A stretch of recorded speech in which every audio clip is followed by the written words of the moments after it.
So we are on the entertainment section here. So let's see. So, part one, we were trying to figure. What was this part over here? Oh, is it not letting me do it again? I know. It'll let me do Act 1 restart. But whatever came before Act 1, I don't know. And we did limits and demonstrations, which I think was the art museum piece. And then part 2, let's see. There was like a museum for different ways that people could live. So there were a lot of different houses, and then there was a kid who used a giant bird to put the houses into the forest each night, because we were looking for the doctor for the main characters. Was it Conroy, something like that. Not Conrad, which is the better choice, but anyway.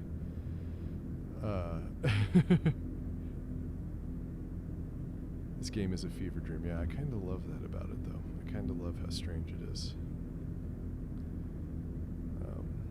I can see now why it might be beneficial to have a bigger screen to work with, so that I can have a full resolution, like 1080p window, with still being able to see some chat on the side. Granted, we're doing this in 720 because that's what my computer can do. But more bears in offices. I can't guarantee that will be a thing, unfortunately.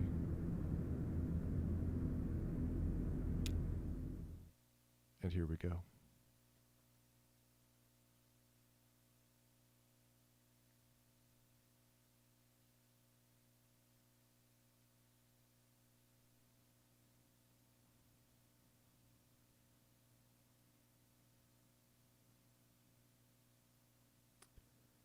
Okay.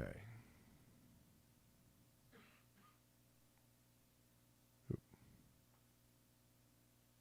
Oh, interesting. It's like first person all of a sudden. That's cool.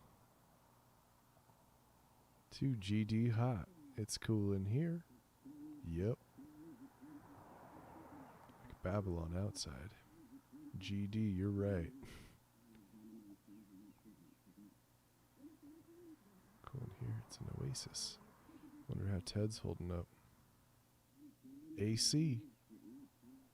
They all have it. They're down there. They all have it. Sure, you're right. Never been to Texas. Oh, sure. They all have AC. Too cold almost. In July, even.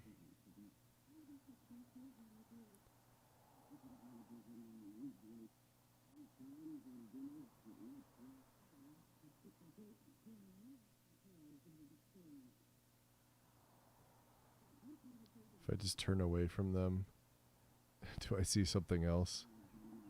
Like there's just a monster behind me. That's like... Oh.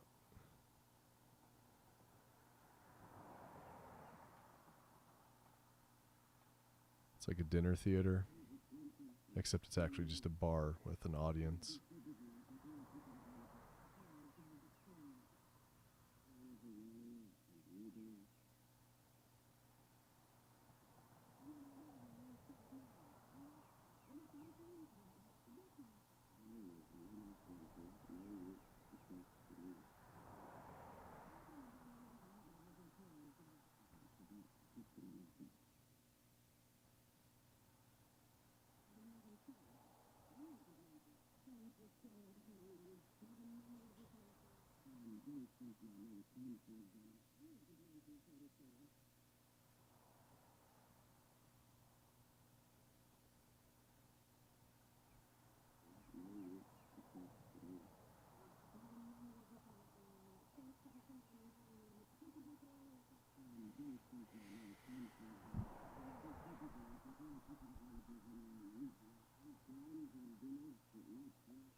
Who are we?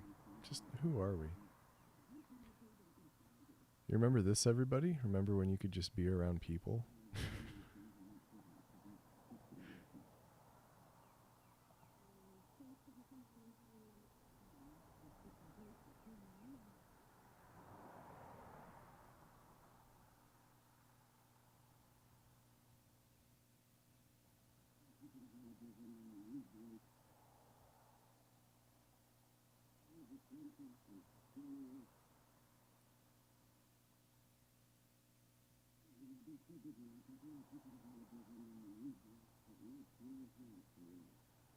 Is this supposed to be just really dull? I mean...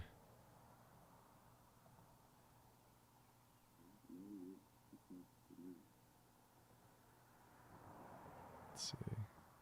Barfly sits alone at a table with 2 glasses, 1 empty. Can I still do the other stuff, or did I, like, decide here? Yeah.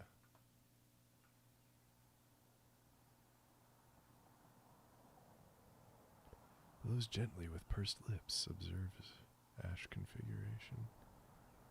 Coughs, wipes nose with sleeve. At length, inspects sleeve. Remembers something trivial about the prior evening. Looks up suddenly. Looks left, looks right. I don't know if I... Am I doing it? Am I doing it?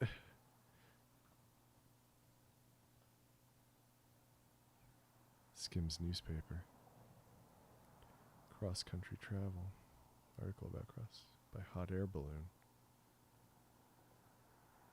Visualizes hot air balloon launch.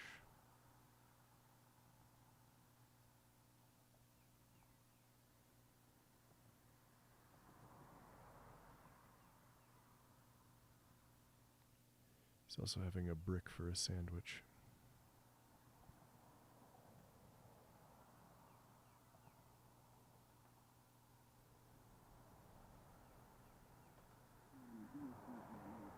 Oh, now it's dark.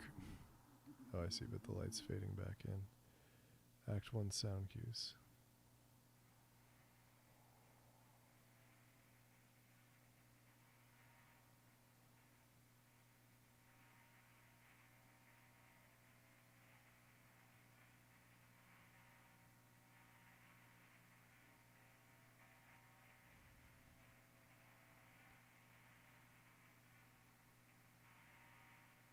I feel like there's a Lexington in Kentucky, but I might be making that up. I've never been to Kentucky.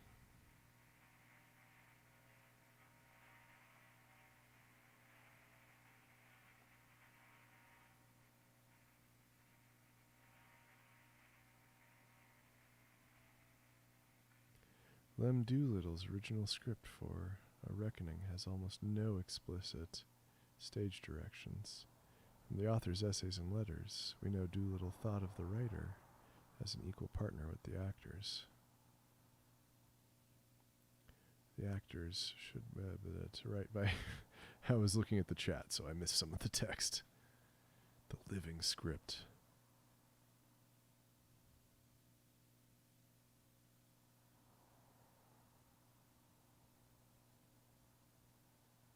I guess I'll just let it sit here for a minute.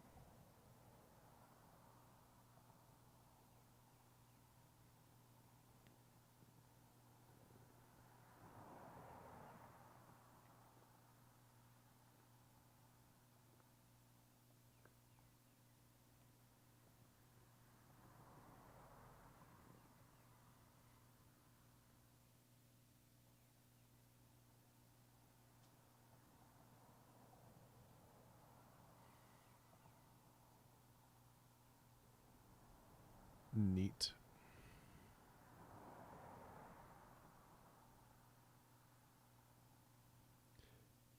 What's going on with this person's face? Are they an elephant? What am I seeing? It's very dark on my screen. Or is it like a hat? No, that's a hand on the face. I'm sorry.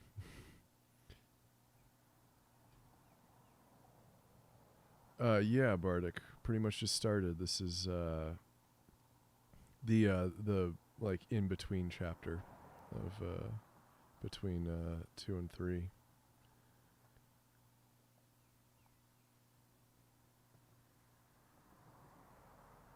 We have the right to lie, said the dramatist Antonin Artaud, but not about the heart of the matter. Obscure playwright Lem Doolittle seems to have made a project of this distinction in his play A Reckoning, originally written shortly before his mysterious disappearance several decades ago and published posthumously. The play is a favorite among companies wishing to show their knowledge of local cultural history. It's kind of hard to get a good rhythm reading this. How unexpected, then, to encounter a production that treats the script so irreverently. The student company has gone so far as to change the title of the play and even add a new character. A silent, uncredited actor who pantomimes drunkenness with all the grace of a dog, trying to escape from under a duvet. Still, the staging of the entertainment stays true to the heart of Doolittle's work. Perhaps that's all these students owe him. Lily Thurston, Adair County News. Is it a fan? Oh. With the air conditioning. It's too real.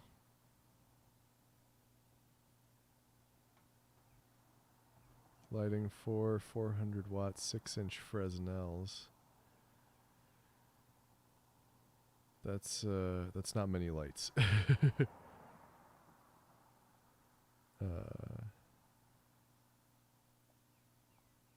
Well, 400 watts not bad. I mean, for shooting film, it would not be enough, but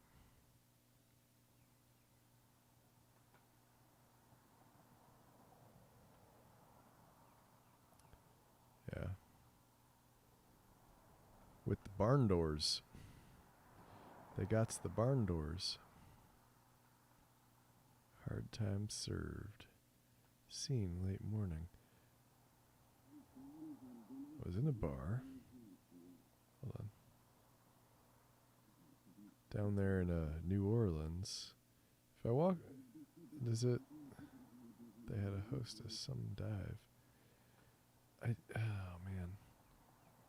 Everyone else got bricks with bread. Actually, I'm the drunk guy, right? I'm playing the drunk guy.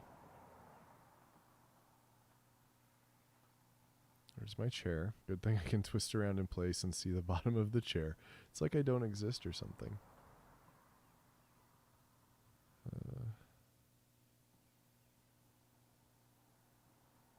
Just a person standing.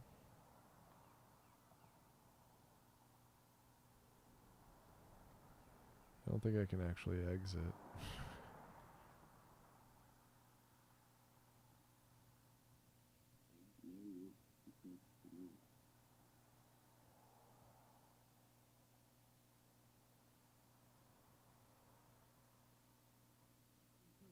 Drink specials.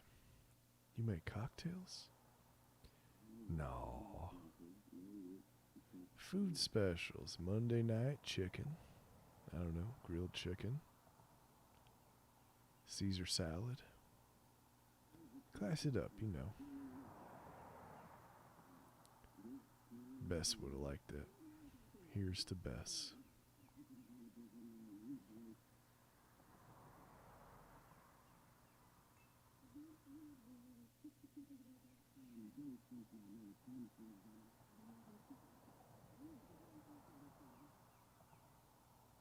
Was that me?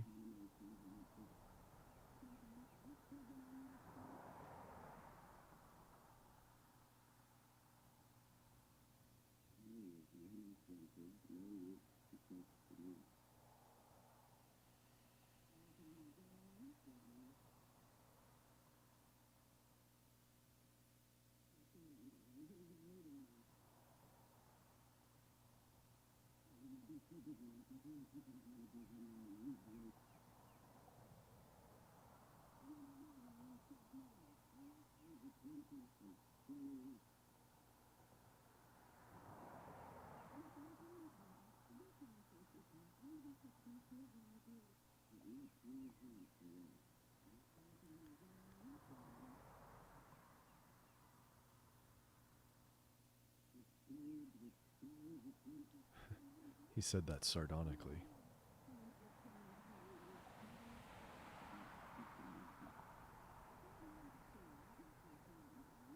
I don't know what's going on.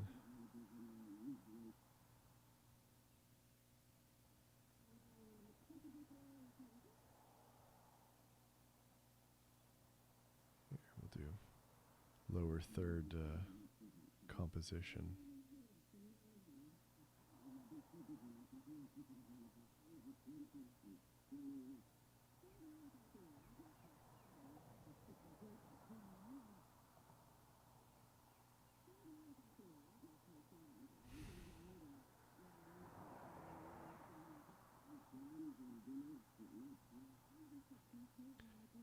This is such a strange thing. Oop, okay. Progress.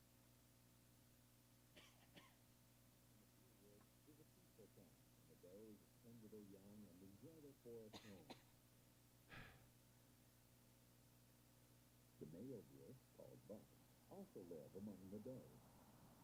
The bucks are growing their antlers. It's a soft and warm to the touch, and covered with a soft covering of velvet.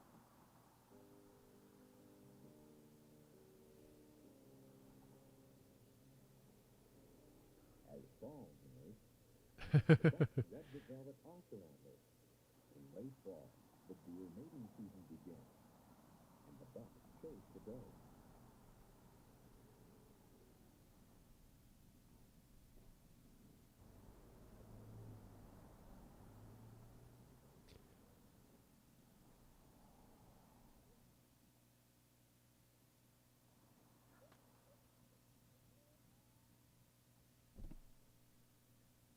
As winter slowly fades, and spring sunshine once again smiles on the deer wood. Is this The white-tailed deer can be seen. are they making fun of Stoppard? Or is it who wrote Waiting for Godot? Spring is also a time for new growth, and a new crop of fuzzy, spotted fawns. Someone fact check me. It's been a while since I've had to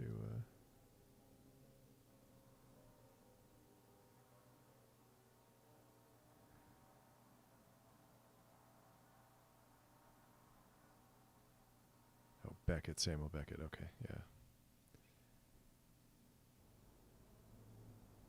Because there's like a lot of micromanaging of the performance, isn't there? Or is it the opposite? I can't remember.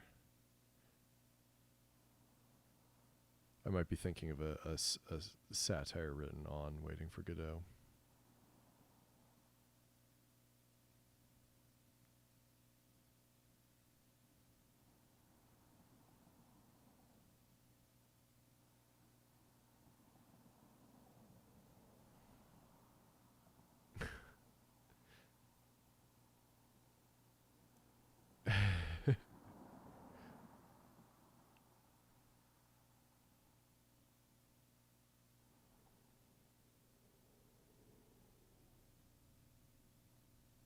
Lula Chamberlain, our favorite.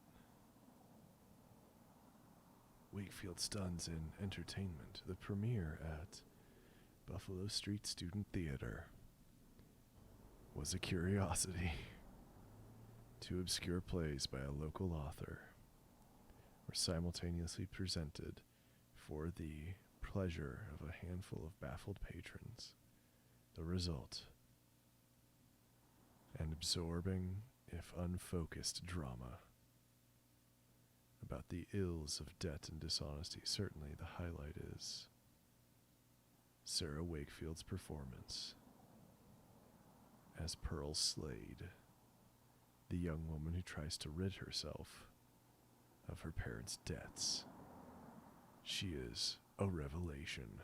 Sadly, her verve and imagination do little to salvage the tepid pantomime of the Barfly, a character who perhaps could have done with a few lines after all. Levi Tolbert, Kentucky Post.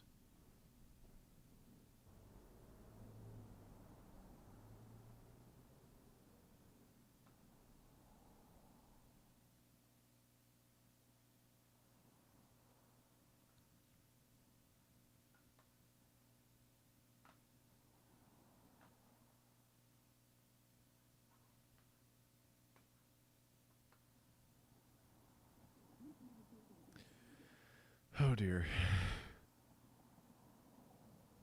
You see, the joke is the name is entertainment, and what's actually happening is not. if I can be a dick about it.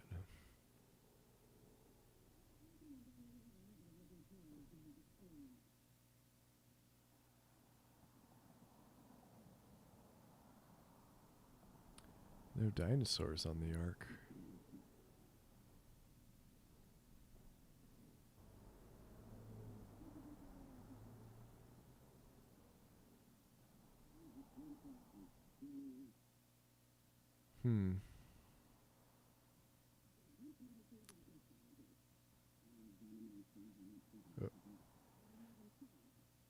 To God. Just drink to God.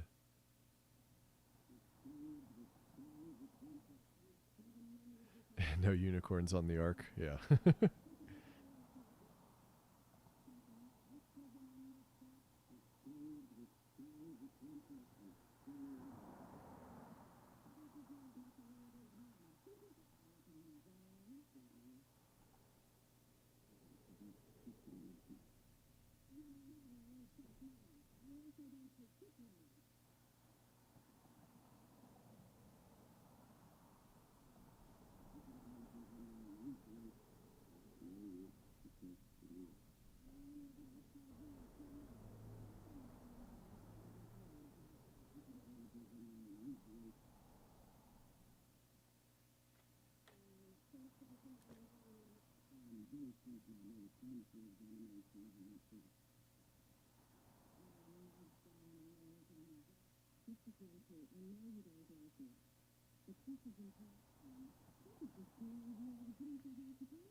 This is so dry.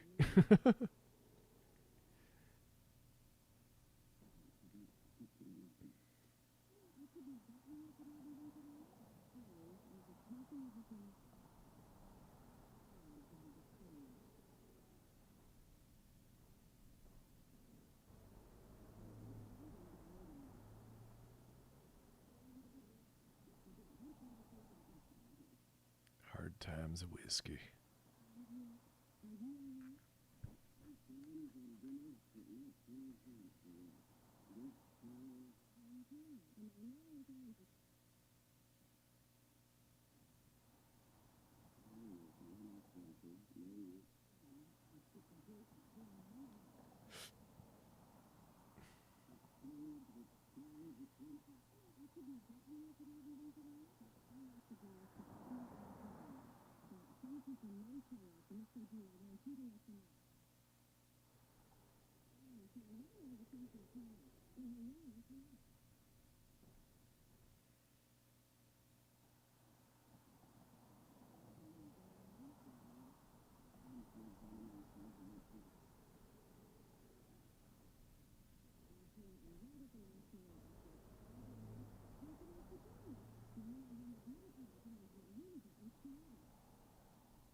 sardonic.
Oh boy.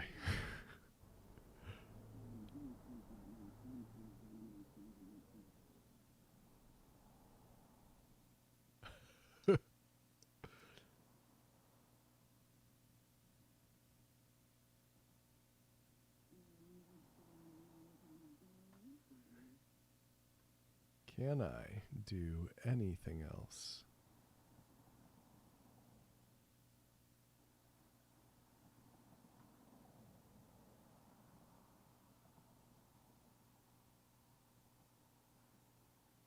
Because their story doesn't keep going unless I'm looking at them, as far as I can tell.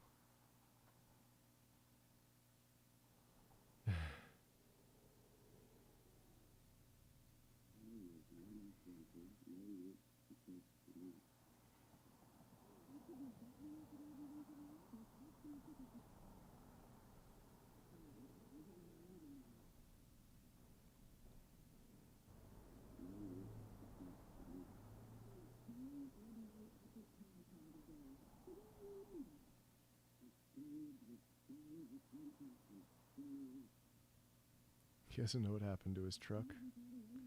The hell you say?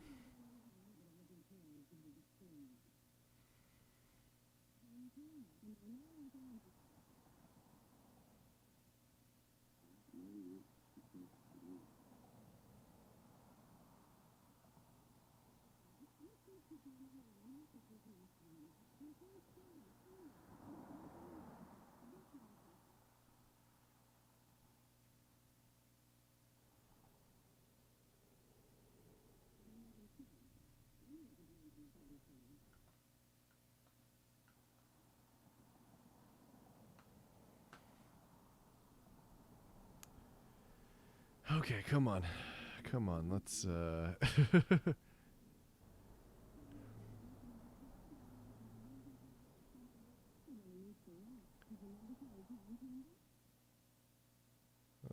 we have 4 viewers for this riveting content.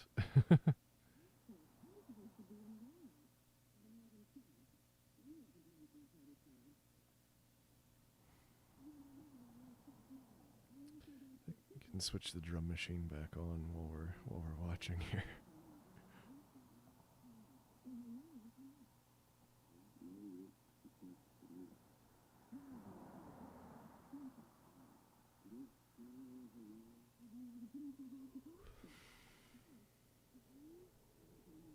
I can click to make it go faster, but I don't know if I want to rush anybody who might be reading along.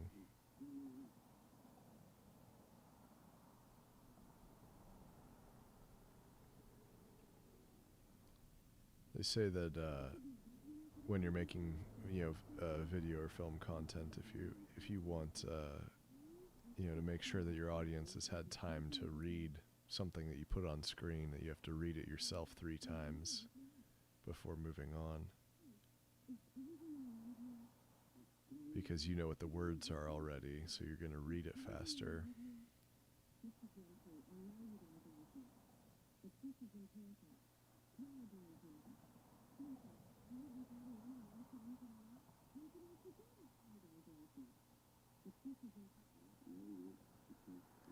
Oh my god, what are they even talking about? I spaced out.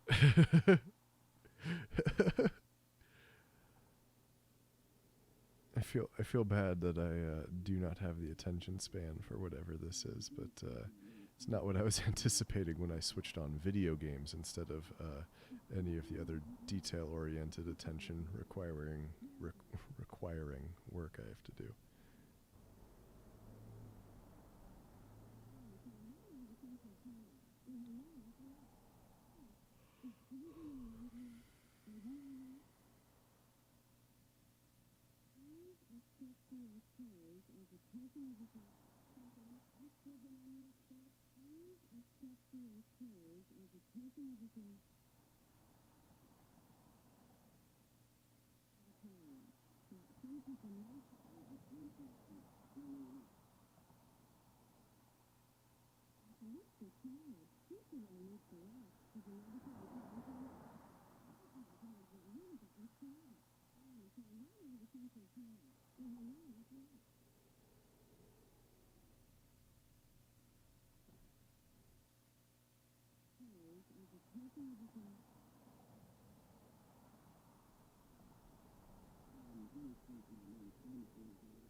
Oh no.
Gotta have your island of radical socialist pansexual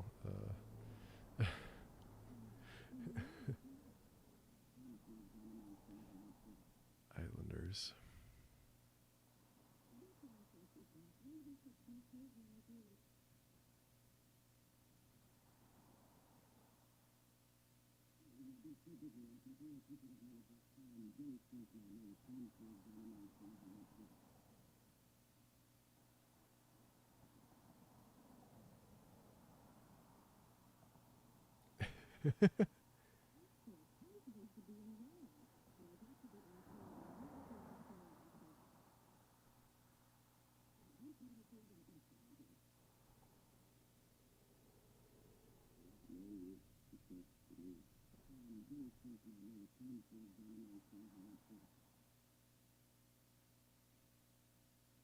Is that it? Did we do it?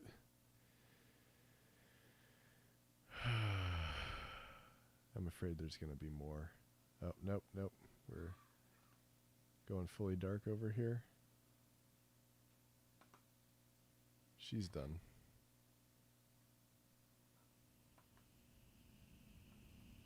Stiffly written, but well acted.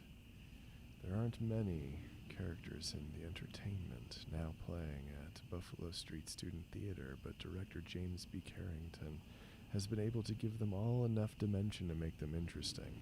Edgar Foy's performance as dejected bartender Harry is convincing, but this is not a role into which an actor can project much power.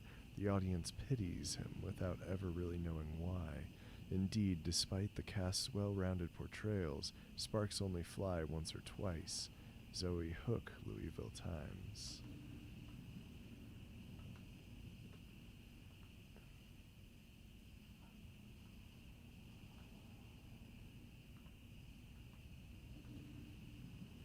Dramaturg's notes. To set the play in present day, we needed to adjust the price of gas, as discussed by Pearl, Evelyn, and Harry. We also made some adjustments to the description of Pearl's work. We left in a line about Rain's Law, which would have been archaic in Doolittle's time anyway. I guess the biggest changes we made, besides mashing the two Doolittle plays into one, was to the title. I thought we should rename it A Reckoning and a Barfly, to mix the two titles and really be clear about where it came from. But Carrington liked the bleak irony of the entertainment. Joseph Wheattree.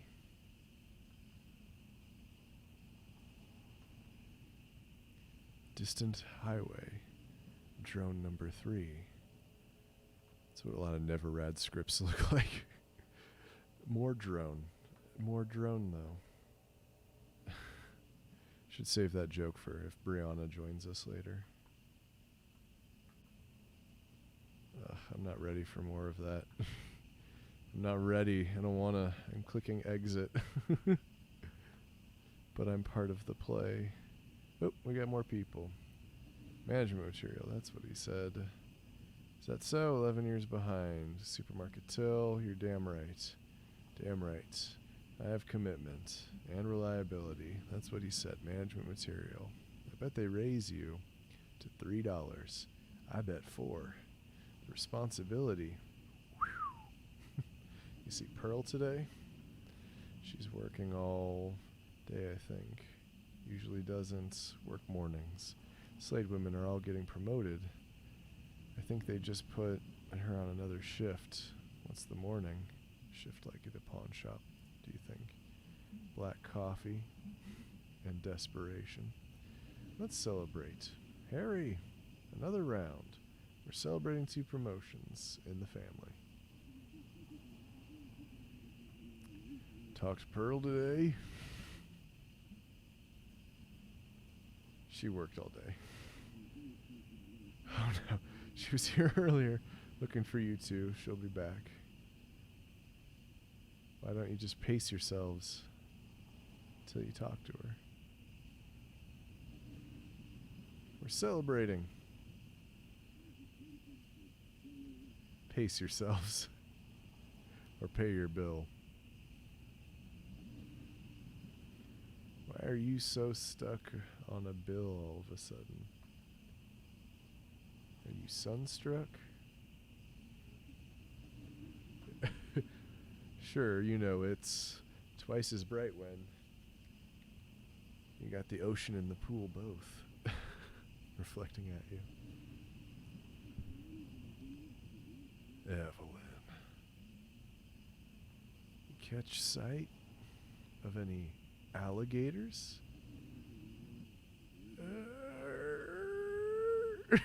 Sure, it was gators. Everywhere. The swamp? Big sandy swamp. With a pool and a hostess. I don't know why that's Evelyn's voice. What's that? Set him up, Harry. Junebug will be here any minute. And we want to be receptive. All right. But I keep track. There'll be a reckoning. You folks here? about the reckoning? First I've heard. What's up, Harry? Short on your bills? Let the books get away from you? God, bookkeeping is the worst. That's an ignorant thing to say. Been doing my books for 10 years. Keeping this place alive all on my own. Ever since Bess. I'll just let you run that tab up until you drink yourselves underground.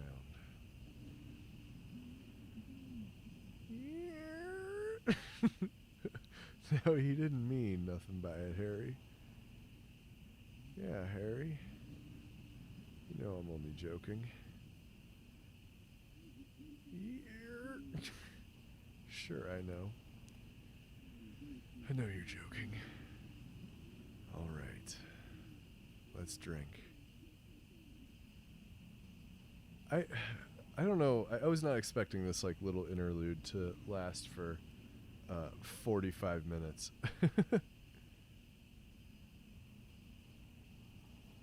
I better slow down. Hard Times whiskey comes on strong. Don't want to end up like that. Boiled owl in the corner.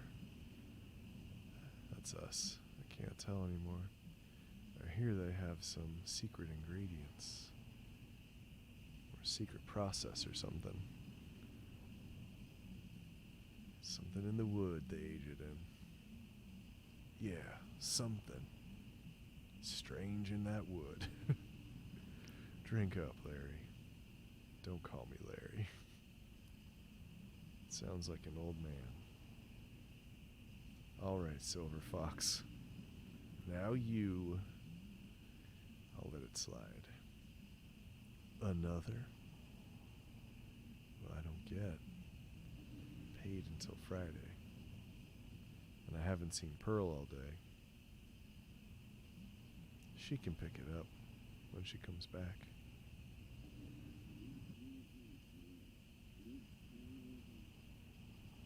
Barfly slumps alone at table.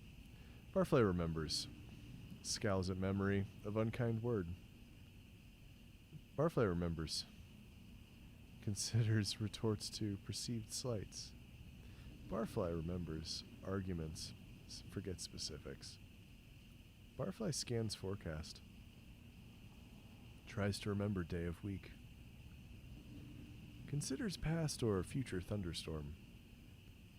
Scratches absently at table. Silently repeats prayer to stupor.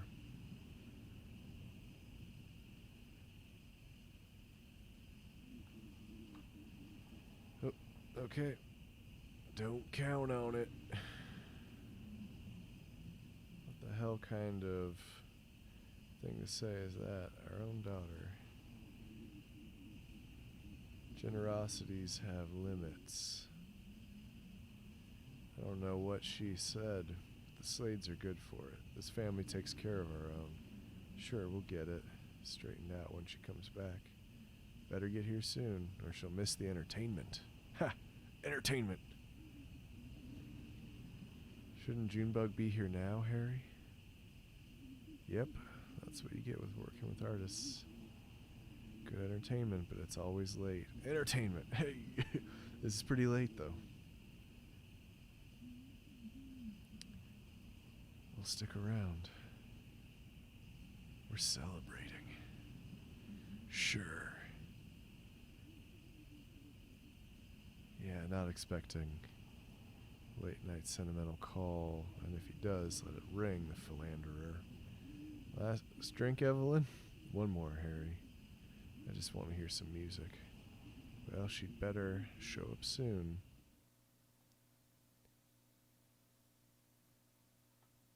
I don't know. I guess I'm getting somewhat invested in this now, but this is like a fucking hour long of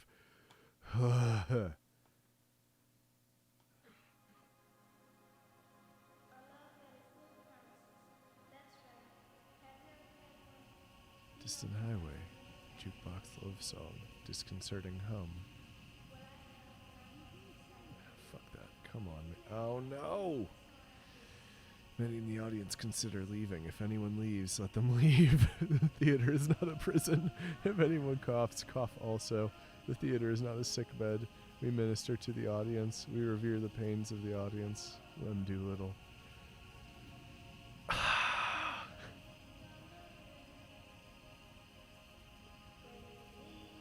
Pause for a drink. You think I need a drink?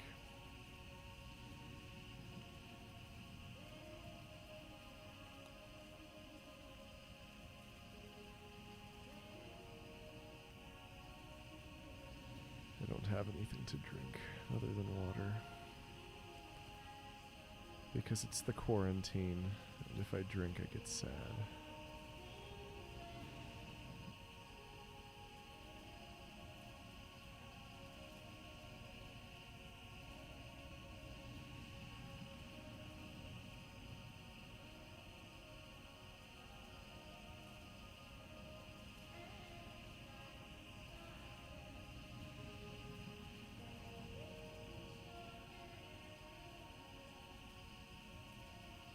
Lula Chamberlain made the set.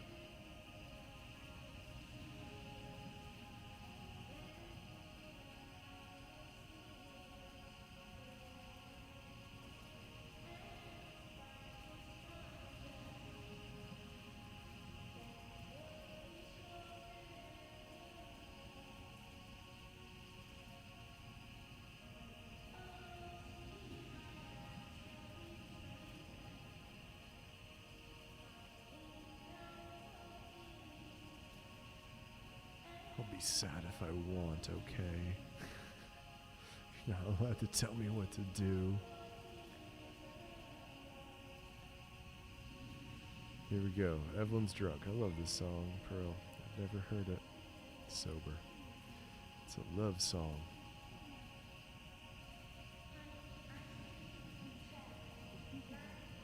Ever been in love? No. Me neither.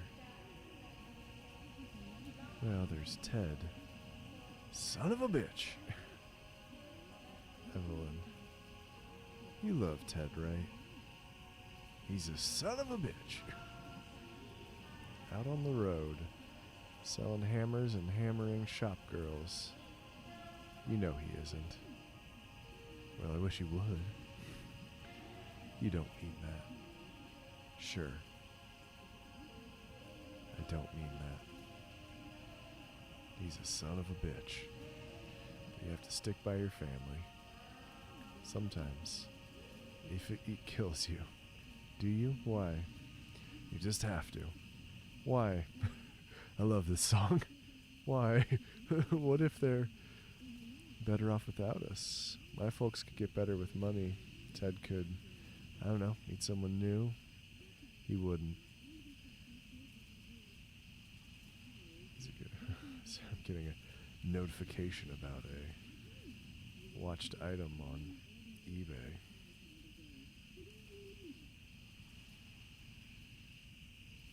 Don't be a fool. Buy me a drink. What do you want? I want to run a hardware store with my dear husband, Evelyn. I want a whiskey. That's all you want? And a love song.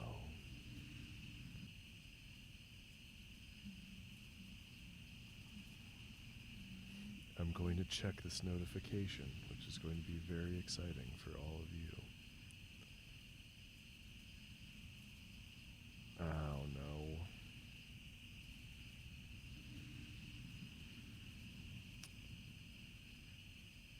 I got way too high up in price there. Okay. She could have said, sure. Pearl, you could have said something. Shouldn't have to say anything, Dad. Letting us just sit and soak up a debt. We're celebrating. Pearl, it's supposed to be a celebration. Don't you know the news? Larry, drop it. So celebrate. I'm not stopping you, but I'm not paying for it. Your mother's going to be a manager. So put a manager's salary on that tab. It's not... Sure, they said she's management material. What kind of material are you, Pearl? Maybe. He said maybe. I'm made of sweat and blood and beer. Just like you raised me. That's a damn strange thing to say. Sure, my hands are cut up, but you're a loan clerk. And your mother is a manager at a supermarket. Damn it, Lawrence, it's not settled. Not settled? Neil just handed you a promotion. Why can't you why can't you celebrate? Rosa, what did he say to you? Remember what he said to you? He said, didn't he? He said, maybe eventually. Maybe eventually. Maybe eventually. Management material, keep your chin up. Maybe eventually, sooner or later. Keep your chin up. How's that, Dad? Enough. You can still settle. It'll just take longer. I should look again. Just sit with me, Larry. Let's just wait for the music. Get away from the awfulness. Sure. We can celebrate. Sure. Slade women are moving up. Eventually. If she's this late, she's not coming. Where's Junebug? Where's the entertainment? I said, if she's this late, she always shows up. I've got nothing better to do. You gonna settle up first? Don't be a fool.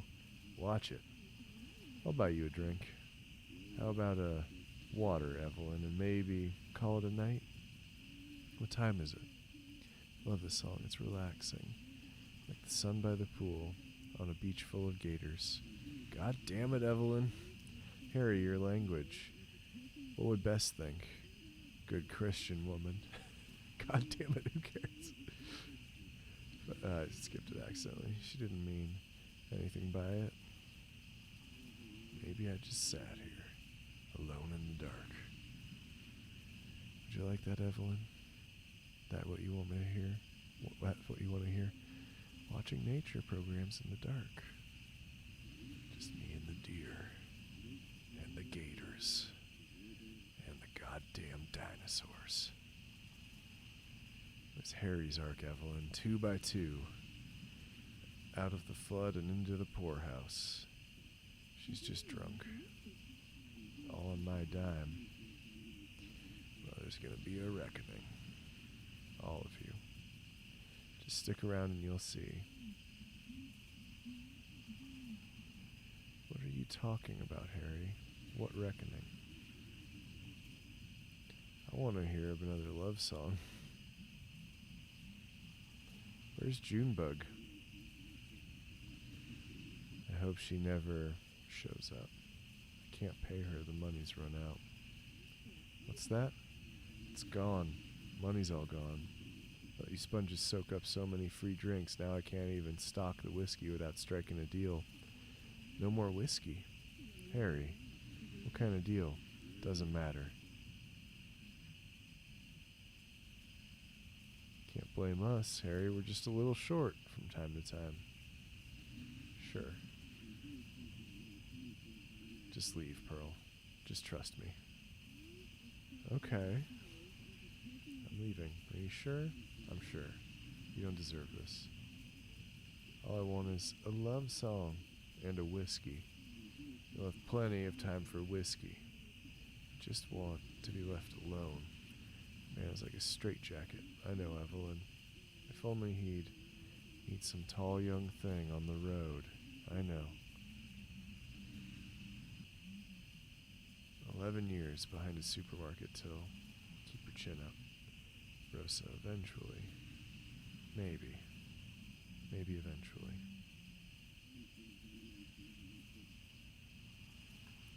Now you all should clear out. Where would we go?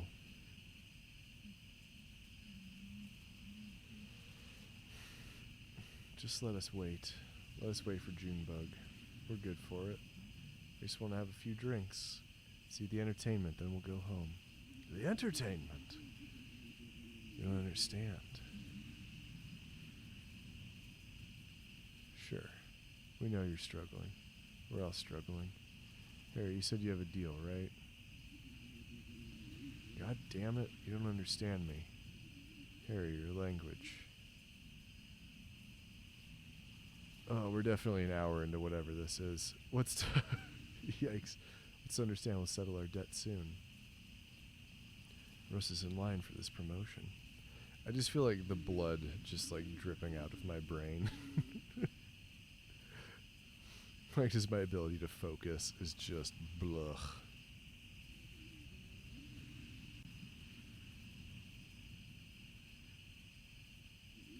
He'll be here soon. Boy from hard times. There'll be a reckoning.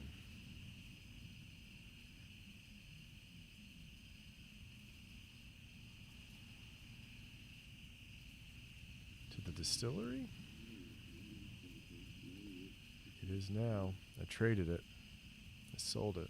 I'm sorry. So sorry. So we sold the bar. Was that the bit that I missed?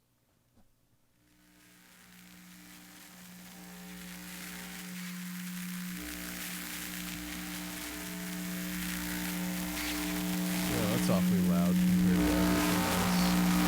Oh shit.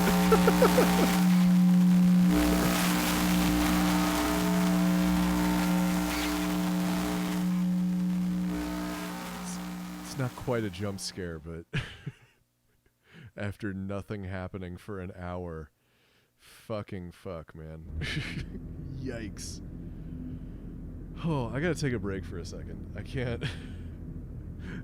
Are you guys still here? Are you still awake? Are we still alive, everybody? Oh my goodness. Holy cow.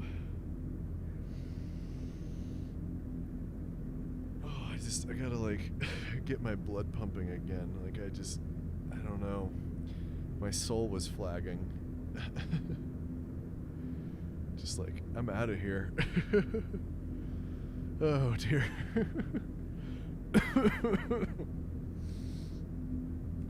Ugh. How do I get my blood pumping again? Like all the colors drained out of my hands. I was just like,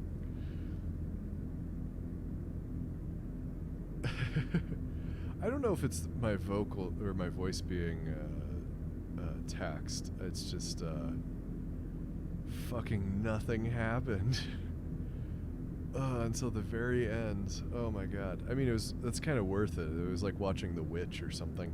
But Jesus Christ. Oh man. Oh, all right. Just gotta get the feeling back in my face. Holy cow. Just like hypnotized into nothing. Could use like a little piece of candy or something. I don't have any candy. My mom bought some ice cream from the ice cream truck that went by the house today. So that was nice. I haven't touched it though. Oh dear. Okay. All right. Oh, I don't know why that was just exhausting. Has anybody ever got any good jokes? Bring me back to life with a good joke. Or maybe just a quick drum pattern. We had 4 people. We lost one of them.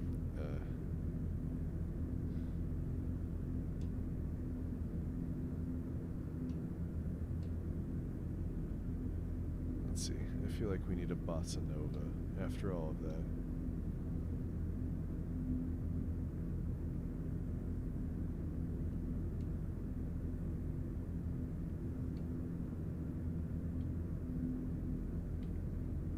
So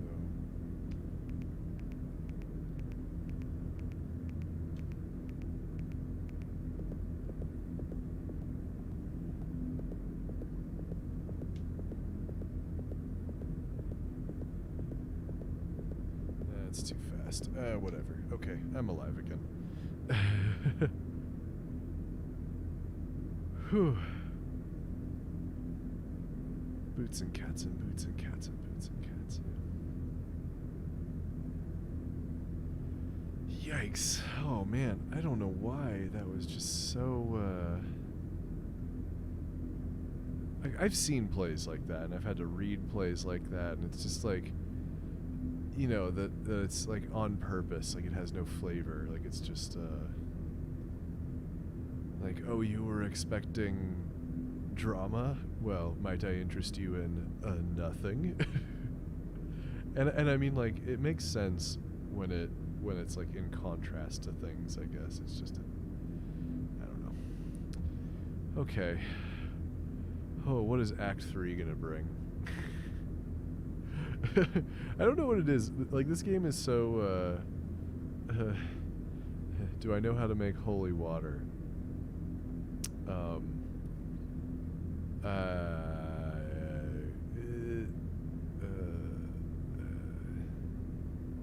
I know how to make a holy bartender.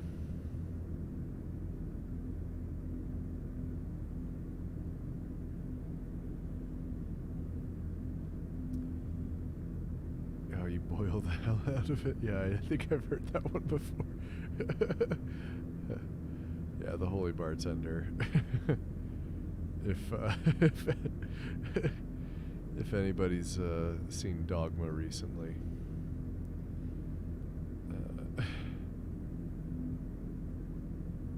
it's still strange to me that Jason Lee is a Scientologist. Yeah.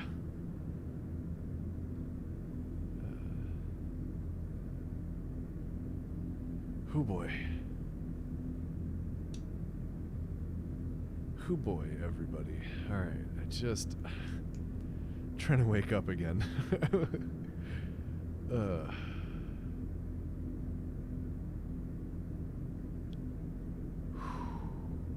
Okay, Act 3. I don't know what it is that I could sit here and play, you know, a lot of the other games for like 7 hours straight. Yeah, I'll just Kegel myself back to consciousness.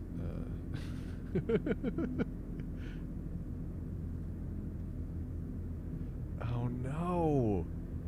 If a child refuses to sleep during nap time, are they guilty of resisting arrest?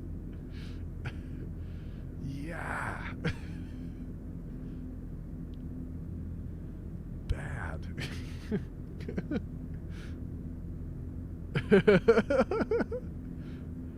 Soon hates it. You're hurting soon, Blath. You're hurting Vol. Oh, I'm just waiting for my soul to return to my body. Okay.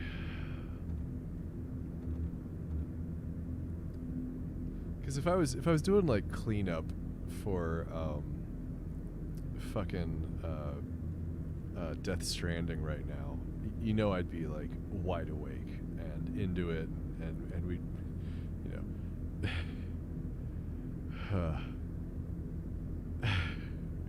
But I'm just like, I'm afraid that Act 3 is going to be even sleepier. Here we go. We're doing it. Oh my god. Oh, Blathbandia is our dad here. Wind and trees continue softly. Morning bird songs. Is this the doctor's house? I can't tell. 83 and sunny now. Looks like it's going to get up to about 101 by late afternoon in Louisville and 103 in E-Town. Not a cloud in sight, so get out of those parasols. Haha.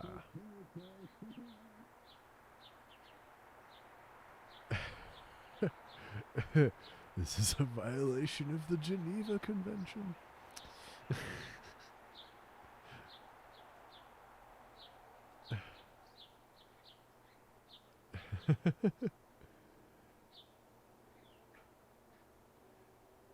Oh, nope, still trying to keep it together. Come on. Come on, consciousness. I was thinking I should start doing some more of the Persona 5 stuff. Oh man, I feel no, there's just the three of you watching. I don't give a shit.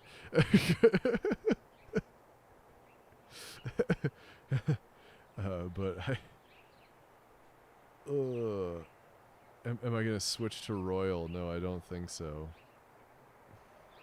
I don't have it. I have the old one. I guess I probably missed the window of the old one being acceptable. I don't know. Can I buy it as a DLC? We can take up an offer or take up a collection.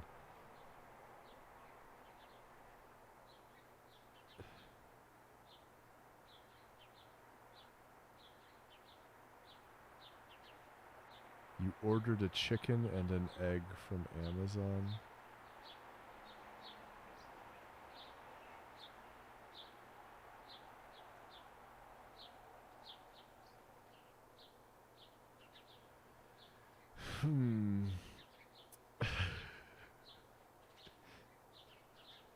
Oh boy. All right. I'm awake. God damn, that just fucking killed me.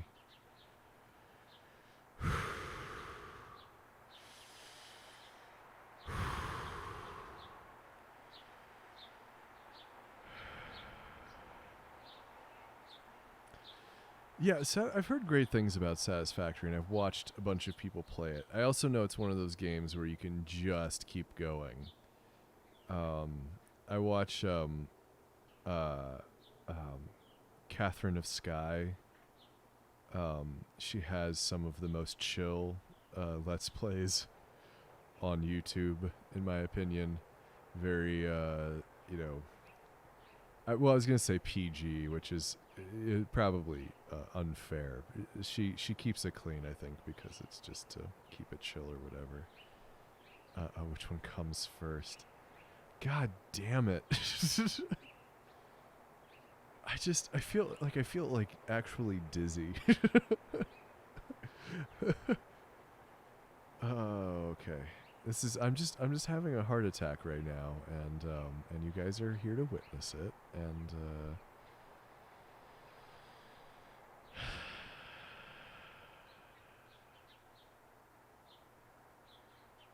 Let's Game It Out. Is that a YouTube channel? Because I'm very picky about who I'll watch play video games.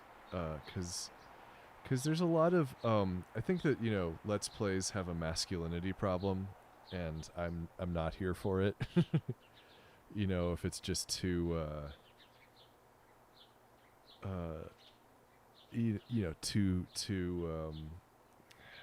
I don't even know what I'm getting at, where it's like just like where they don't get like when a game's emotional or like on purpose or whatever. There's another, like I watch I'm trying to think of another one that I guess I don't want to say mean things about any of the ones I do watch. Why is this?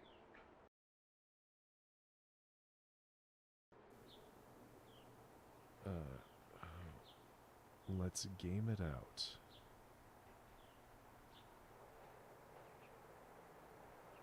Alright, I might give that a try. So anyway, yeah, so Catherine of Sky, she plays with another guy, Caladorn, something like that. I mean, I don't think that these are household names in streaming or whatever, but I do watch their stuff sometimes, and like this guy I think put like 500 hours into a single game of Satisfactory, and it's just like just imagining that is like, whoo boy. Because you can just keep going, you can just keep adding stuff, and you can just keep whatever.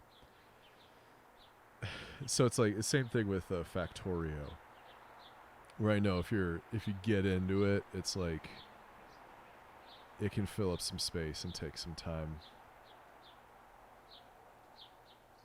Oh no, stop. I invented a new word, plagiarism.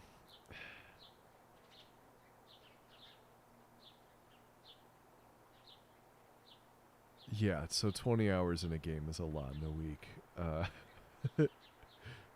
I've done that before.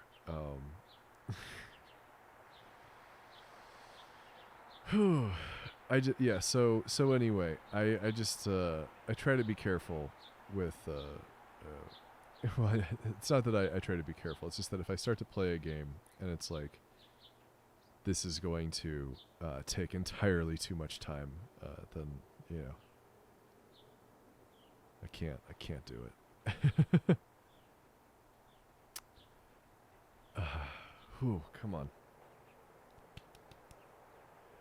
Like, I'm not going to fall asleep even if I tried right now. It's 10 o'clock and I'm such a night owl. But, just trying to... alright, yeah. I got to stand up, stretch a minute.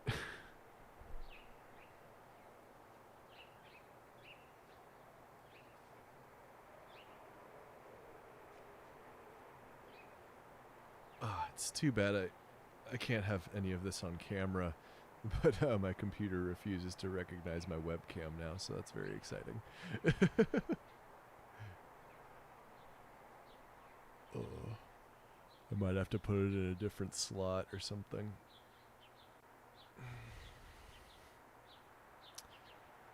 Okay. Thanks for hanging out, Bardic. I know you gotta get up earlier than the rest of us, I assume.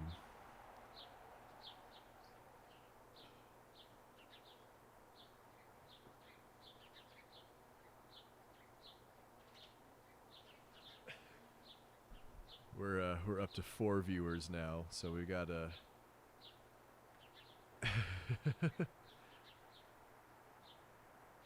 we got somebody who just missed out on the the hypnotizing slow road to Sleepsville that we just did, and that I'm trying to recover from it before we play any more game. Ugh. Man, I don't know why that... anyway. Do I need a new webcam? I don't think I need a new webcam. I think I just need to get the computer to use a different computer, which requires overcoming several of my anxieties about fucking with the computer that I got to replace it. As people do.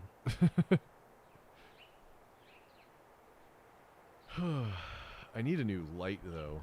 I think this one's toast, so I can't do the face cam well because this light is just dead. And a new one, like, to actually get a good ring light is like, $150. And there are many other things I would rather spend money on.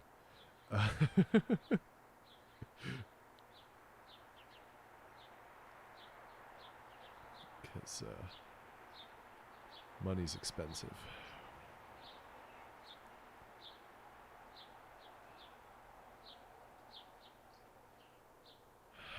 Alright, I gotta actually stand up for a minute.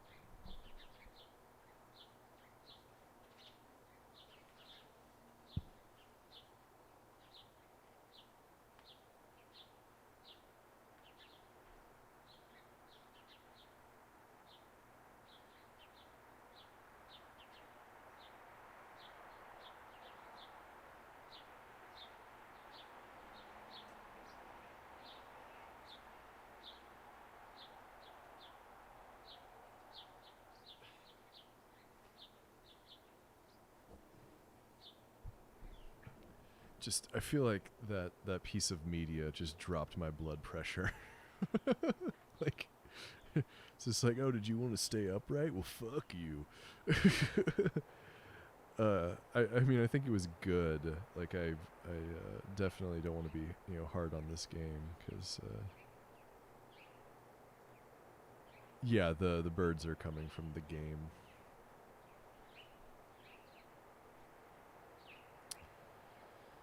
Oh, okay. Feel like I should just switch to, like, just try and get the webcam to function, and then just have this be a video of me, like, eating candy. and that's all we're doing, is just watching me eat candy. I don't really like eating candy that much. I don't know. It's like the pick me up when I'm feeling slow.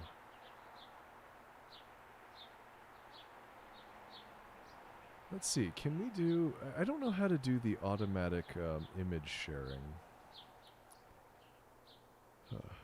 Whoever that fourth viewer is, they are sticking in, and I appreciate that.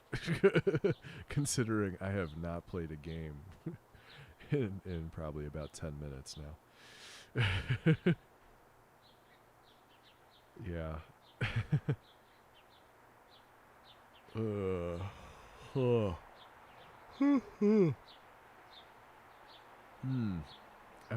don't even know why I'm tired. It's just like, it's lack of stimulation. It was just so dull that I'm just having some adult ADD here.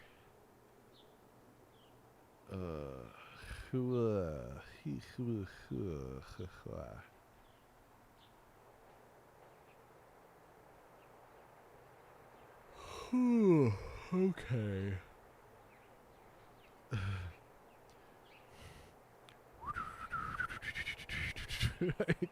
Yeah, there's no way I can whistle that.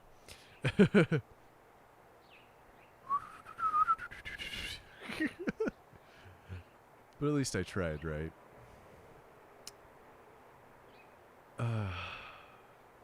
Frick. Okay. Just where did my blood go? Ugh. And before you assume, no, it didn't go there.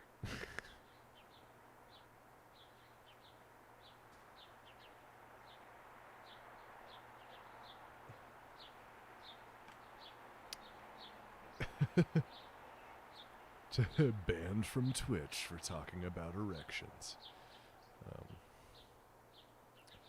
Radio announcer, 83. Alright, we already did all this part. I'm just going to do it again, though, because it's been like 10 minutes. 83 and sunny now. Looks like it's going to be up to about 101 by late afternoon in Louisville and 103 in E-Town on a cloud in sight, so get out those parasols. Haha.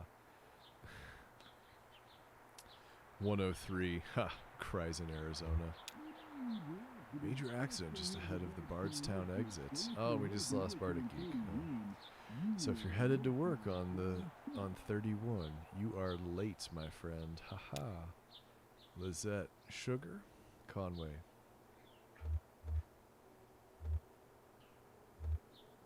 You know, I think Conway gets to treat himself just a little. Forgot how you take your coffee. I'm tired. I didn't sleep well. Oh, is Lizette owns the store? Yeah. Those old horses of Ira's used to keep me up, or I heard you yell in bad dreams. We were up on a roof, Ira and I and Charlie, eating a light supper. I was drinking sweet tea. Charlie was reading. We were surrounded by other houses, closely packed, huge sidewalks. It must have been a... what's the word?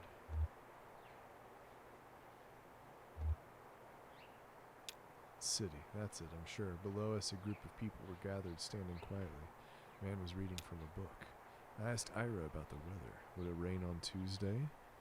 Or when would the sun set? Something like that. He wouldn't answer me. Charlie stood up and Ira told him to watch his step, and then I remembered.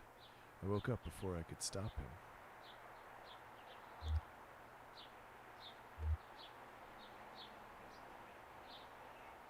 Charlie was alone on that roof. I guess he was. It was so bright, his teacher said. What was the word? Apt. That's it. How could I forget? It wasn't his fault. It wasn't anyone's fault, Conway. That's what we mean when we say it's an accident. Sure. Well, we have a mail order delivery today. Might be a long drive. I hope the truck can hold up.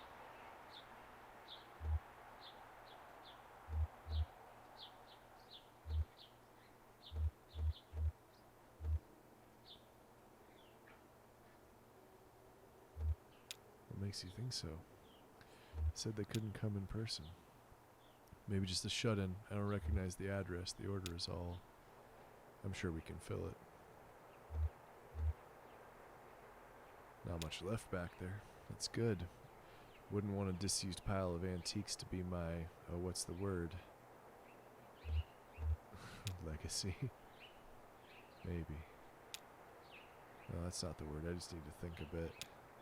More coffee or something. Or I've had too much. It'll come to you. Maybe. I'm not sure anymore. It seems inevitable there will start to be words that I lose forever. What are those boxes you set in the hallway?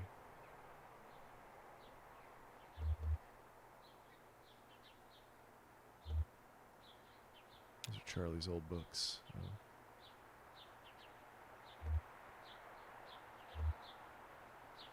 I thought we could look them together. I found a typo! Oh, we lost that viewer again. Okay. Thought we could look at them together. That sounds nice. Cora should be here soon. Will you wait with me? I should get that delivery out. Sure, Liz, I'll wait with you.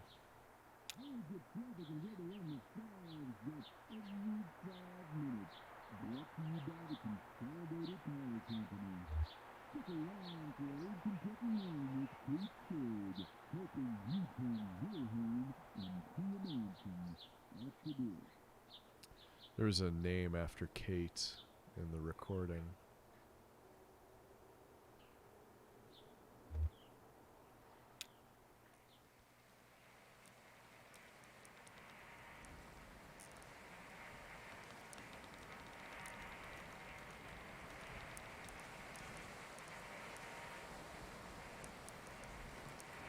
And now I have Sandstorm stuck in my head.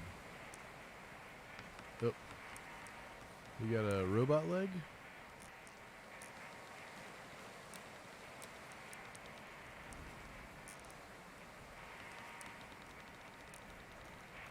I think I'm ready. I think I'm ready to be turned into a robot. But that's only if you make a late payment on follow-up visits. I think everything went well enough here that they'll only want to bill for... Oh, he's awake. How do you feel, old man? All fixed up? Truman says you might be a bit misty coming out of it, so... I was dreaming. That's unlikely. Neripnol TM is quite powerful. In fact, many patients report a sensation of lost time. Do you feel like you've lost time? I guess so. It's been about 2 hours. What have you been doing?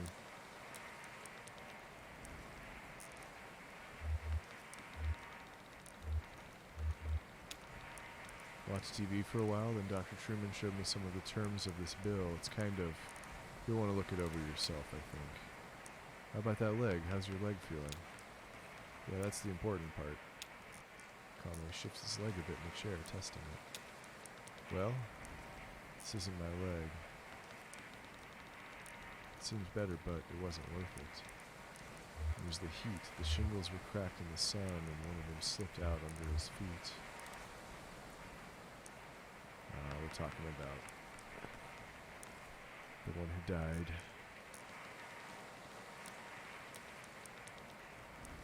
Man, there's some compelling options, because I want to talk more about the robot leg situation, but I also want to talk more about the loss.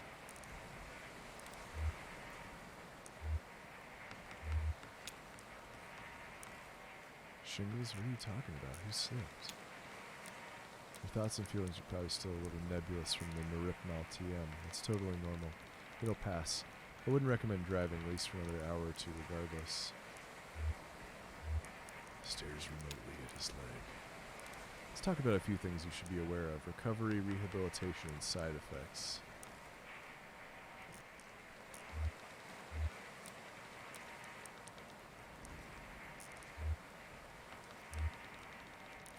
Well, I'm used to a few side effects.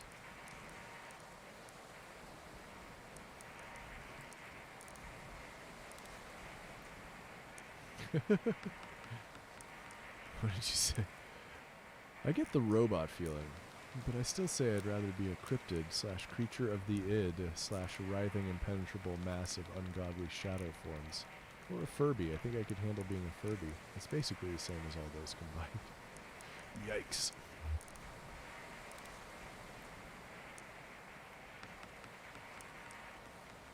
There'll be side effects of Neripnol TM mostly. The operation itself wasn't particularly remarkable. Typically we see daydreaming, deja vu, pensiveness, fugue states, irregular perception of time.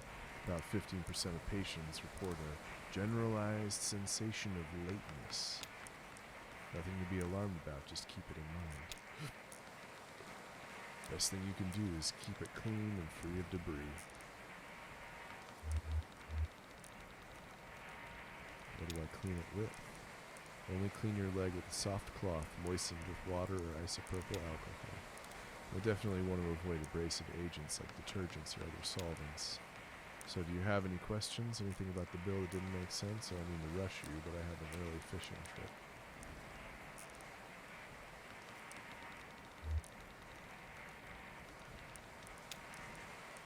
Shannon's getting to the heart of it. Oh yeah, that's one of atypical clauses. I don't really have any control over the bill. Now, the Consolidated Power Company bought my employer. They handle everything. So it all runs through your electricity bill now. You can pay it back in full on your next billing cycle, or you can get an energy credit payment plan. You have to call Consolidated for more detail about that. I don't really understand how it works. Something about generating electricity to send back into the grid. With his robot leg. Thanks for your help.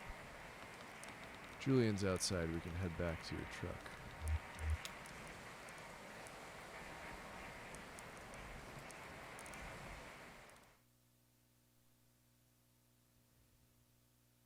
Act 3, Scene 1. Oh, we made it. I do not have an answer to whether it's robot or just skeletal. I was assuming that it might have something to do with the effects of the drugs. Nope, I guess it's still there. Okay.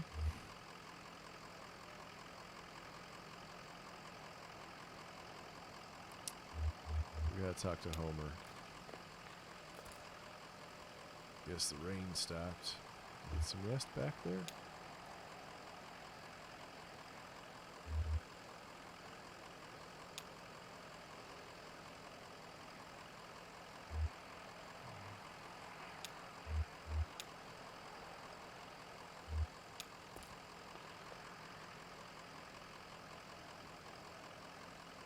How are the drugs treating you?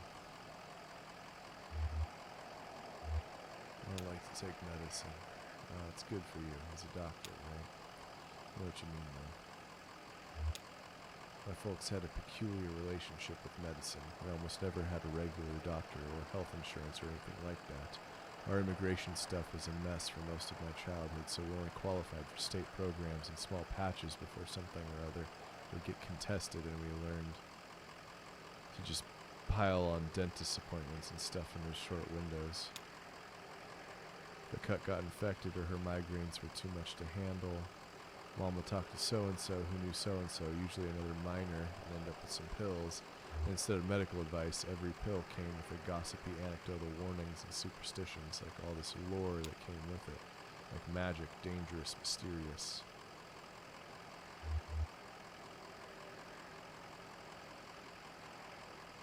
Ever run into any problems? Sure, yeah. Stuff would be expired or mislabeled. Mom was allergic to penicillin, as it turned out.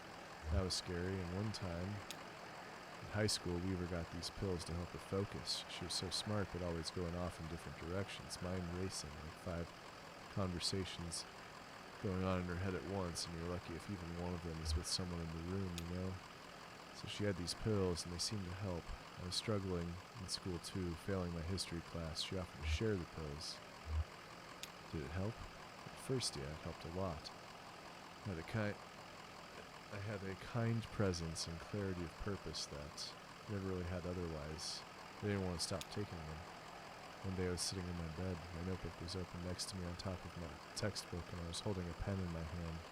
I remember this moment from several years before. It came up so suddenly with such precision I couldn't put it out of my mind. I felt I had to stay with it until I'd recalled the whole thing perfectly. It was just a tiny nothing moment, my mom patching up the side of a bird cage, winding some spare wire around the frame to reinforce it. I was fixated on that image and that sound, the cage kind of bending and twanging as she worked on it, rapping and nodding, scraping copper against paint and bowing a rubber violin with a railroad tie. My parents came back from a triple shift and found me still sitting there on the edge of the bed, pen in my hand, delirious with thirst, patching that bird cage with a 1,000-yard stare.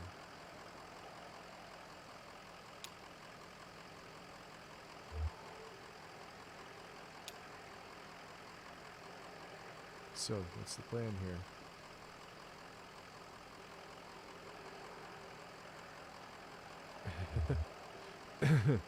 Man, that's a lot of options. I don't know how much branching actually happens in this game.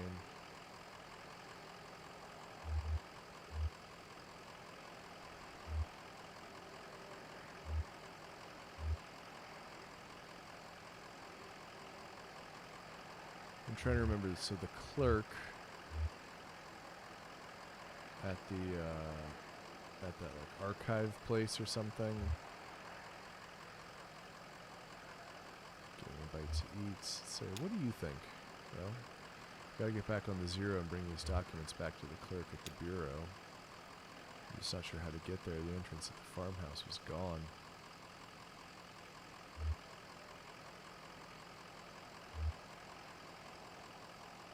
I think we did farmhouse before. I feel like maybe this is the farmhouse playthrough.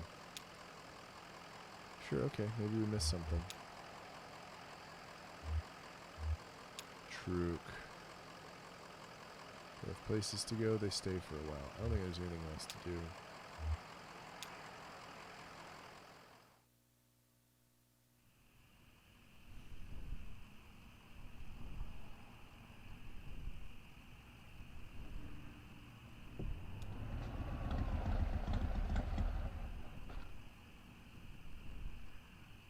Oh, okay. So it didn't matter what I what I wanted to do.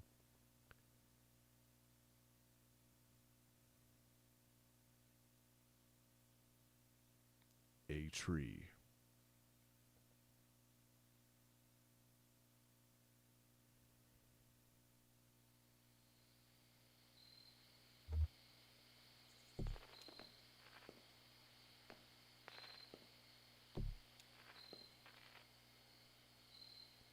Can I not talk to the child in the tree?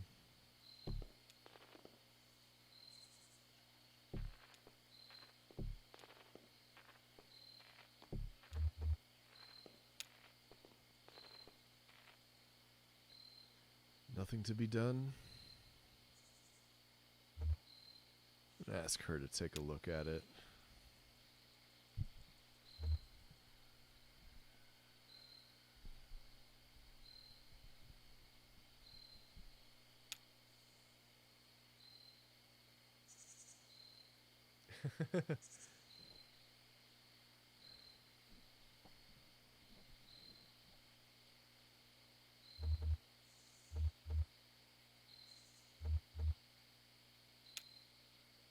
Get the picture.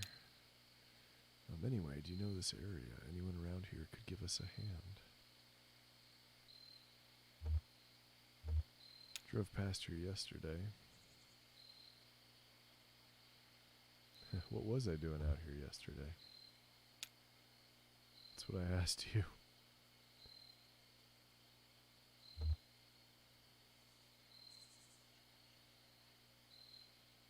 Yeah, this game's pretty good.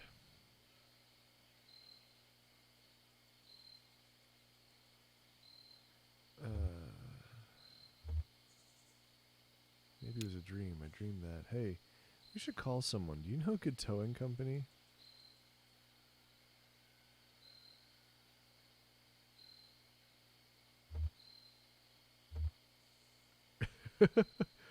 These options aren't even like, you know, just dialogue choices. These are just factual differences. Got Lucky Boot Collision and Towing. Here's their card. Mercadet Wreck Recovery on the dash.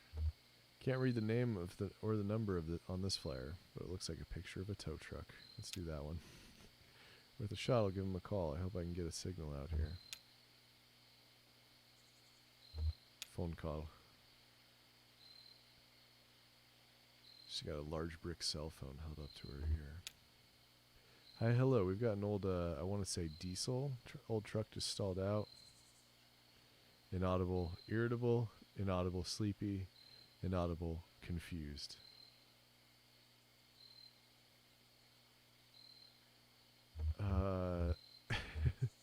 Let's go sleepy. I'm feeling that. Did I wake you? Your card says open 23 hours a day.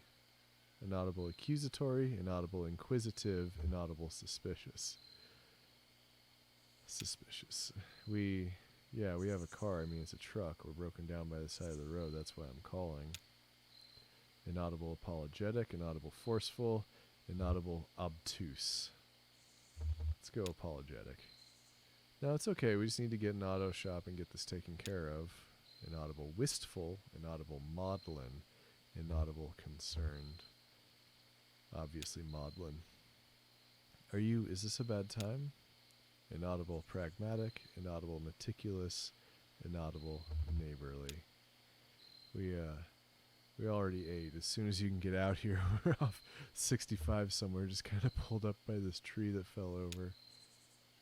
Inaudible placating, inaudible specific, inaudible tangential.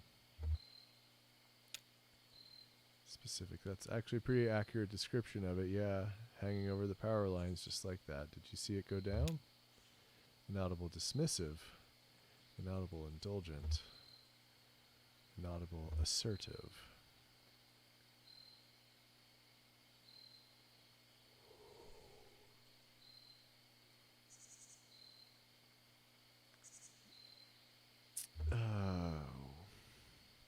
Indulgent. Okay, my pleasure. How long do you think you'll be? Silence, radio music, distant traffic sounds. Hello? Okay, let's talk to Ezra.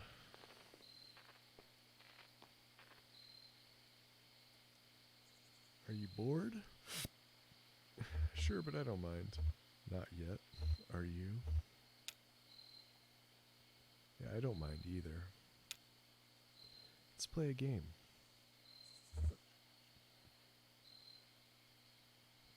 How about 20 questions? Okay. Got it. Okay, guess. Okay, is it a bird? No, you're guessing too soon.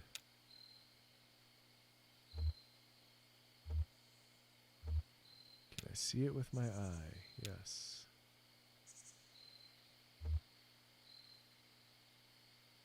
Would I recognize it if I saw it?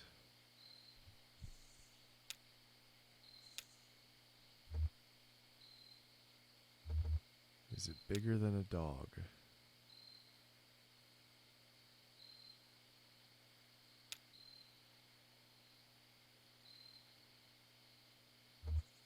I think I get a few more. I wasn't counting, but I'm pretty sure that was 20.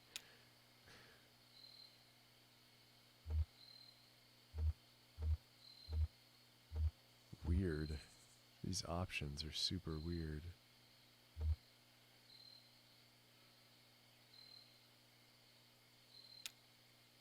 A pretty small nest, like made for a small bird.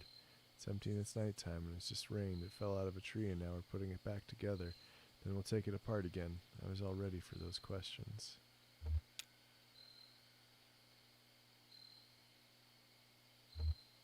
Talk to the dog.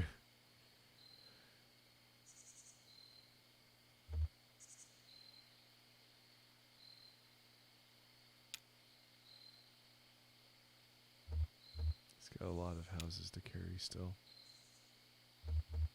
Wish I could help more. I was not talking to Homer at all.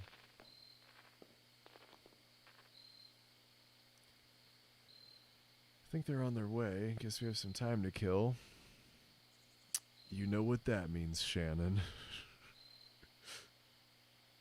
Let's open up the back of the truck. could look over the road map again. Pretty grim place to be stuck. Wonder what happened to the tree. I mean, maybe it was just old. You know, it used to happen to old trees out in the forest. Wildfire would come through and clear them all out. Made room for their new trees. Then people built houses, and we can't have fires going on all the time. So we keep putting them out. And then, oh, shit. Oh, that was so loud. Hey, Tanieri? I have that set so fucking loud.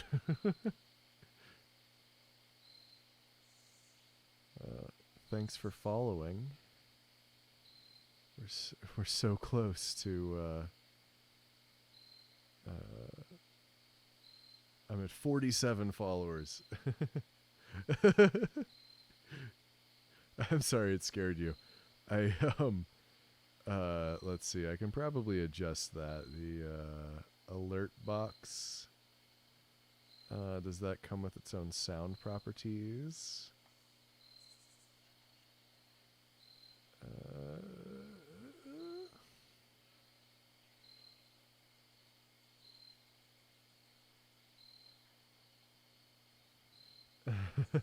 But welcome, Tanieri.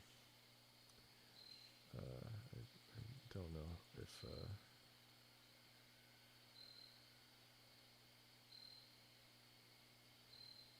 or is it an audio output capture? I don't know.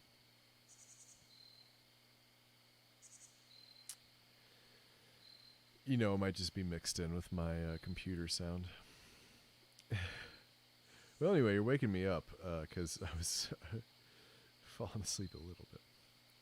Are you a Kakus Industries listener, or you just found me on Twitch here?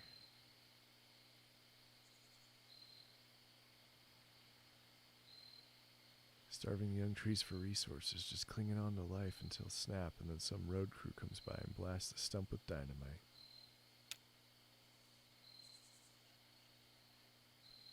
I think I'll take a look at that radio of yours. Maybe I can get it going again. No point just standing around.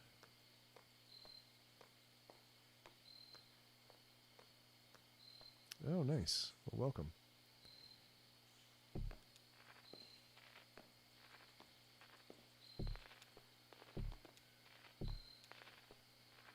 Good thing I tweeted then. Distant motorcycle engine. And I no longer have a cursor. Sky. Where are we staying tonight? June bugs. In the closet at the bar, I guess. Figure something out.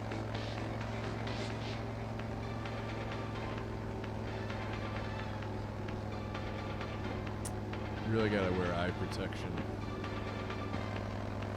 Oh, thank you. Some closet at the bar.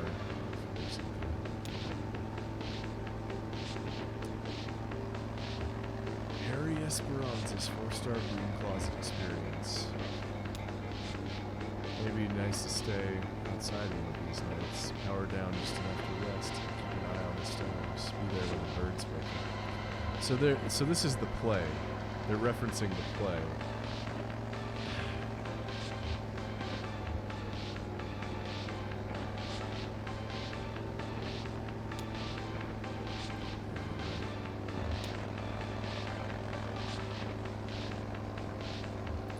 Road ahead. How far out are we? 20 minutes? Are we there now? No stop. It's gotta be kind of hard to hear somebody on a motorcycle like that. It's not gonna be happening. When it isn't. I'm telling you, I had to get that train back on the tail.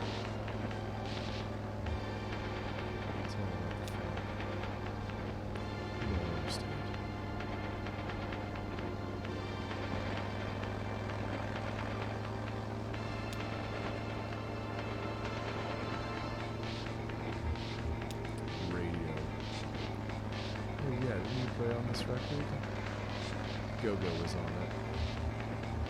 This is deep record.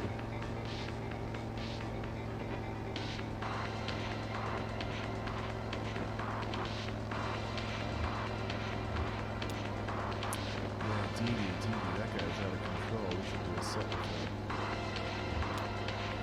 That's cool. Only Johnny plays the notes I like. It's really just my job as the person playing this game to try to get everybody laid. What time is it? We've got a timing circuit. Yeah, but yours is more accurate. Or are they robots? Or he's gonna flip out. Little man was born flipped. So we can scrape up some tips hard enough when we get there on time. Just play that keyboard, I'll figure out the rest. And make sure Harry pays up, right?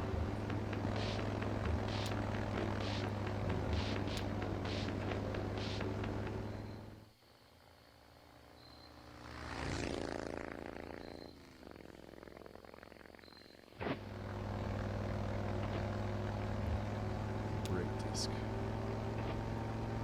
Look like they could use some help.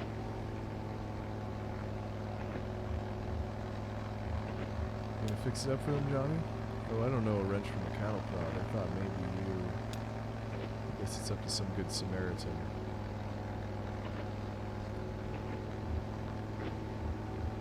Okay, we'll help them.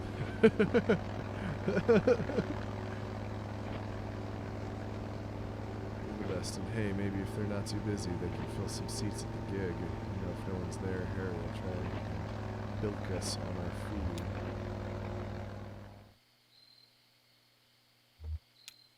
Ezra. Is that him? Who? We're waiting on a tow truck.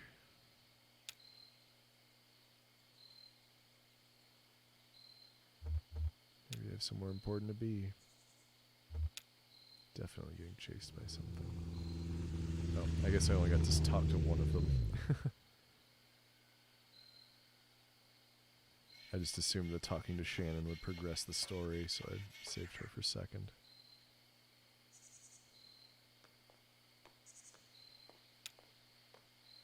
Careful, he's wicked with strangers.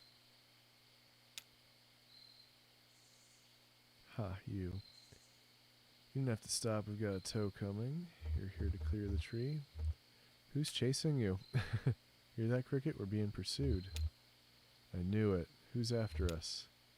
That's a good question. These folks seem to have a certain handle on the situation. So. Dinosaurs. Sure, something like that. Listen, we've got 2 questions for you folks. What kind of people do you take us for? I mean, how do we strike you? Probably from space. I don't know if I should just let Ezra keep talking.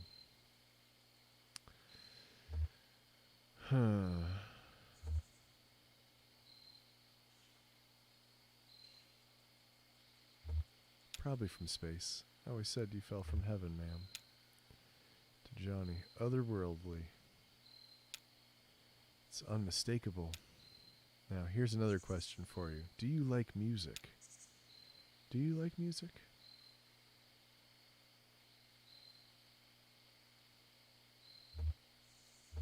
Sometimes I like to leave the radio dialed between stations. I don't like music, but I do like sounds. God, that's like such a pretentious thing to say. Of course you do. Okay, so it doesn't matter what you say. Say they should come to our gig. What an idea. Well, we're waiting for a tow. A tow? I won't hear about it. This time of night, you'll be kicking your heels till dawn. We'll fix your truck up. Me and Johnny are a couple of regular gearheads. Why, I just put a new cylinder block in this baby over here. The weird vector. Oh, I get to name the motorcycle. The sloth on wheels. The vicious cycle. Let's see. Can I... There's a...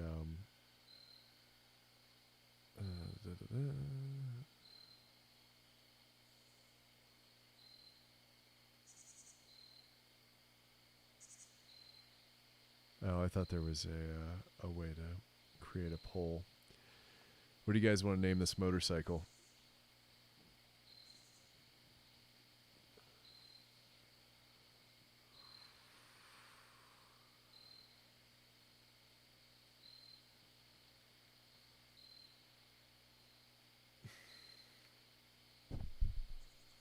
All right, we've got one vote for Vicious Cycle.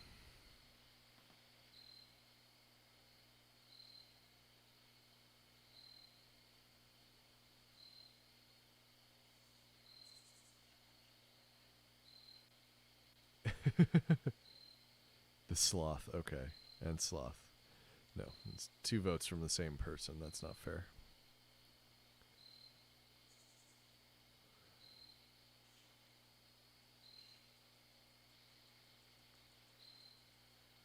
Vol, are you still with us? Do you have an opinion?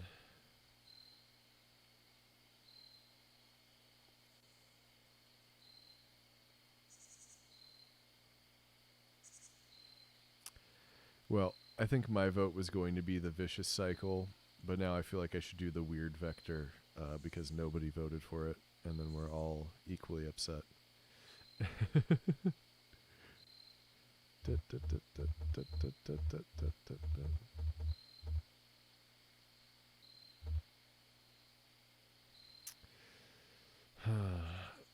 is such an important decision, you know.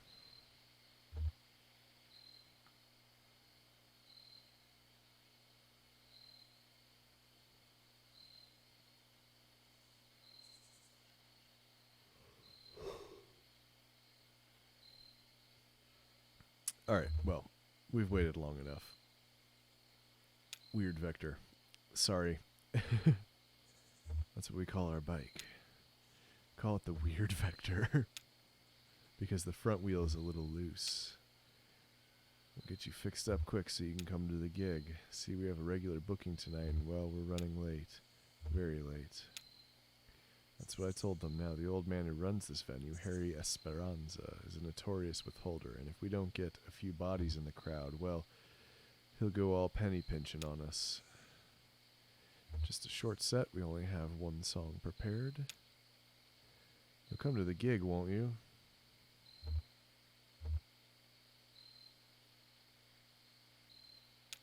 Of course we will. Of course they... Oh, you didn't even let him finish. Okay. Can you believe we almost didn't stop? To Homer. Hungry, old man? I think I've got a crust in the sidecar here. But Johnny here saw you folks were in trouble. Well, it's all said and done. We stopped. That's all that matters. Our gig's at an old tavern called the Lower Depths. It's over there by old Charlie Moran Highway, just east off of 65.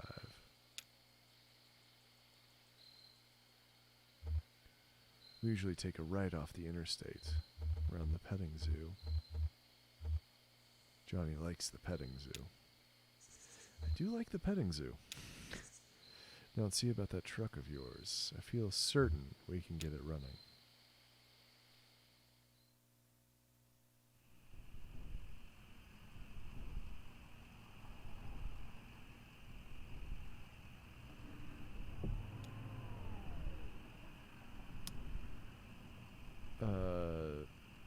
I don't know where I'm going.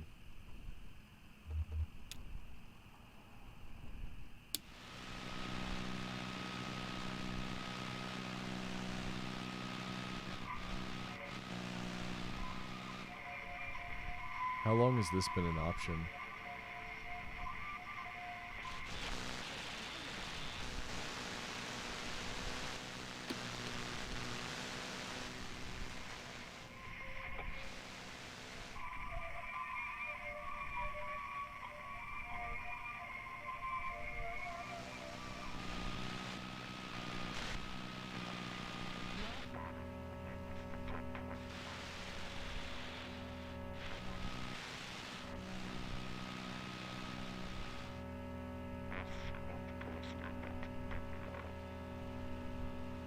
Some of the stuff they do with sound in this game.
I think it's interesting that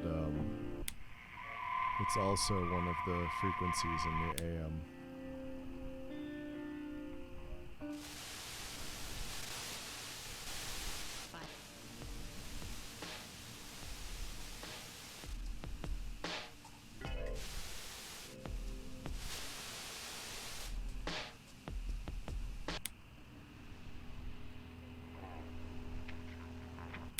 Yeah.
I have no idea where I'm going.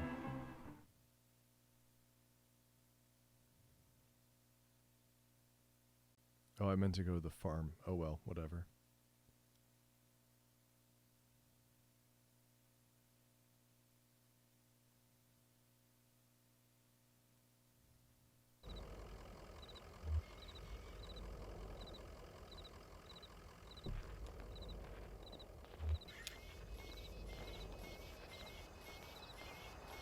Truck sounds like it's running kind of rough there. Better keep an eye on it.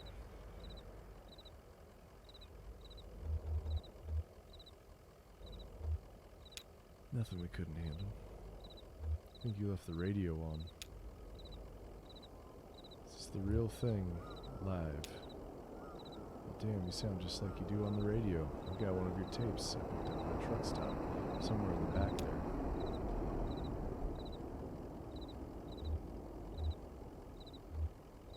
We've been to the Zero.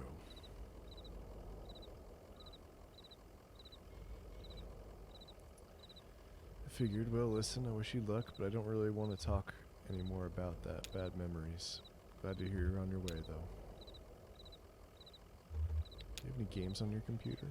Hey, you know what? I might. My niece works nights at the hospital, and she swung by for her lunch break an hour or two ago. She's kind of she doesn't talk a whole lot, but I like her company. Heard her typing away in there. You might take a look. get going. We're gonna go play a computer game.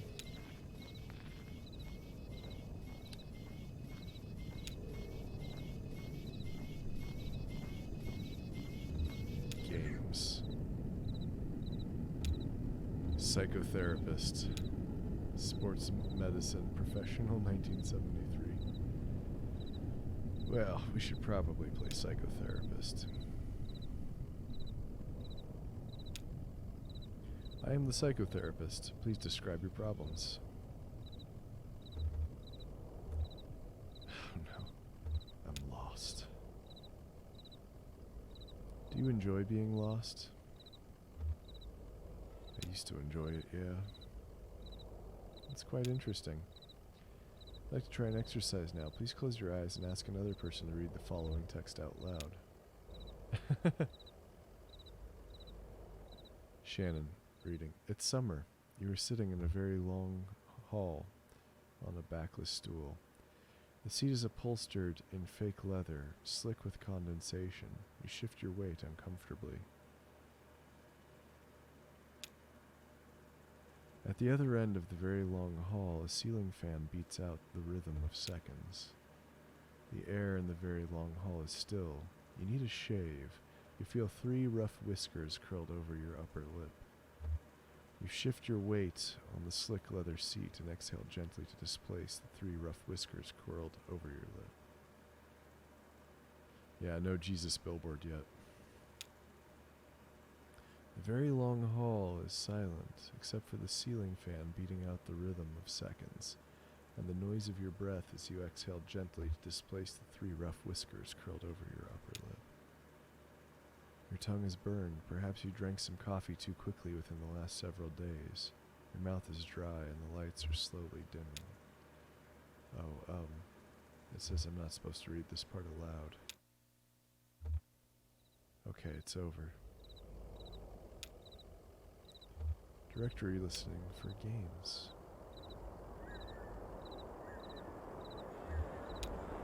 Doing sports medicine professional.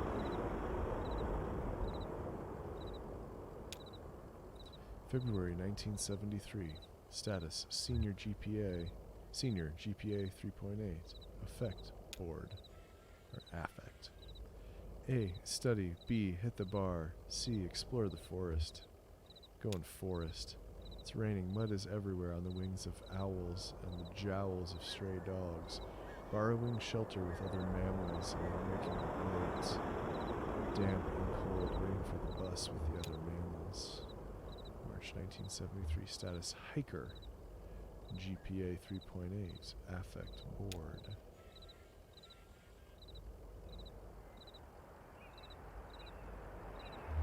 Forest. Seasonably cold, and the mouth of the cave is surrounded by small broken sticks from a recent storm.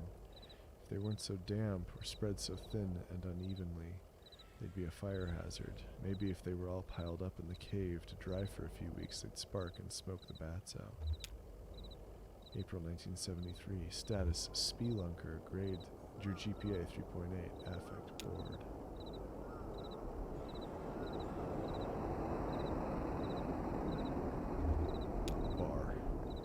Some students are fighting over a pinball game called The History of Aviation.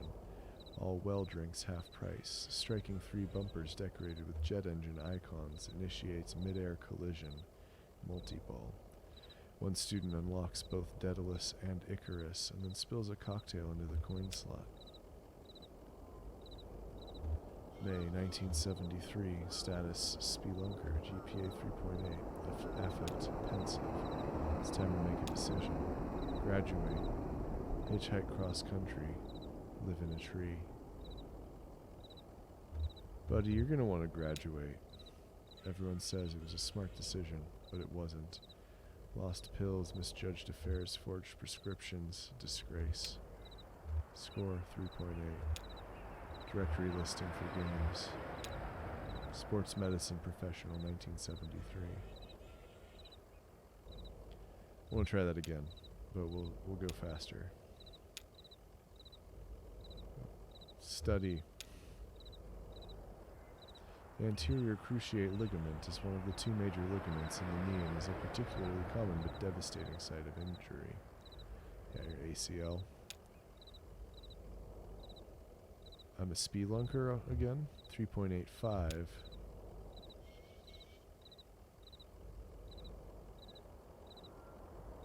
Study.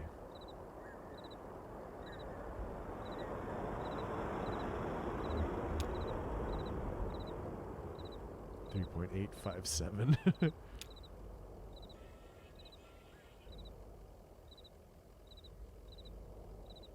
Study. Strains of the rotator cuff tendons can be very painful and may require the prescription of pain-relieving medicine in addition to rest and icing. Spelunker, 3.8572. Pensive. It's time to make a decision. Is there any variation of this that anyone would like to see? I'm going to try graduate again. Yeah, so it's still... It's a smart decision, but it wasn't really a decision. Still, it seems to be working out well. Moderately wealthy. Only in competition with human resilience.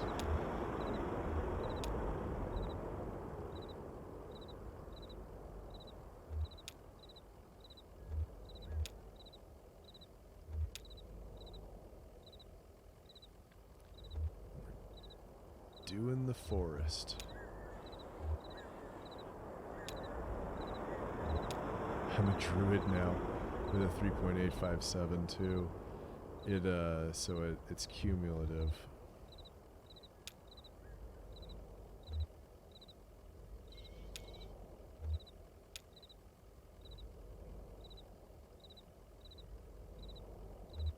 Explore the forest. Thick tree coverage soaks up every vapor of light pollution. The skies are uncomplicated, black and white, mumbling stars. An owl decimates a caravan of mice. It's time to make a decision. We're gonna live in a tree. It's a good tree, strong and branches are bare. Sleep upright, brush teeth with dew and moss. Makes sense for once. Score, druid.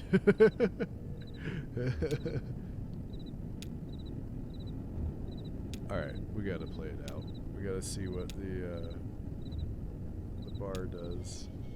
2 for 1 domestic. Somebody has a rifle in their truck. Late night target practice in a field. A few hours in lockup. Stern warnings and new friends. Status druid 3.8572. Affect distracted. Bar.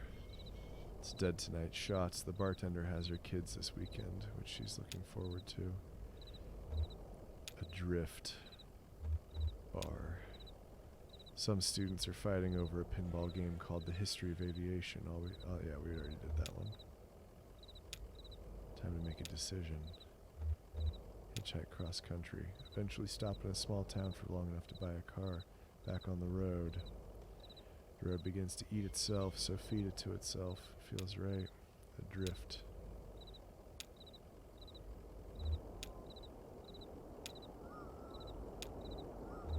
Now we've done everything. Can we study to actually increase our, no.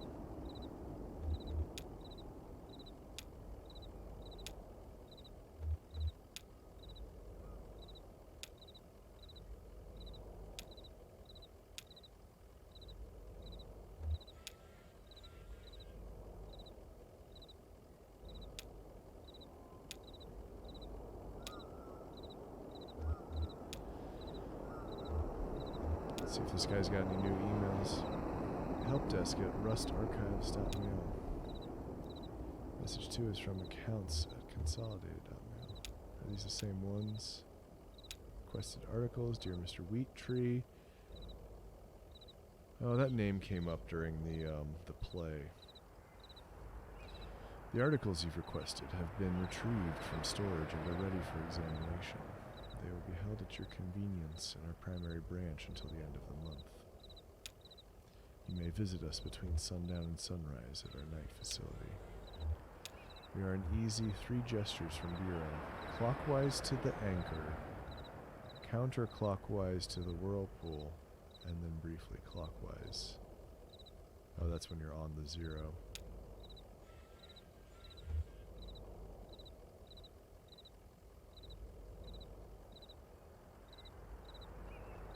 feel like I should write that down. Oh, man.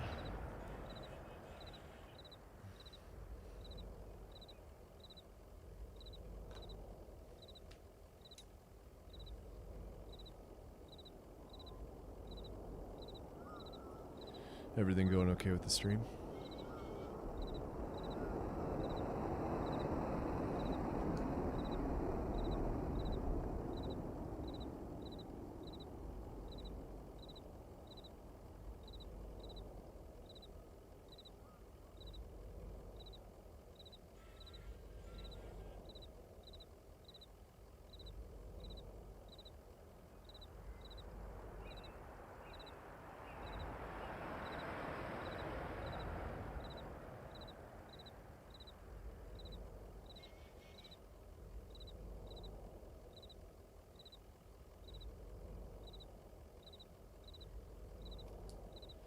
Vol, you should go to sleep. Well, if you're not careful, that you might get your wish. And we don't want that for you.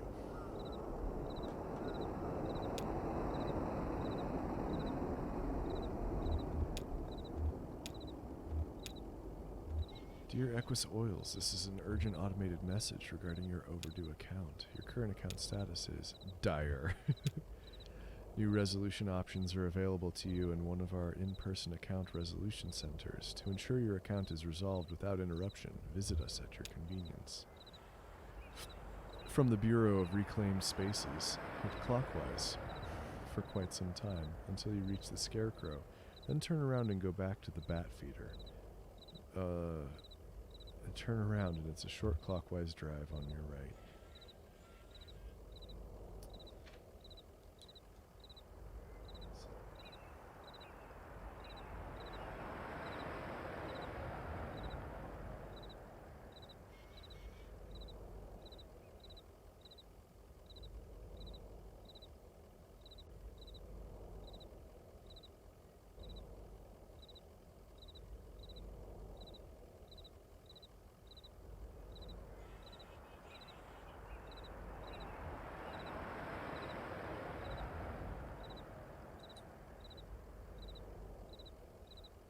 Vol, it's time for you to go to sleep.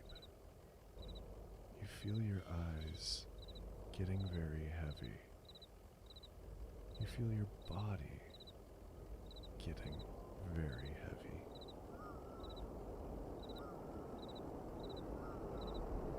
Begin to breathe deeply and easily as sleep comes over you.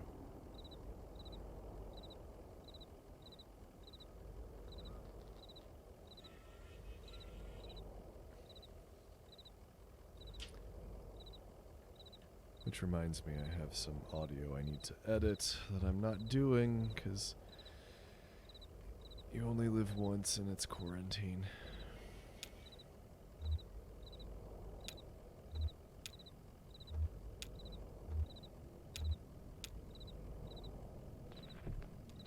Actually, can we go in the basement?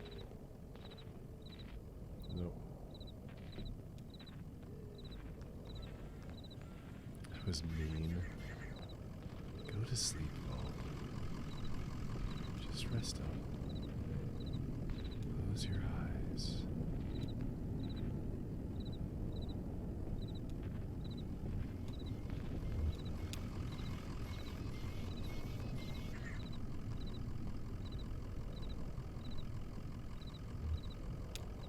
They have places to go.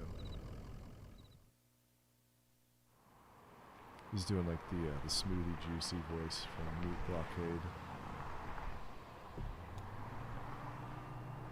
So we could go to the farmhouse. I'm just not sure if there's anything else. Like, do we have to get back on the 0?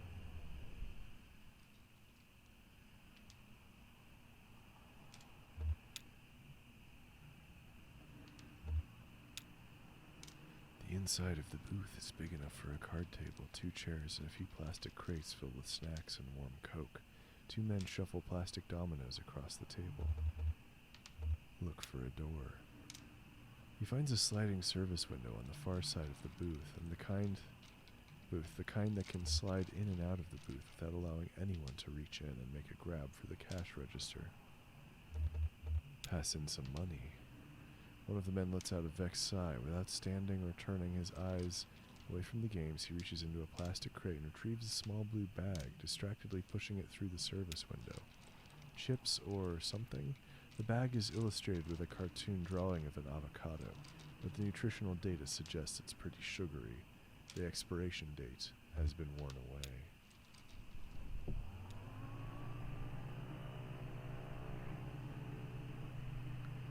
Let's see, I can go pretty far this way. Like, real far.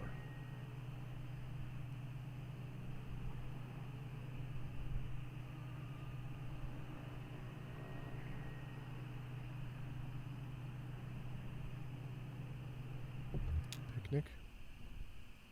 A blanket is spread in the grass just off the road. It would make a reasonable spot for a picnic, sheltered in the daytime by a coffee tree.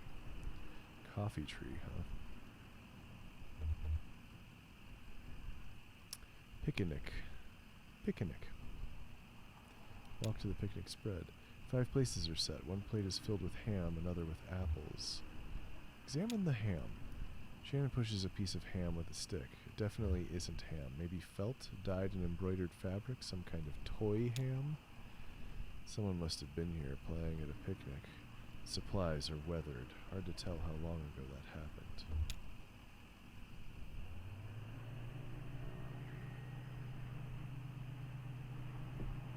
Oh, there's Shannon's workshop. Truck pulls into the bait shop parking lot. The bait shop is closed. Enter workshop. Conway and Shannon walk around to the side of the building. Shannon fumbles with her key for a bit and then looks down at her feet. The locks have been changed. She writes a short but stern note about tenants' rights and pins it to the door. Man, everybody's broke in this story.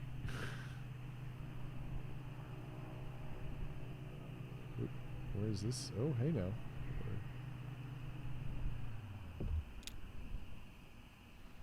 This isolated stretch of railroad track is overgrown with wildflowers. It spans only a few hundred yards and is bracketed on each side by a pile of rotting wood tiles. The only visible stop on the railway is a squat wooden station building, brightly lit from within. Enter the building. Conway and Ezra enter the building. The station interior is warm, soft orange light from a few antique fixtures, worn but finished wood floors and counters, and a compact space heater left conspicuously in the middle of the room. Train memorabilia hangs from racks on the wall. A model steam engine pulls boxcars steadily along a track threaded through the rafters. A teenager in a kitschy engineer's cap is slumped behind a cash register asleep. Examine the model train.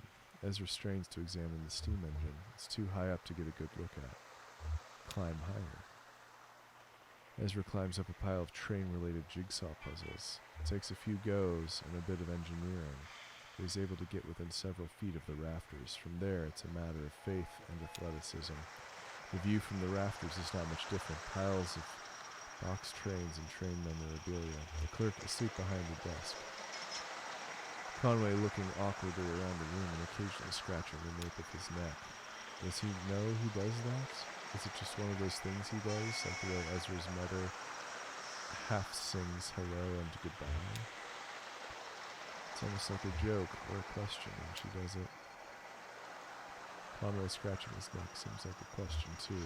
Are we really here, or maybe is this it? The train isn't very interesting up close after all. It's only his way.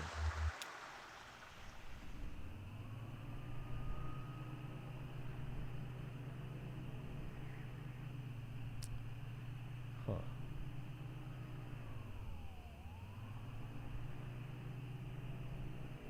It's interesting that that was just sort of hidden there. And now we're back at the farm. And there's the tree. And the petting zoo. Petting zoo is closed. So, Conrad, what the fuck are you doing? Get on with your shit, okay?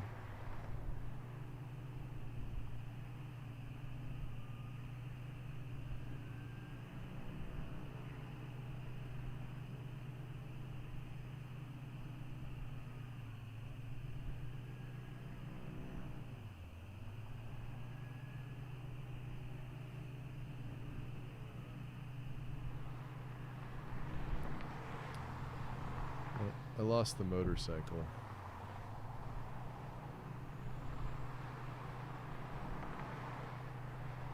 Oh, no, I didn't.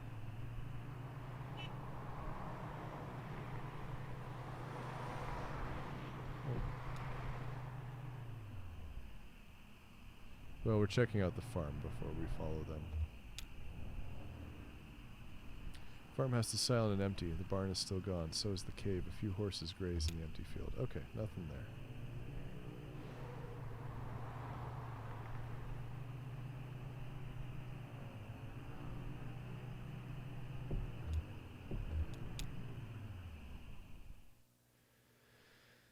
there. Oh.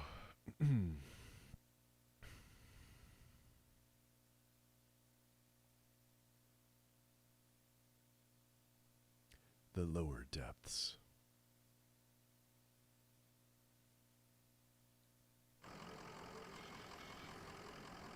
Oh, that's a... Man, look at those clouds. Let's talk to Homer. Feels a little like home, huh? But I wish it didn't.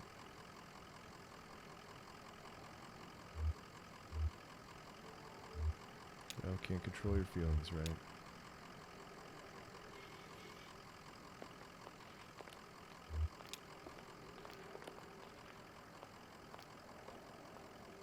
Kind of late. Are you sure they're open? Sure, they're open. This is one of those places. Give me a minute here. We're not saints, but we've kept our appointment. How many people can boast as much? It's lovely, ma'am. Who said it? A poet. Okay, dumpster. Let's look at that dumpster. Yeah. Get in there. Trash bin is filled. Several pairs of working shoes, a few hats, small Ziploc bag with 3 pairs of eyeglasses.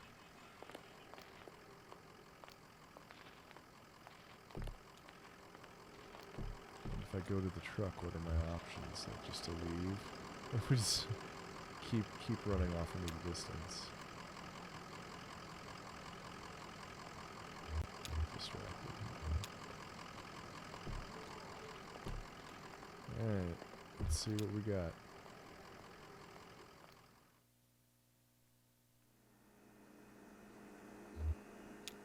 Air conditioner hums.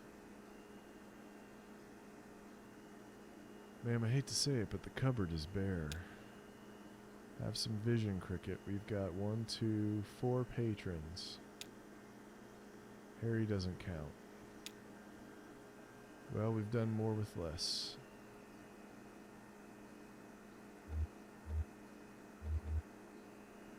What kind of music do you play? It's like Cyrano Cole meets Ike Towner, but with a woman lead, and the keyboards are kind of ambient whisper wave. Are you into whisper wave, Vol? A little bit more reverb. There's some Dolly Crown in there too, like the early stuff before she joined the Sheet Swingers. Better drum programming though. Whisper wave, got it. I think he gets it, ma'am. Oh, he gets it.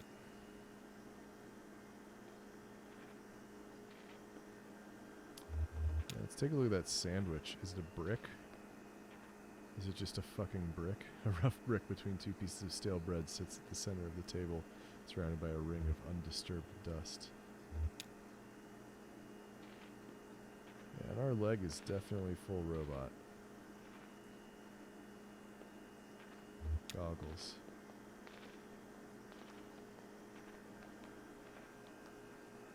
A bulky set of black goggles sit on the edge of the table next to an ashtray, a newspaper, and a few empty glasses.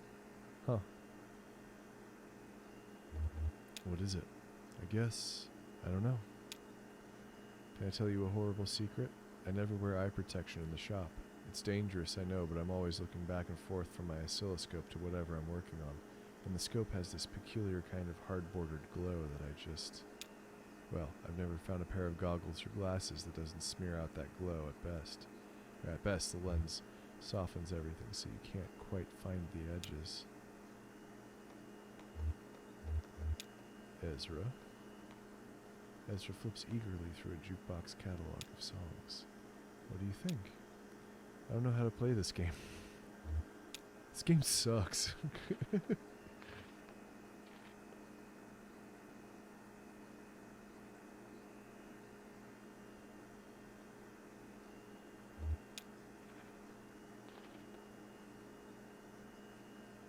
All I'm pouring tonight is Hard Times whiskey. Got any coffee going? No coffee. Hard Times whiskey. Say, shut the GD door, would you? I can't afford to run the AC all night. Sorry, Harry. Oh, it's you two. Where have you been? Never mind. Listen, I can't keep this place open through the small hours of the night just waiting for musicians. Where is everyone? Everybody had to clear out. Let's get set up, huh? There's nobody here to listen to it. I can't pay for... We brought some people, Harry. A crowd is forming. Yeah, but also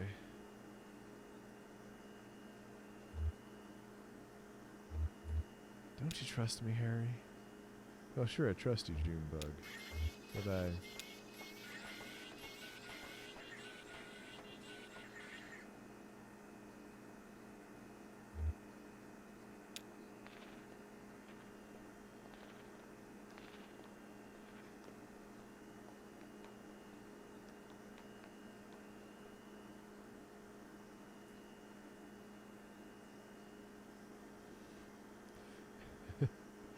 how's it looking out there? How are y'all feeling tonight? Can we get a bit more reverb in the monitors? Here, adjust the soundboard behind the bar.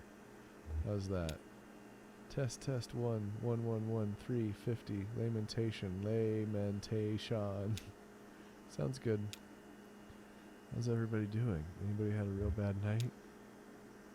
How about you, old man? Not too bad. Yeah, real bad.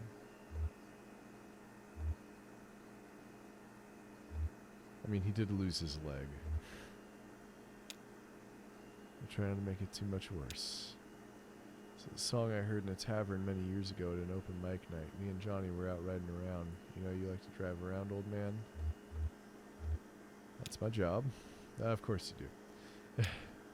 So we're out riding around and we passed this gaudy old tavern. I mean, it was a real dive. Busted up facade, weeds in the parking lot, taps all dry, bats in the bar room, and run by this creaky bag of bones. Looked like the only thing keeping him awake was the fear of death. So glad to be back here at the lower depths. Hey now. So we stopped, because they're, shit-talking that particular bar. Good, Vol is in the bed. Good news. So we stopped for an early drink, and there was a lady singing right here on stage, and the song she sang, well, it stuck with us, and now it's a regular part of our repertoire. Never got that lady's name, but she seemed like a sweet gal, and she had a voice like Scotch whiskey. And we just hope to do her song justice, so here it is, Too Late to Love You.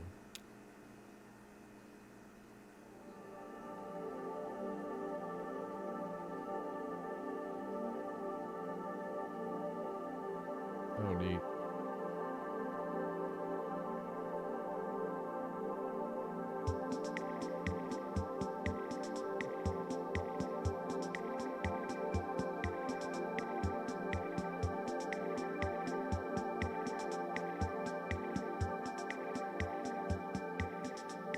Gotta love the guitar.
Well, they blew the roof off and blew it right back on.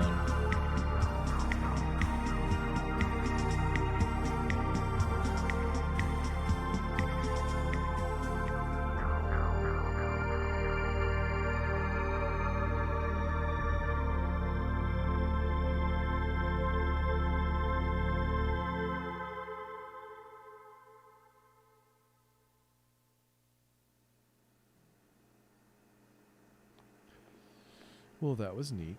I've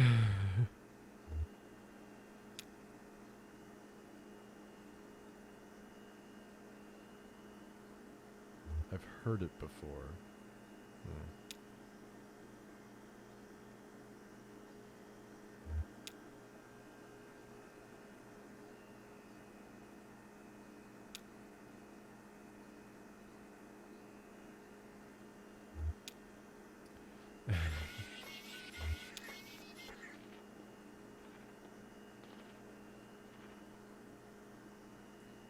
Well, Harry, I think that went pretty well. I'd say the crowd was into it. Reverential. Rapt.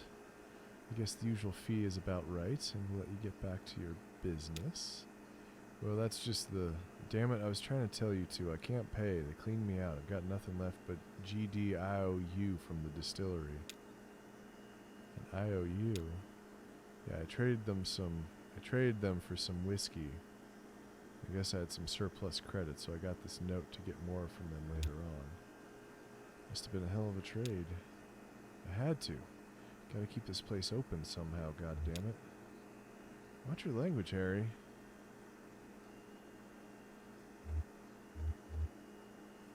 Could you pay them with your IOU?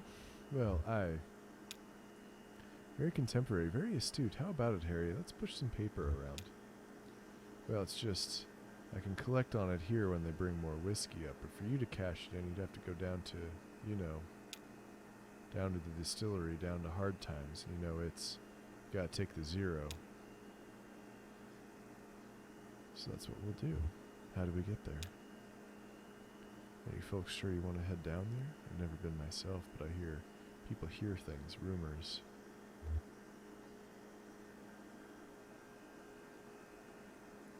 I got a new YouTube subscriber.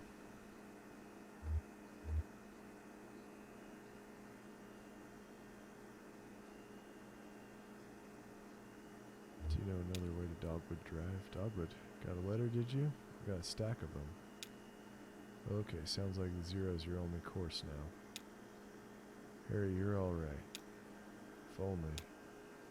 You got a radio in your car? Yep. Now, here's what you gotta do.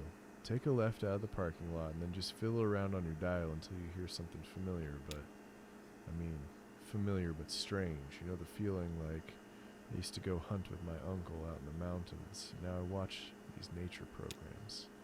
They're filmed in the mountains, and there's the deer. I know all the plants and every kind of tree, but something just doesn't look right. And it's even stranger for being so close to familiar, something like that. You'll know it when you hear it.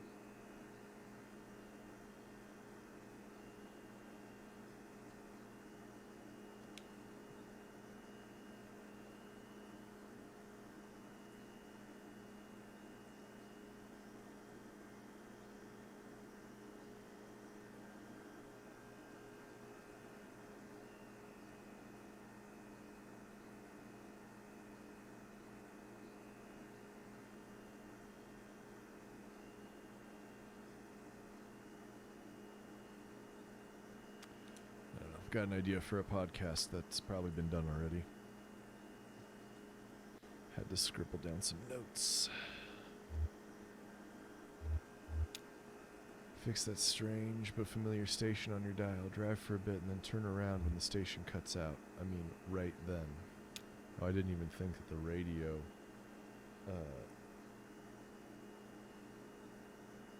would change based on the location. Hope you folks find what you're looking for eventually. Always a pleasure, Harry. Is it? He's so sardonic. He's just a real sardonic one.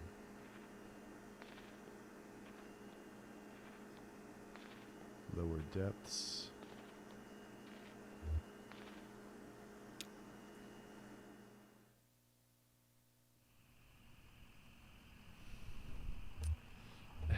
Yeah, those sad love songs. Lost love.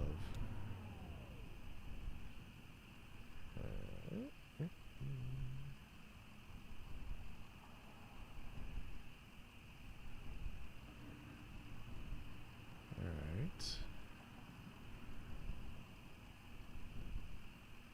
Let's see, can I do a browser source? Add source. We'll call it art. Oops. Okay, good. Yeah. I'm so glad that it put that shit on the screen before I could actually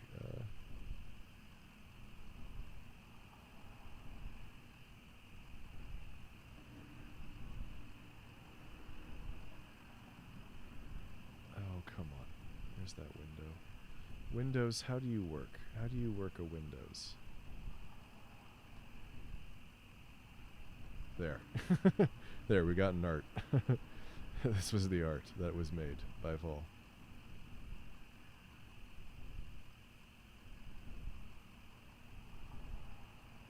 Can everyone see the art? I think I really nailed it on the display there, guys. Okay.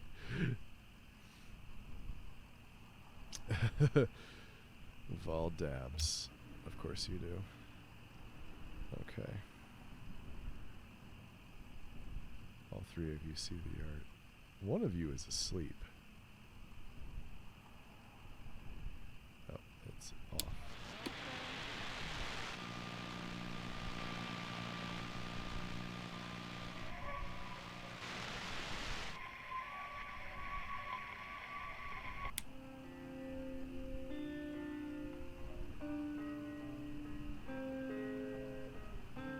Oh, not the right station.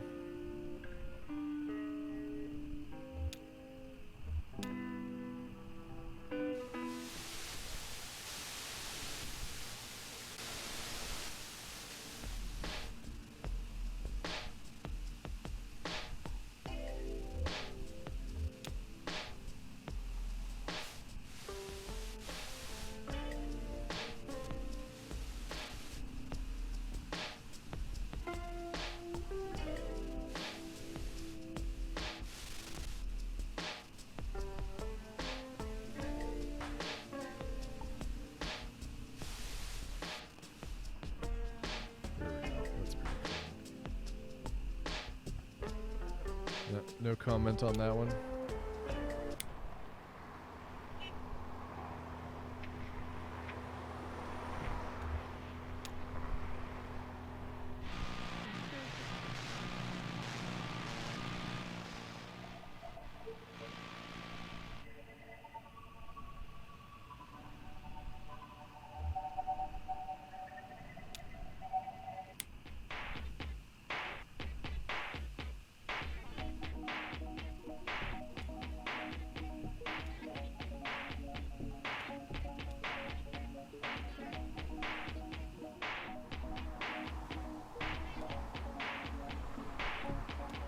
I'm guessing I'm gonna get another clue when I actually get it right.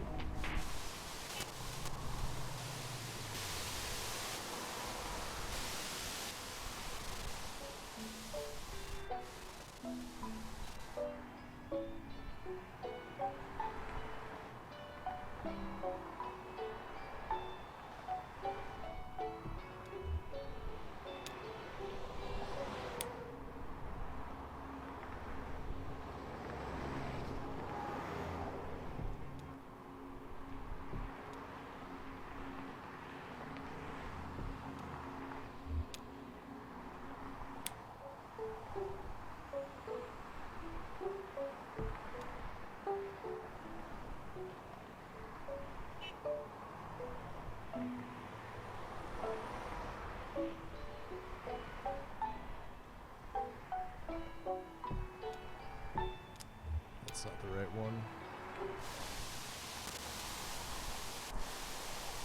Oh, okay.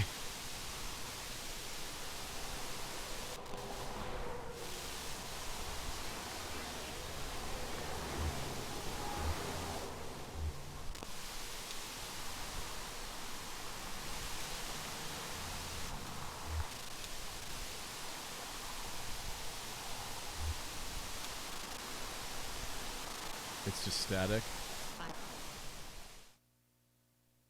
Oh.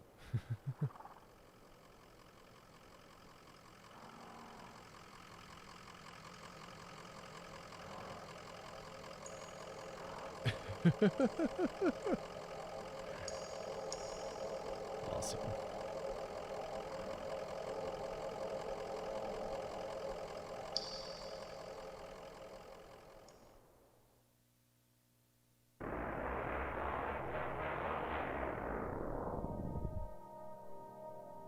Guess we're on the 0. Oh man, that sound.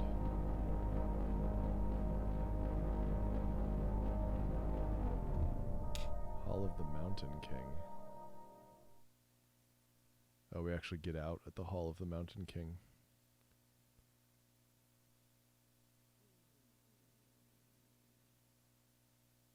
Interesting. Why? Huh. I felt like I kind of just clicked on that at random.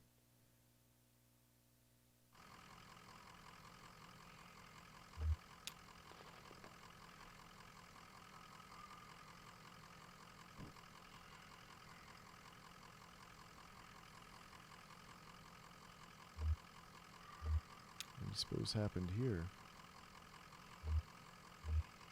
Kind of storm washed it away?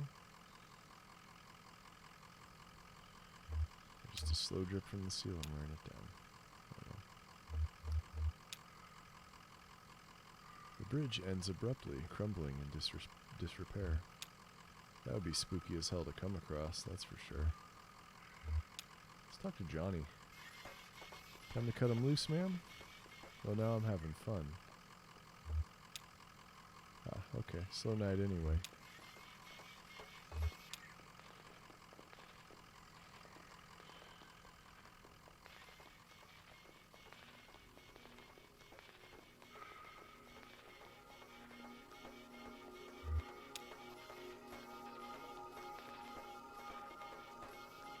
A loop of decayed rope is coiled on the banister. Some rotted sections have been smoothed over with a fine dust.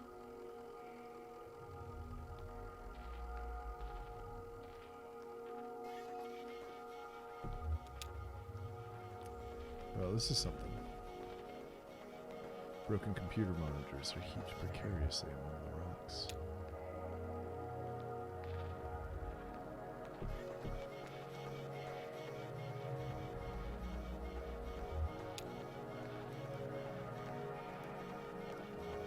Pet carrier for a cat or small dog has been left by the path. A calcified rag wadded in the corner may have once been a blanket.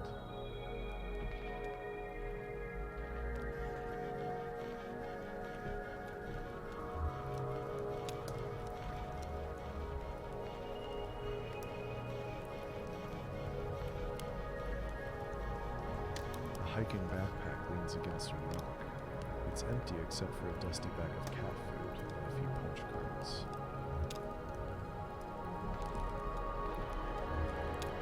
Yeah, let's check out that fire. I'll also probably talk to this person over here. A pile of discarded electronics burns steadily in the center of the chamber. Let's talk to Amy. We seek Amy. Oh, it's triangles within triangles down here. Shifting, intersecting. Oh, isn't it romantic? Let's see. We're here to steal back the love of a boy you once knew, when you were too young to recognize the movements of the heart. To Conway. And you're escorting her, pretending to have her interests at heart, while really you're in love with the young woman as well, and so you've agreed to help him conspire. Really, you're in love with the young woman as well, and you've agreed to help him conspire to win her affections, but it's just a ploy to set him up for embarrassment and diminish him out of the picture. This is where I go when I'm having a bad time soldering things. Yeah, probably. Junebug's into it. Well, maybe I still have the knack. I used to be really good at this. I had 11 novels published, from The Billionaire's Bidding to Fields of Longing. Real hot, bodice-ripping stuff, you know. I miss those days in my Lexington studio apartment. Just me and my thesaurus steaming up the windows.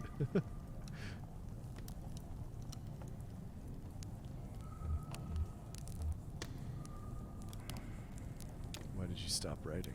You know, suddenly, there's all computers everywhere you went. I thought I might be able to do something with that, inject a little libido into those ugly beige boxes. Ha! So I went back to the university and I studied human-computer interaction. And then I picked up Donald's research assistantship here as a tester, debugging. In my off hours, I played around with the doomed love story at the core of our little simulation. That seemed to amuse Donald, so I kept at it. I'm afraid I tinkered too much, made it too complex. Now our work is never done. We don't even have to add any new functionality. The bugs just grow on their own. Too complex. I miss those days in my Lexington studio apartment. More talk to Amy? The woman in a tattered cardigan looks furtively at the other people around the fire. Fire? Pile of discarded. Okay, so we did that.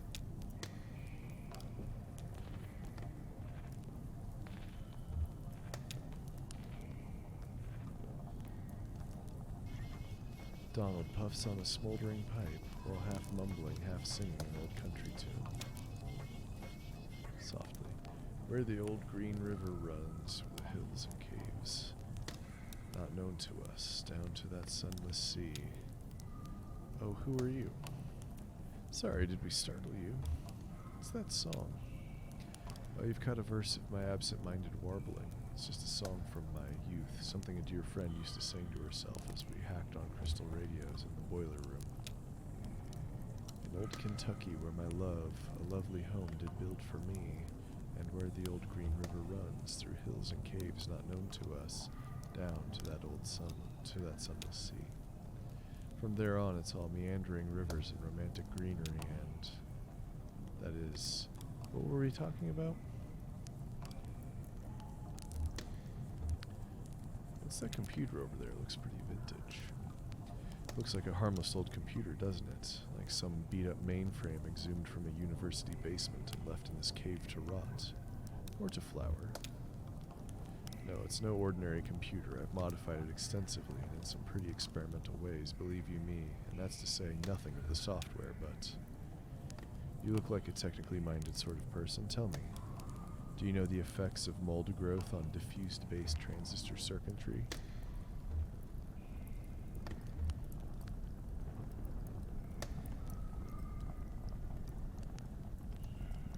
Sounds like it would short circuit. Certainly.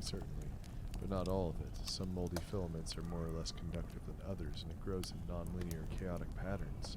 We can guide it a bit through a simple application of classical horticulture, but we can't produce specific results, only tendencies.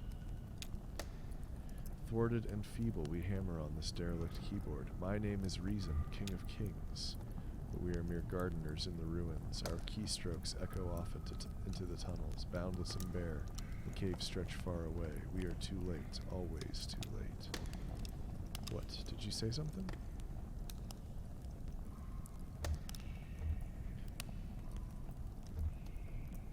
I'm just interested in the mold computer. The mold computer, Oh, Xanadu! You've heard about it. Perhaps you've read about it in a journal. It's been years since I published anything. Xanadu has evolved significantly since I explained its data structures in my article Literary Multitudes, Hypertextual Narrative, as Post-Structural Witness. So what we're encountering right now is a hypertextual narrative, because we click on things, and it takes us to other things. As Post-Structural Witness. Evolved and then deteriorated. Donald sighs dramatically and takes a puff from his pipe. I'm afraid you were too late, fellow hypertext enthusiast. As the mold accumulated on the circuitry, Xanadu blossomed for a moment into something holy and enchanted, and then all the charm was broken. Do you have any idea what it's like to spend your life building something, and then sit powerless as your work declines into ruin?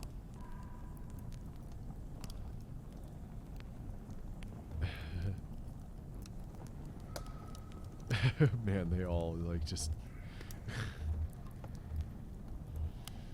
Those are some rough options, you know?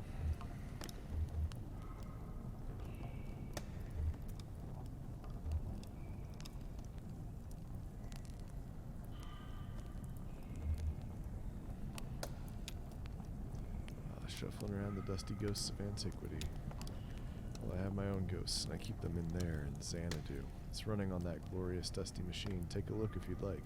Too late to do anything but smoke and reminisce anyway. Far too late to do anything.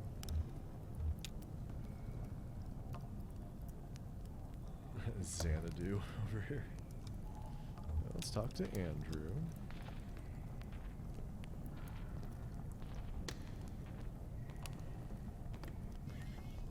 Do you know that when I first... No, I mean, if this cave were larger, could it... Now I'm getting ahead of myself. I've got it. How would you characterize this space, the one we're standing in now?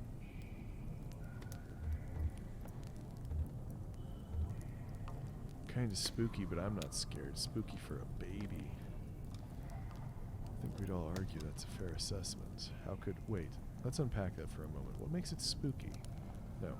How do you know it's spooky, or would be spooky for a baby? Huge fire. Mysterium tremendum. It sends the shadows scattering momentarily, lights the mouths of unseen tunnels. That fire is constantly reshaping my... Close your eyes. Will you close your eyes?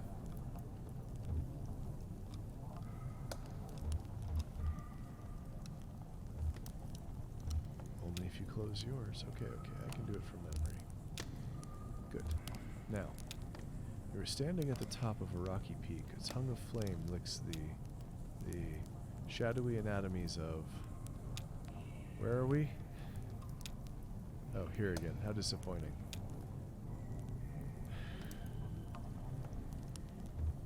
What are all these computers for? Computers. Oh, now I remember. I was writing on them. I described a cave. That was my job. Describe the cave. There's a great history of caves in the literature. Don't you know the walls are frozen rivers of orange stone? Isn't that vivid? I had a lot to live up to.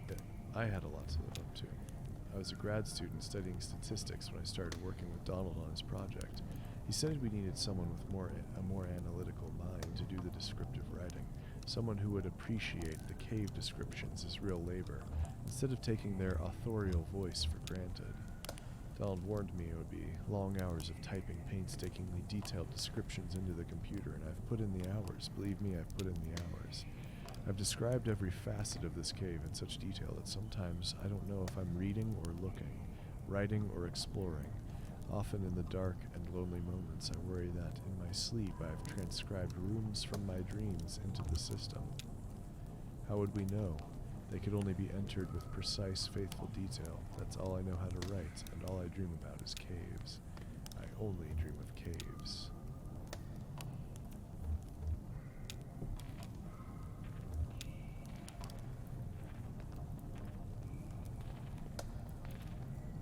A massive gate constructed out of scavenged materials blocks passage down the far side of the spire.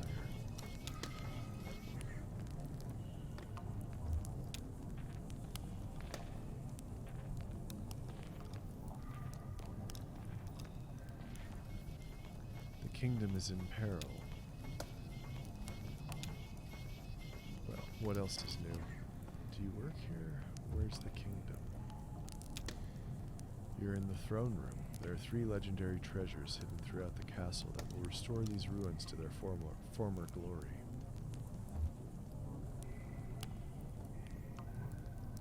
What do they look like? She's messing with you, kid. Enchanted jewelry, talismans, a magic mirror that prevents the future, a magic shield that protects the bearer from age, a magic chest that's always filled with. I never went to the university. I was an independent scholar. It means I took to the public libraries like a beachcomber. I studied fairy tales, and then I came to work for Donald. I paid the bills, rubbed leathering elbows with academics, scraped black mold from cave walls. Finally, now I carry the firewood into senescence. The kingdom is in peril. So what happens if I had just clicked on Xanadu or whatever? Oh, it's still further yet.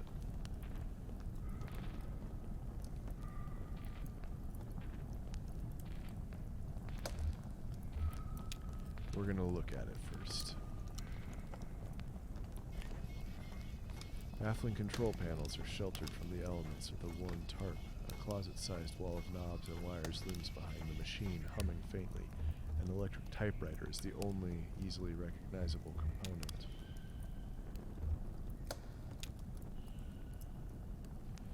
How do you think we get it started? This old thing? Maybe there's a hand crank around. Oh, it has a run key.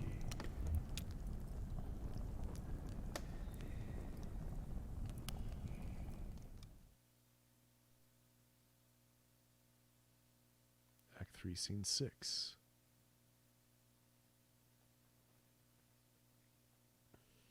Xanadu.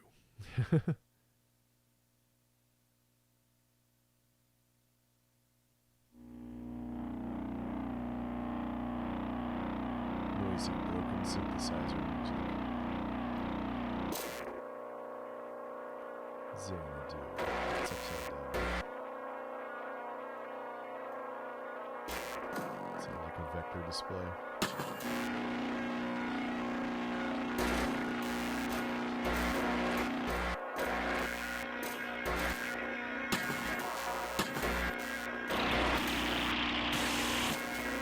We're standing at the eve of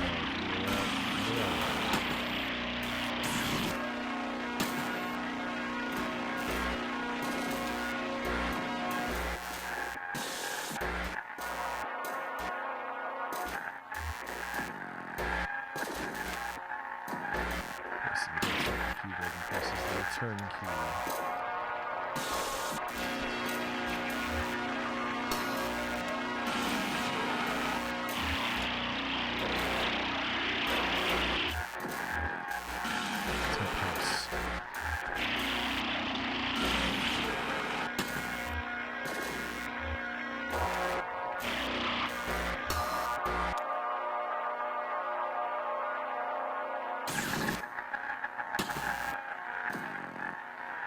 I blood quit? What was that?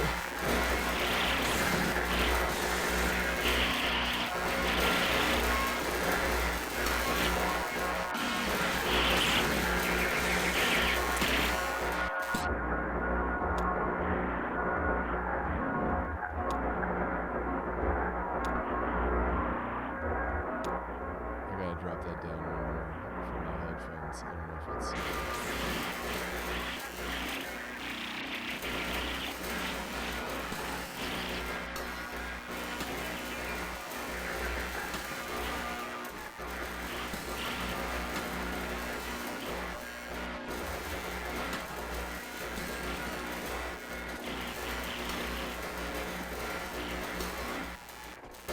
Download something, email, as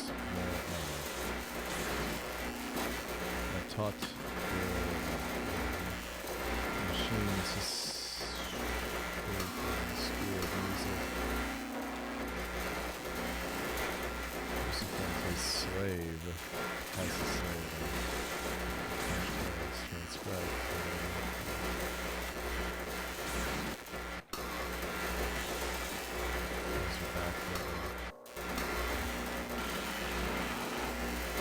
Oh, I have my portable degosser.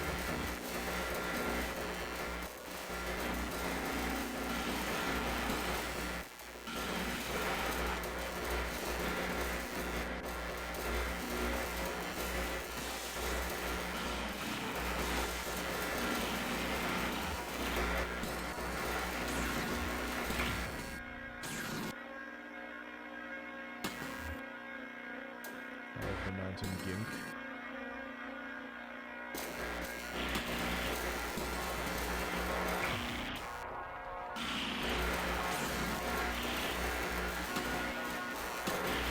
Sam is downright abusive.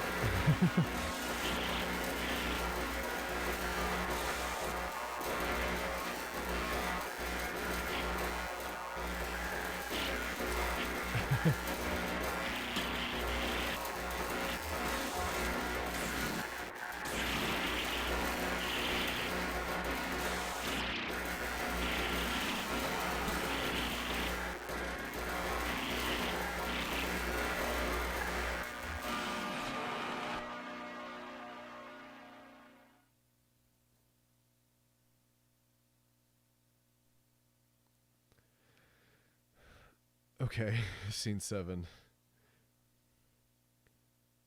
Is that not Xanadu? Hall of the Mountain King. Okay, we're back.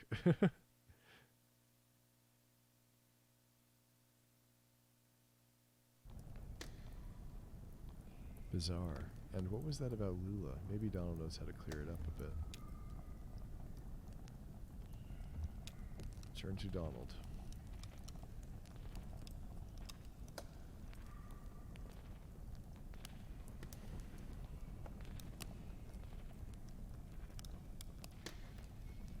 Well, I'm awake now. Actually, that's not true. I'm still kind of sleepy.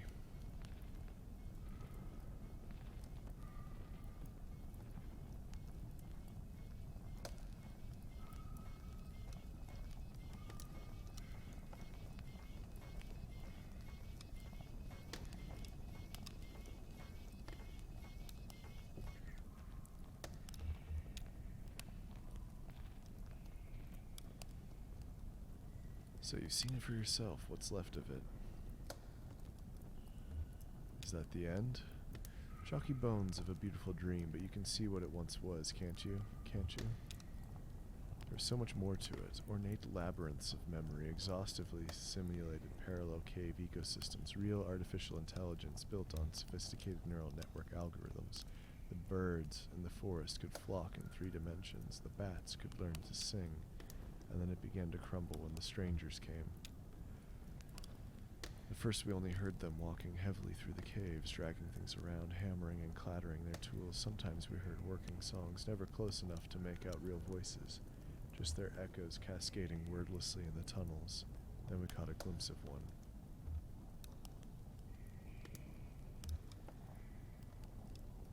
What were they working on? I shouldn't be telling you about this. They're dangerous. They're strange. I should never have tried to outwit them. They were always too much for me. But it's too late now. If I'd listened to Lula, Lula Chamberlain? Yes, of course. Oh, do you know her? We're looking for her now.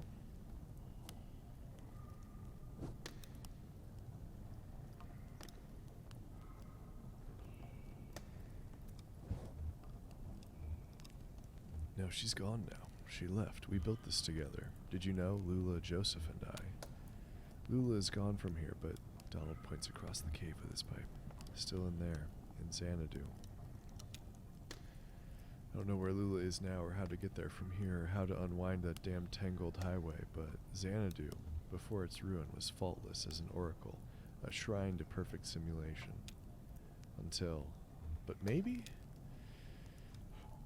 Those weird interlopers destroyed my Xanadu. Perhaps they know how to fix it. It may be dangerous. I've sent my eager seconds to negotiate with them to repair my masterpiece. Back there, that tunnel. Push back the vines. Crawl out into darkness. Watch your step. After a while, you'll feel the terrain change beneath your hands and knees. From rock to crystal, then to mud. Then you'll be out. That's where the strangers come from. Now leave me alone. I still have a bit of mold in my pipe and a few dreams left.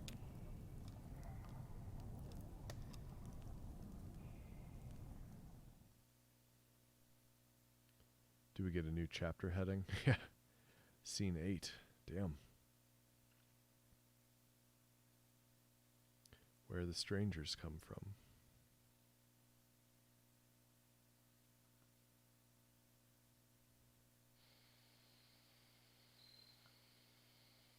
Insects chirp softly.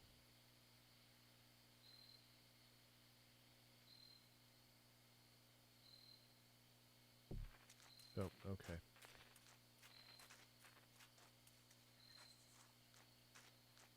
All right. Well, this can't be right. Looks like an old church. Worth a look inside, I guess. I want to stay outside. Okay. I'll stay with him. We can look for lizards. Okay. We'll make it quick.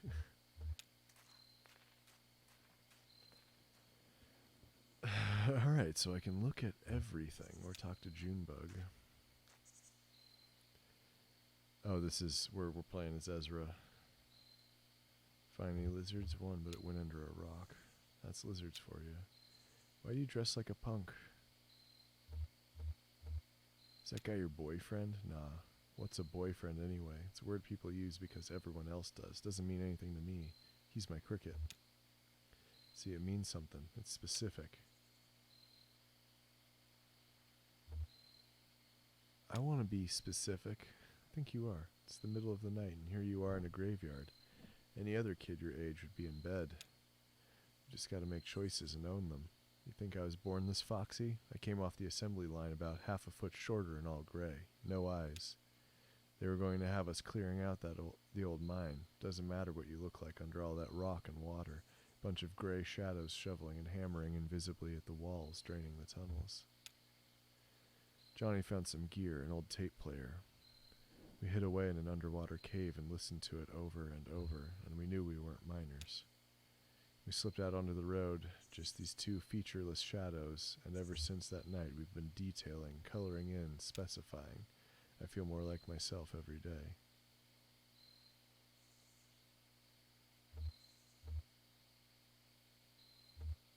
I think I should be a musician too. Is that right? I'll have to keep an eye on you. Oh, so that skipped all of the looking around I could have done. Well, okay. Whoops.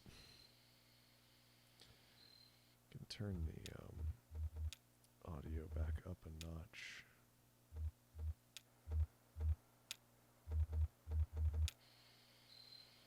There you are. What'd you find in there? It wasn't... Hey, what's going on? You look flushed, old man. Doesn't matter. Right on. Okay, we got what we need. Let's go. The hell did they see? Just tearing through scenes here. I think I missed that entire one, though.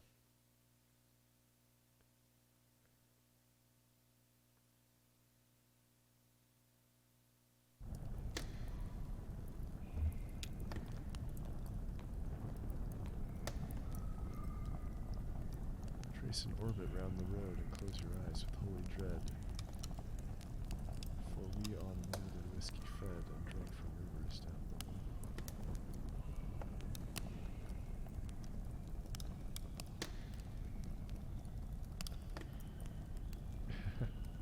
Go to bed, Vol. Found your strangers. We know how to fix your damn machine, but I'm not sure it was worth it. Oh, soon the visitors will return. What have you found? Man, I feel like I really missed something. You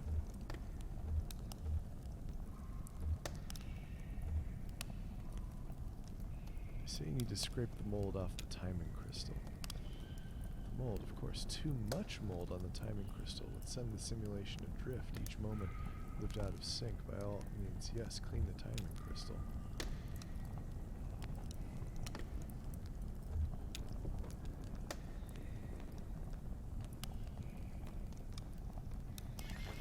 I want to know what was in the church. Was there a way to see that? I'm confused.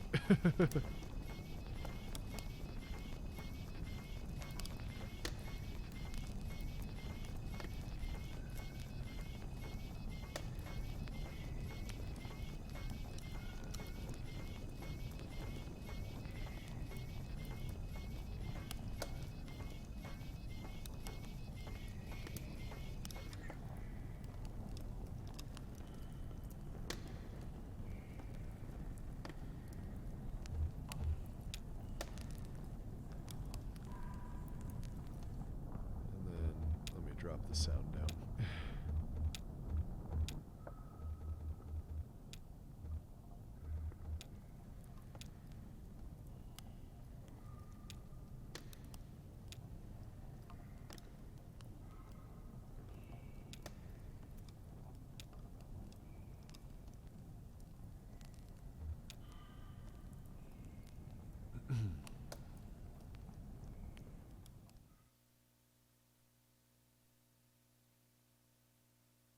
And another scene already.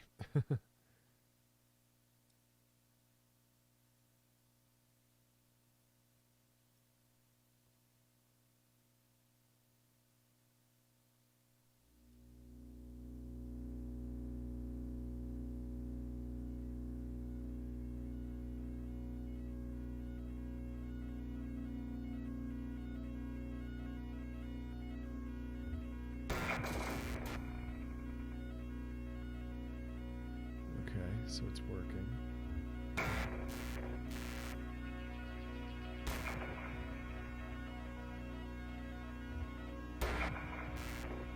At end of road.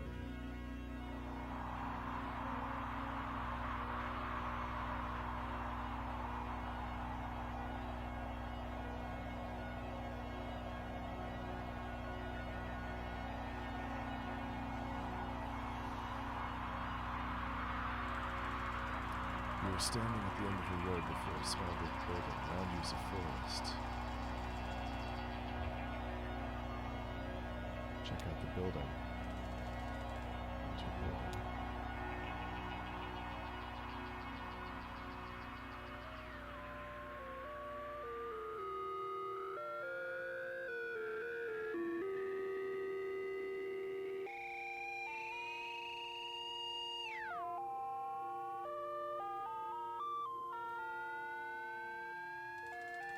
You are inside of a building, a storage shed for the National Park Service. There is a sensible modern electric lantern nearby. Get the lantern. Taken.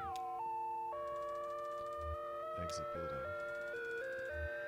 I like how we're doing a text adventure via point and click. It's not something you can enter. Just type a direction. North. In forest.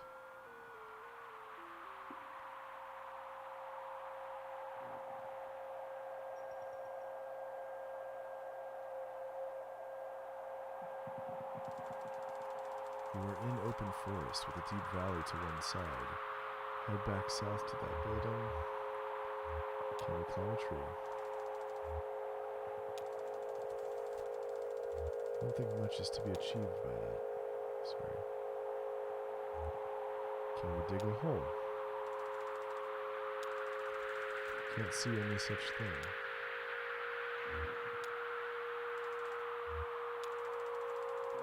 We're in the forest. Hey, it's a maze.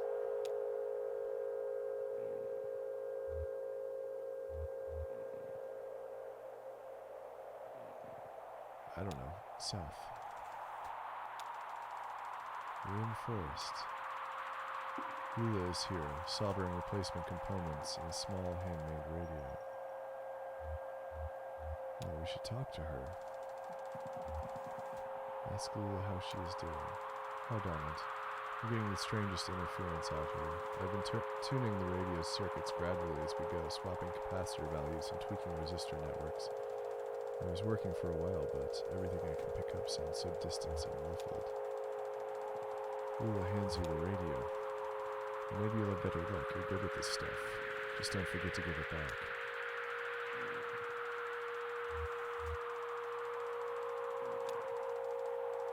South. You're in the forest. Joseph is here, tapping with a small stylus on a modified pocket braille slate. Small gray kitten, no more than a few weeks old, dozes comfortably on top of his backpack. Maybe he has something to say? Listen. Donald, I was just transcribing your footsteps. Sounded like... Joseph runs his finger along the index card he's been tapping on from right to left. Long, weary song, drearily gone, dead, dearly gone. You beat a melancholy shuffle through these woods, Donald. Ha. I've been noting down the sounds of the forest with an ear for speech and an inborn filter for poetry. I suppose so. Maybe it's me being melancholy after all.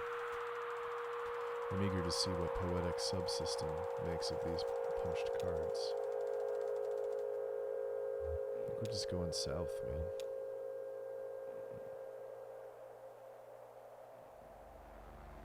man. At edge of hole.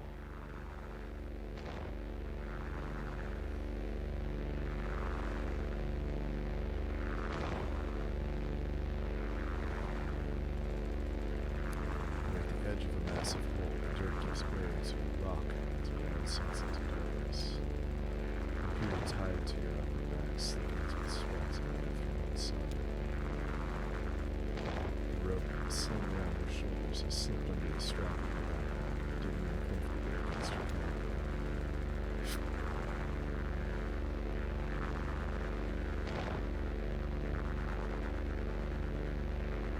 Nail into the hole first to see if there are pirates. No.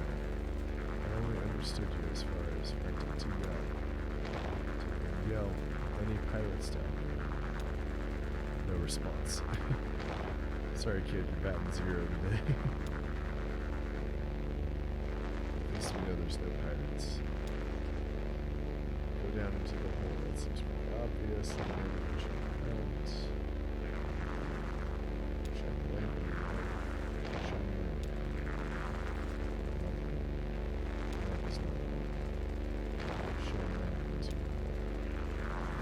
Lamplight only reaches a few yards to the hole. The rock is coated in sandy black mold. You can tell that the walls are too slick to climb safely at this distance.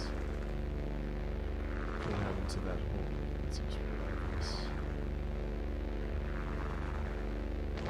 Try using rope to climb down safely. Tie rope to tree. Rope is tied snugly to a tree trunk. Down. Your feet slip a few times on slimy rock, but you remain stable. Lula and Joseph descend carefully after.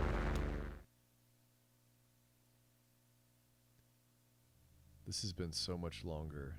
Yeah, in bed quilt, okay. This has been so much longer than the other chapters.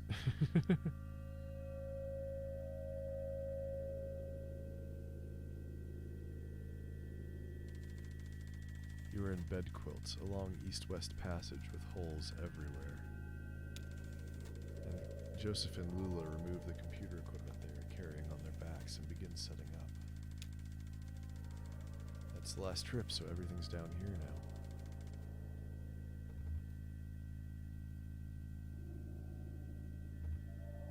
Say something back to her. You make an awkward joke. Don't be so morbid. Lula looks pensive.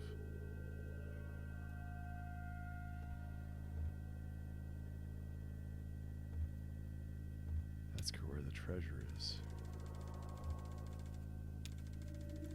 If I knew that, we wouldn't have to set up down here. I know you think this environment will help our project, get us in touch with a deep romantic reverence for some kind of profound natural spookiness, but I was more comfortable in our lab.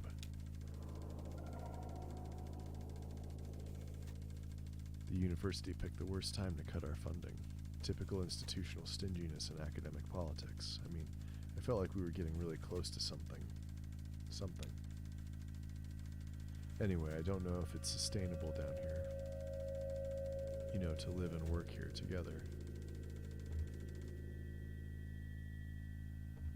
What's the gear they're carrying? Sure, Donald, we may as well take an inventory. Got the tape machine and the synthesizer parts we borrowed from the School of Music. It's all tuned up to my voice so we won't have to type so much. Joseph has his slates and the punch cards he's transcribed from the poems we read him. He's got the typewriter and the paper tape reader.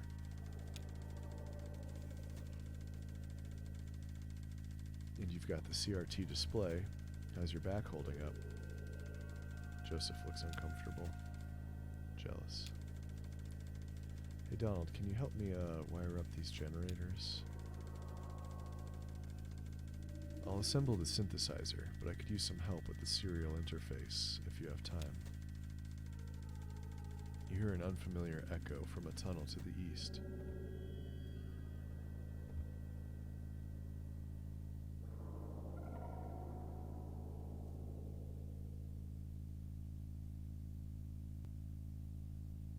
Maybe if we help Lula, she'll have some more to tell us. Help Lula. Thanks, Donald. I can never remember which color lead goes to which pin. Lula begins unpacking a box of wires and terminals. Do you think there are paintings down here? Cave paintings, I mean? Maybe some old pottery shards from when the world was young and early men and women huddled in these caves to... Do You know, I think cultural fossils are the saddest fossils. Sadder than animal remains, I mean. We might come across a petrified mollusk or a partial dinosaur footprint, and we say, there was a point of contact here where a body touched the earth, and maybe there's a little bit of evidential garbage. But the life who owned that body never cared and has moved on anyway. And that's the end of it.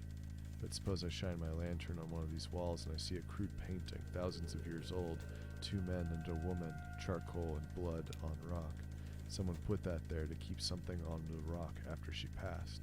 A hope, a relationship, or a moment, a worry maybe, a regret. She made a painting to keep something alive for her, but like that dead mollusk and that itinerant dinosaur, she had to move on. Whatever it was is gone.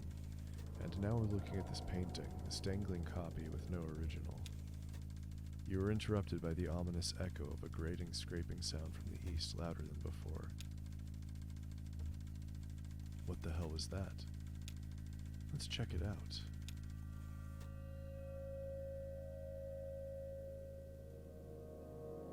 In tunnels.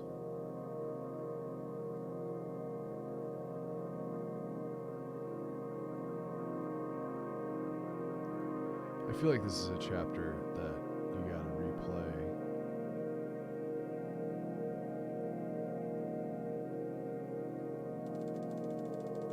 We rush down the tunnel with Joseph and Lula close behind.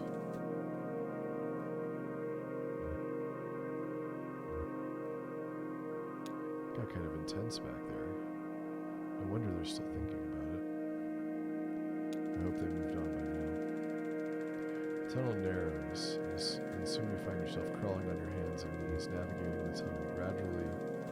Navigating the tunnel gradually becomes more awkward, as smooth rock gives way to jagged, crystalline surfaces. Scratches and taps echo from the end of the tunnel, some short, piercing, slow, and some slower groaning, as if dampened by water. The tunnel opens into a large room.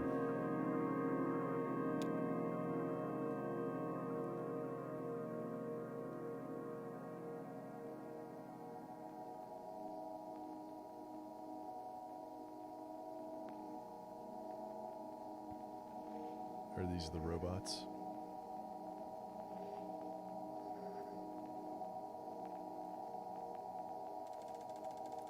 You are in a large, irregular chamber. The walls, floor, and ceiling are covered with crystalline projections. Strangers are here, scraping black mold from the crystals. They look up when you enter. One of them seems about to speak. Ezra, finally. Let's listen to what he says.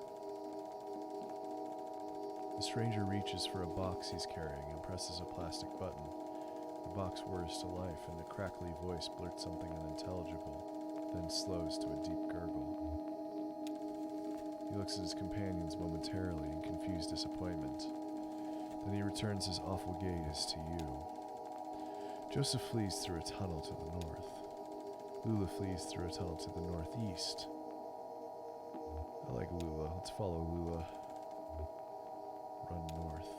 Lula's headlamp scans across the northern passage as you run. Soft shadows loom perplexingly from floor to ceiling. You feel around to distinguish shadows from crystals, but eventually find yourself cornered. You have hit a dead end. Who are they? Comfort her. You reassure Lula that the strangers are harmless. Are you sure? Maybe you're right, it sounds like they've gone back to work. Alright, let's try to pass them quickly now. Don't make eye contact, then we'll find our way back to the equipment.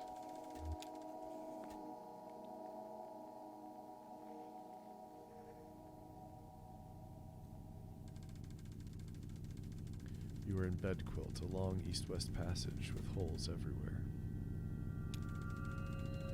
Lula is here, panting for breath. Do they follow us? Where's Joseph? She seems pretty scared. May as well wait. Search for him.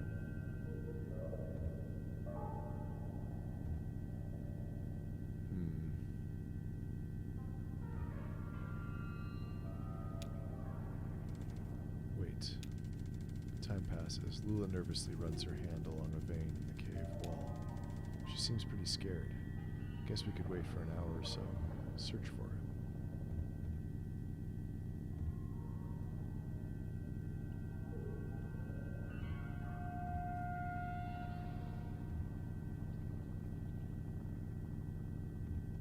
Guess we could wait for an hour or so. A shifting, fluttering sound grows louder from one of the tunnels. What's that?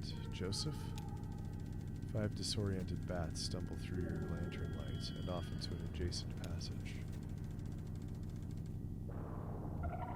Man, we can keep waiting. Let's wait a bit longer. Wait for a day. Time passes.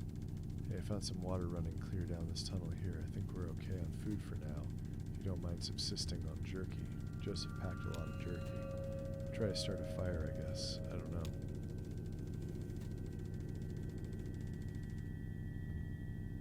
Keep waiting. She seems to want to wait.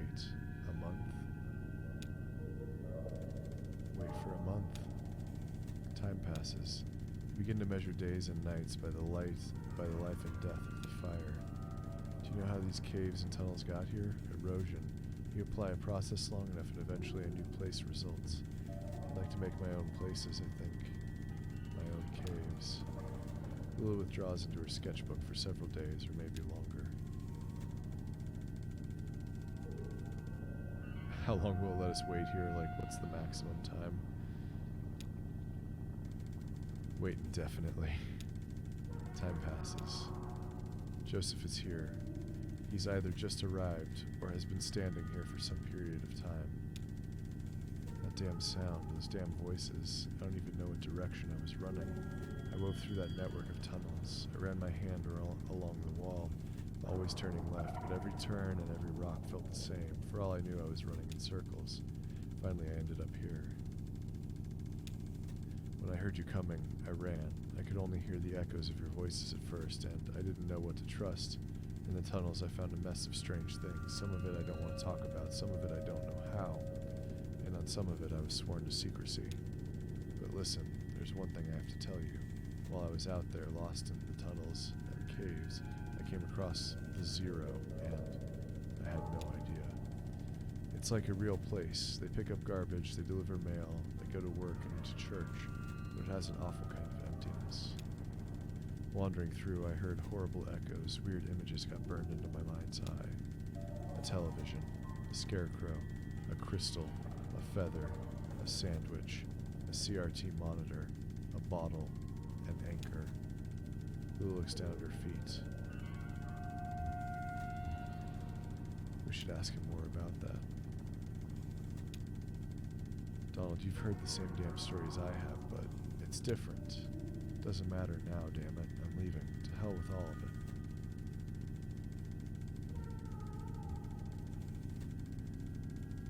Getting back on track, we're so close. You shout something at Joseph about the projects you were working on together. You'll die in these damn cold caves. And what about those men? You know they'll come back. Tell them we can find somewhere to start a fire.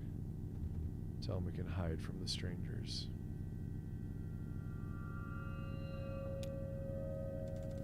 So just finding a hiding place.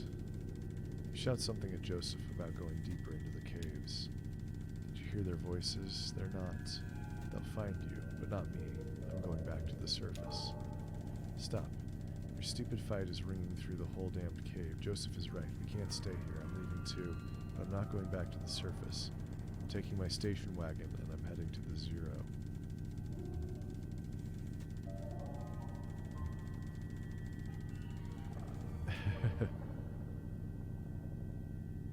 Don't let her leave us here. Get Lula's attention. You plead with Lula about your continued collaboration. I'll send you this tape when I'm done recording. I'll put it in the mail, and then you can see what your damned machine does with it. Lula and Joseph have left.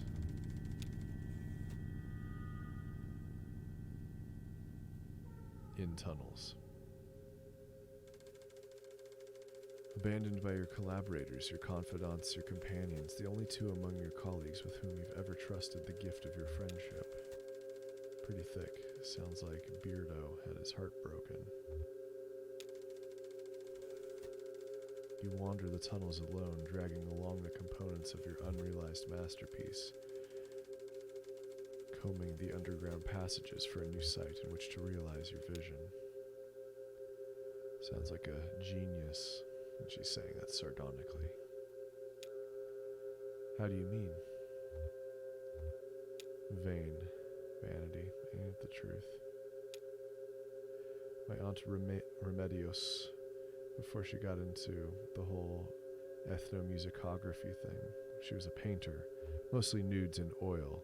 She had this model, I'll never forget him, big, classically physical guy. Looked like he was about to storm Troy. He made everyone call him the Colonel. Weaver and I saw this guy naked a lot. You couldn't help it. He was always posing somewhere in the house, chasing the light from room to room while Aunt Remedios made a sketch of his profile or worked on the right mix of pigments for his abdomen. The Colonel had this magnificent hair, long black hair that ran down just to the bottom of his shoulder blades. One evening he was standing next to an open window in the back of the house. The sun was setting, early spring I think. It was kind of windy. Aunt Remedios was trying to get her hair right. She kept arranging it like half in front and half behind, get his hair right, running over his shoulders and laying across his chest in this very specific way. But it itched him or something, and he'd do this weird indignant shuffle thing where the wind from the open window would push it around, or it'd start to turn his neck when Weaver or I ran by, and everything would be tangled again. Final product was a swirl of black lines billowing around the top of his neck. Weird thing is, I don't even remember his face now, just that black swirl. Probably the best one she ever painted.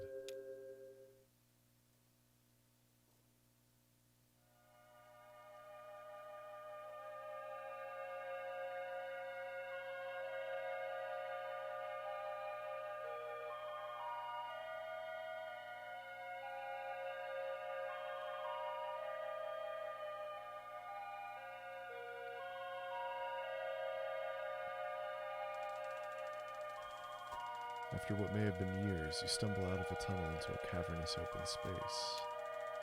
Stalactites adorn the ceiling like grotesques. In the center of the room is an enormous rocky spire. This is where you will set up your equipment and establish your legacy.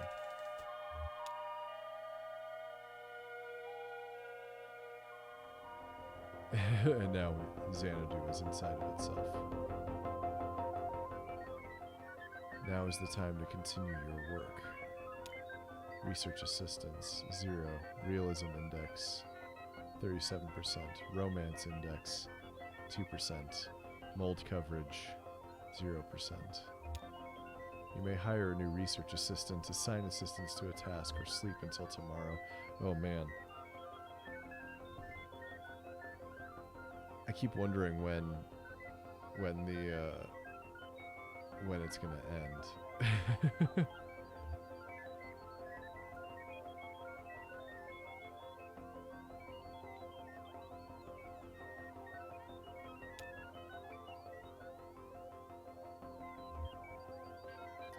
Well, you can't assign assistants to a task if you don't have any, so we gotta hire one.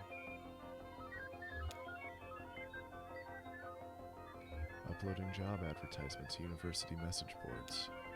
You have hired Mary Ann, who studies fine art.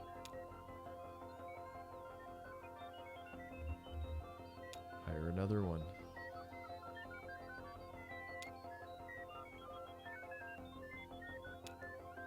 No new applicants, try again later.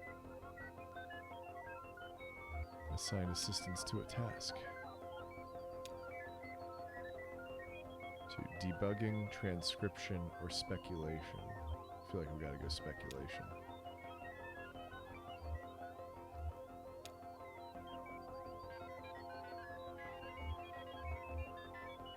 And then we gotta sleep.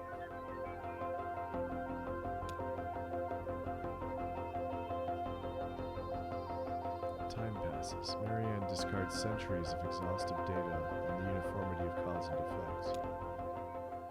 Now it's the time to continue your work.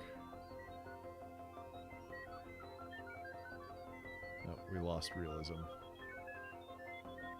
our romance increased. Mold coverage is in good shape, I guess.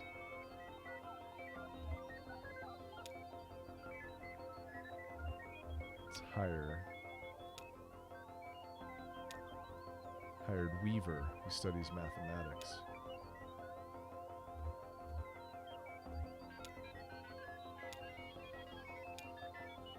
No new applicants.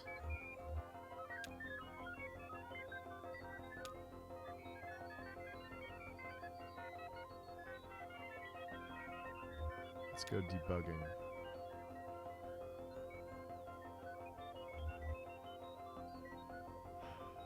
Let's put them both on debugging.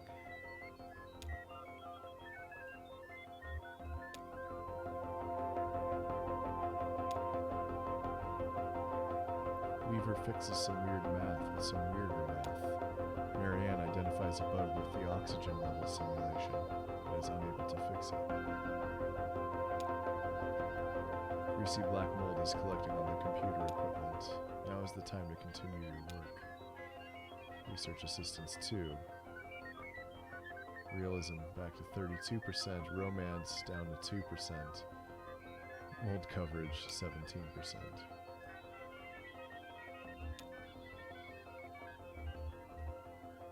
Let's see if we can get another one.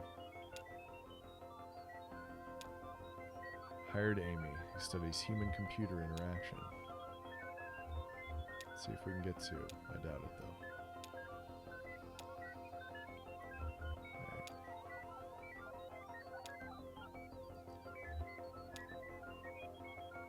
Let's do 1 per thing.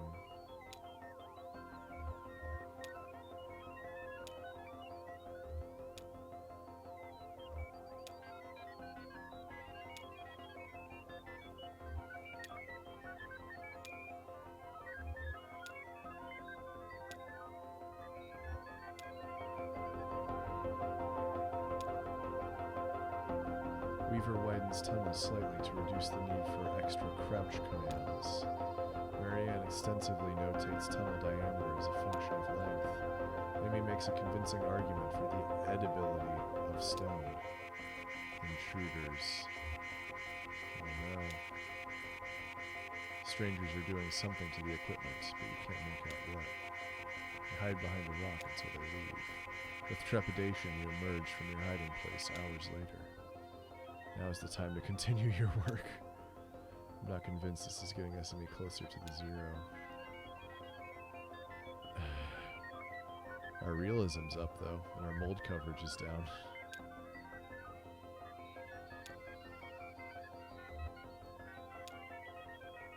Hire. Andrew. I'll try and quit and start over.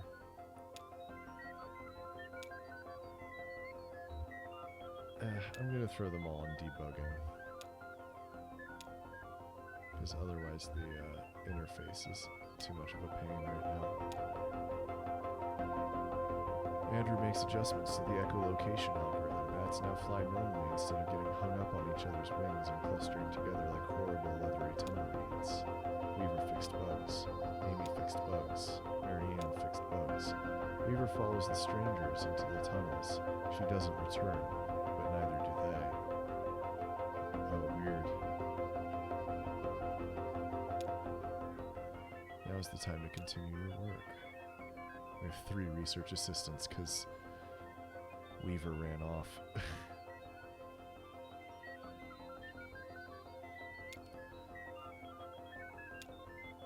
Okay, so let's hire a new research assistant. We've hired Rick.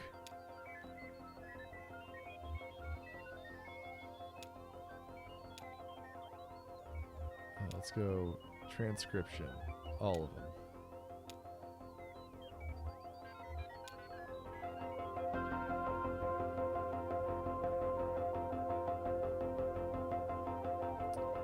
Alright, you going to bed, Blathbandio?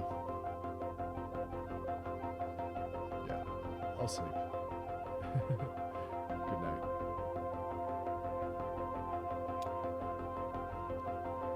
Andrew summarizes the migratory patterns of bats through the tunnels.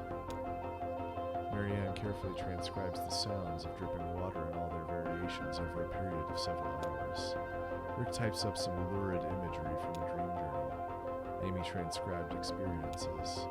Greasy black mold is collecting on the computer equipment. Now is the time to continue your work. Maybe we should try to start over or something. This doesn't seem to be helping. Research assistance 4, realism index. 100% romance index. 19% mold coverage. 16%.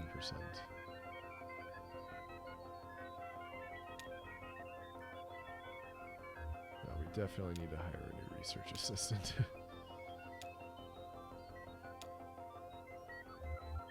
Assign them to tasks. All to speculation.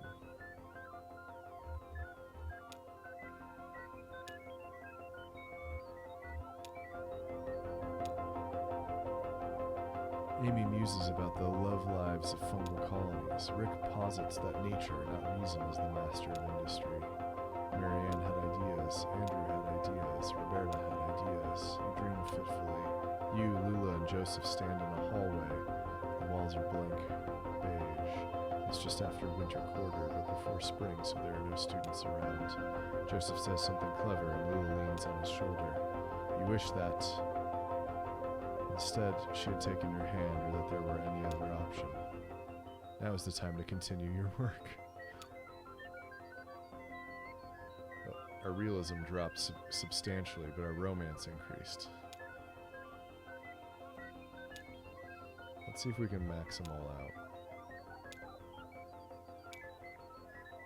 I've hired Greg.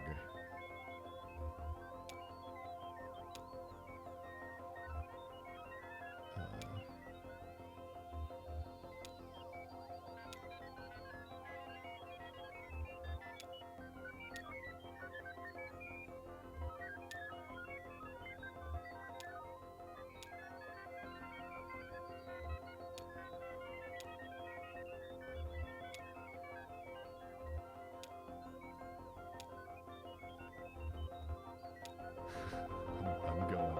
I'm still going. Time passes.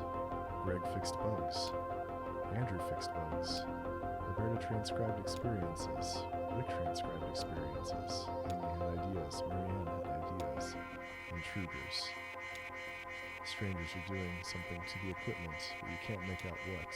You hide behind a rock until they leave. With trepidation, you emerge from your hiding place hours later. Now is the time to continue your work.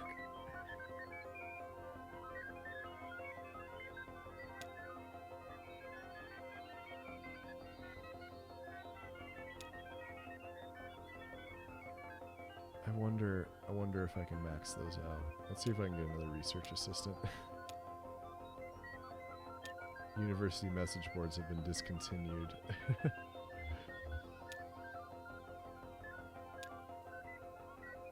Okay, we'll do 2 to each again and see what happens.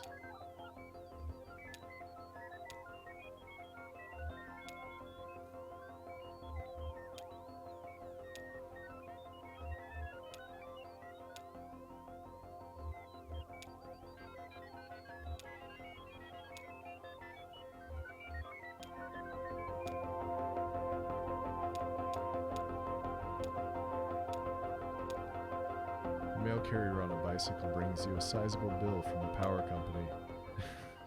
Now's the time to continue your work. 84, we got 100% romance though.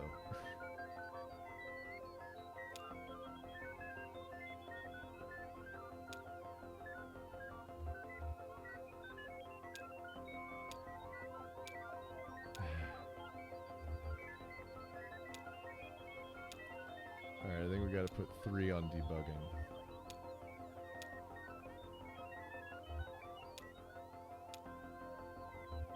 Let's do 1 on transcription. And 2 on speculation.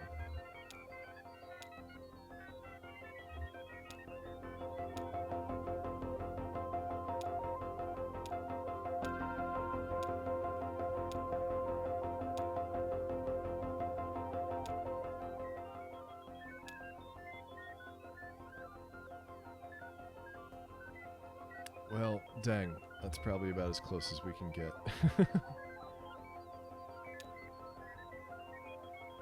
Oh, I don't know if I should try again. I can try one more time. If this doesn't do it, we gotta move on.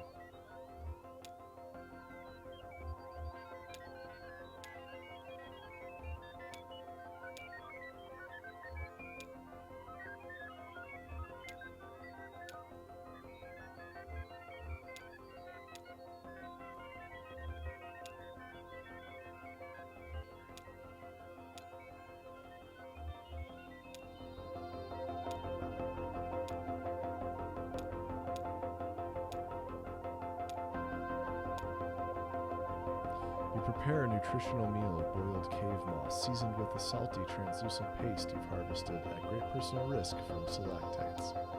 Good. Oh, we dropped down again. Try to quit and start over. Ezra, I want to keep playing. Okay, sure, we can keep playing.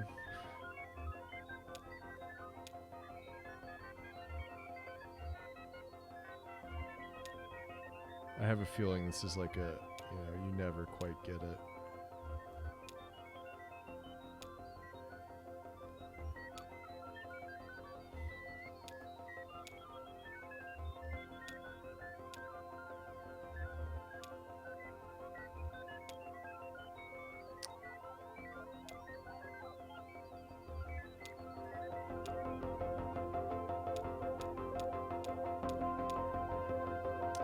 Your habit of absent-mindedly chipping away at cave crystals and sprinkling their dust in the air behind you has paid off. Just a few feet down one of the tunnels blooms a small but kaleidoscopic garden of crystals.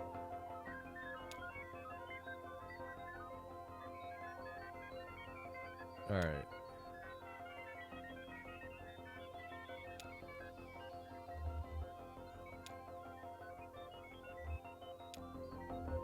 Quit. You sure you want to quit? Yes. That was a rhetorical question. Quit game? I only understood you as far as you wanting to quit.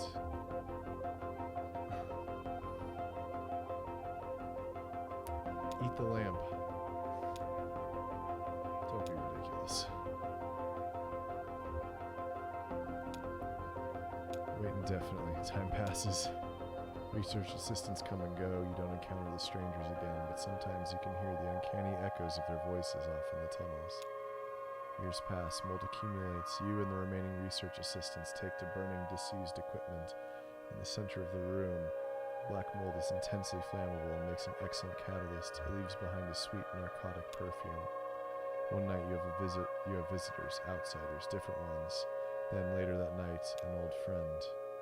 You really did go deeper into the caves. Xanadu, premature end of file. Press any key to quit. Huh.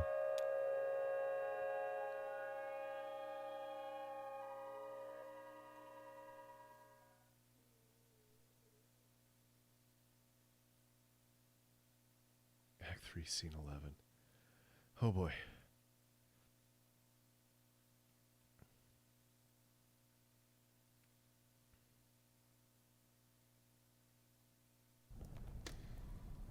Oh, Lula's here. We can talk to Donald or we can talk to Lula. Let's talk to Lula. Or we talk to both at the same time, I guess. You really did go deeper into the caves. Well, you were easy enough to find. I've met a few of your former assistants. One can't help but hear things. So this is what became of our project. Oh. I've made some additions. Joseph stole the data tapes for the first half, so I've had some blank spots to fill. Yes, I know. He published his version, actually. I'm sorry to report that it is a bit tediously sentimental. I wonder if that's from the art museum with the tapes.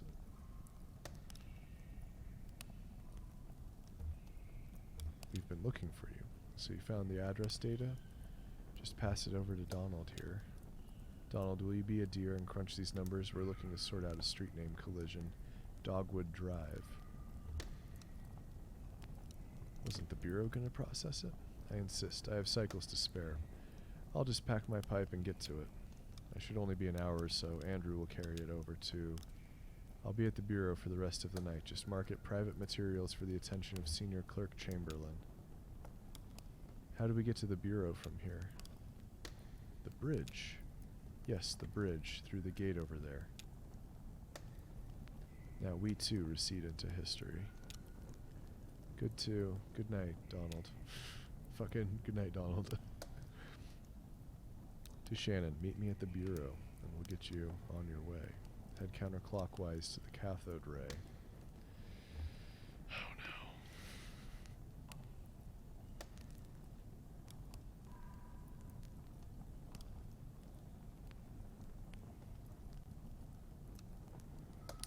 I don't know if I need to take notes or not.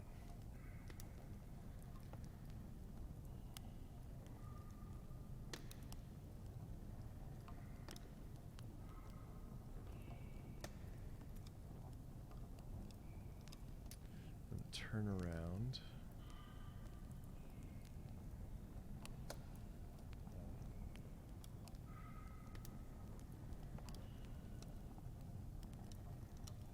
I thought it was going to be more complicated than that. Okay. Guess I should have read ahead. Okay. Between us, I think you should drive.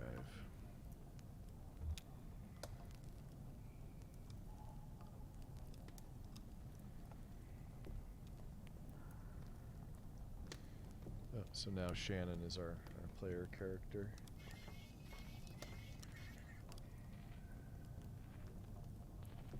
I want to know what they saw in the church. Well, whatever, here we go.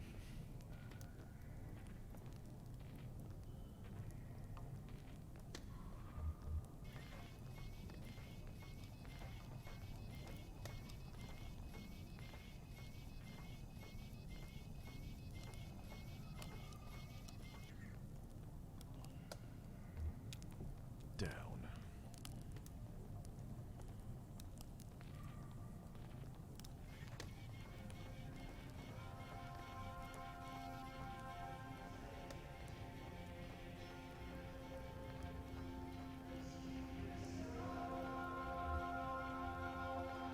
I think we saw all this stuff already on the way out. No, maybe we didn't.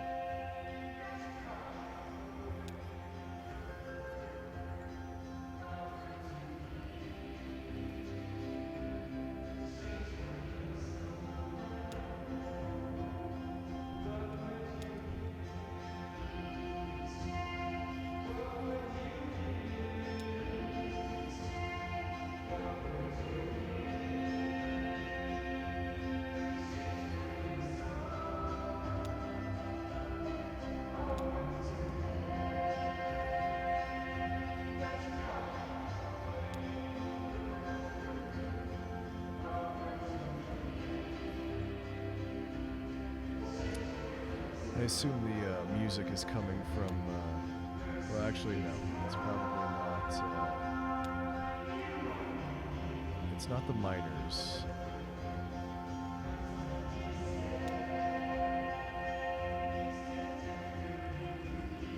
Oh, are we on the other side of the bridge now?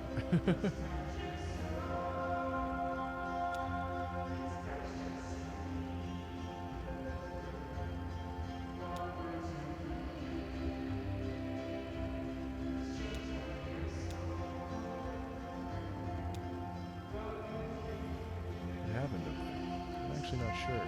Just a bunch of computers. Very mysterious, man.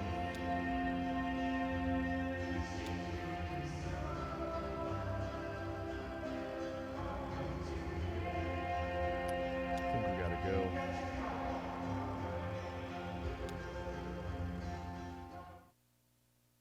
Is that the end of part 3? No, of course not. I didn't plan on streaming so long tonight. I don't necessarily mind. I've been having fun.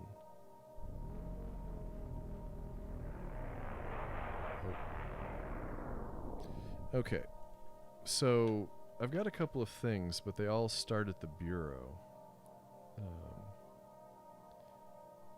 But I was supposed to go counterclockwise to the cathode.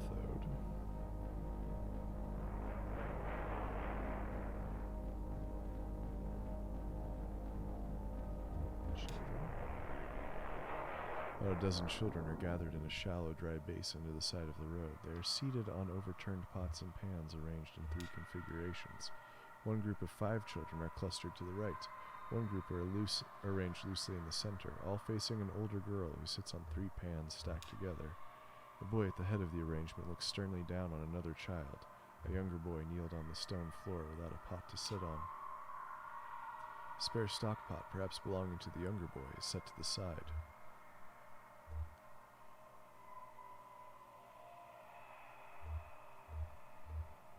Sit in the center. Ezra seats himself in the center. A few of the other children nod or wave at Ezra. The older girl takes a wide green leaf from the floor next to her and pretends to read off a list of charges.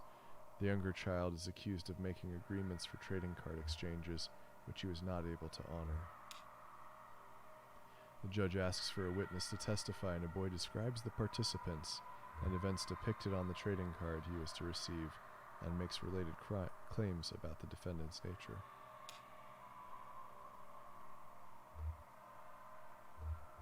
Testify for him. Ezra makes up a story about the defendant's extenuating circumstances. The judge appears impressed. Few other witnesses testify to the defendant's character.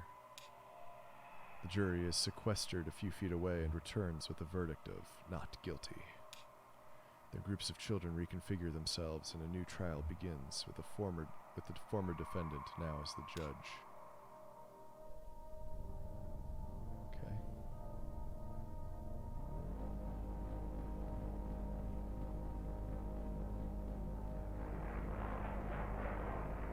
That's the rope. Cathode ray. And clockwise.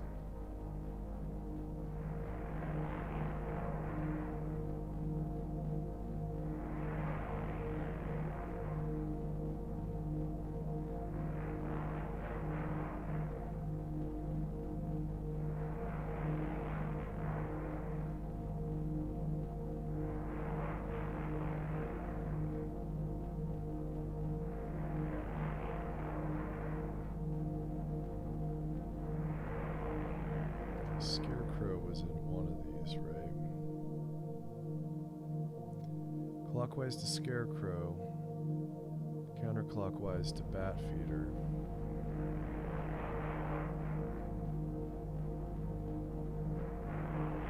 That's the Bat Wings. Cactus.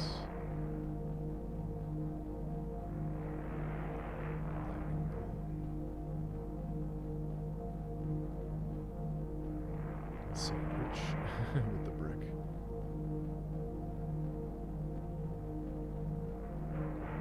Icosahedron. Cathode ray. Bottle.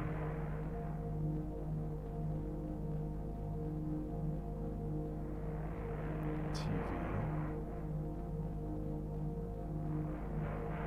C-note.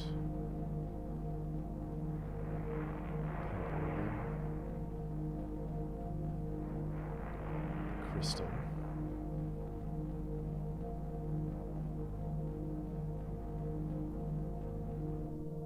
Well, so that's the Bureau. But I didn't find the Batfeeder.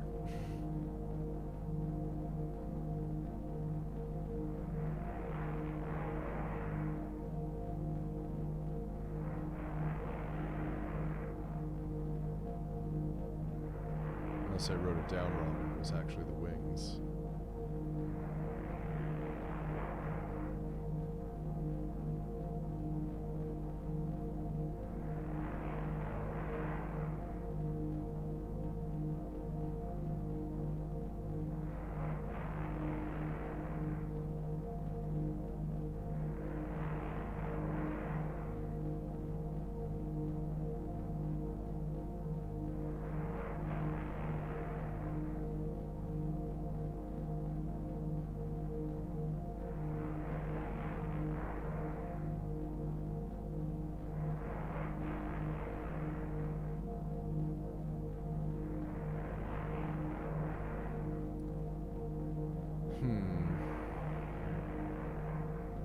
So now we're going to hit the bureau again.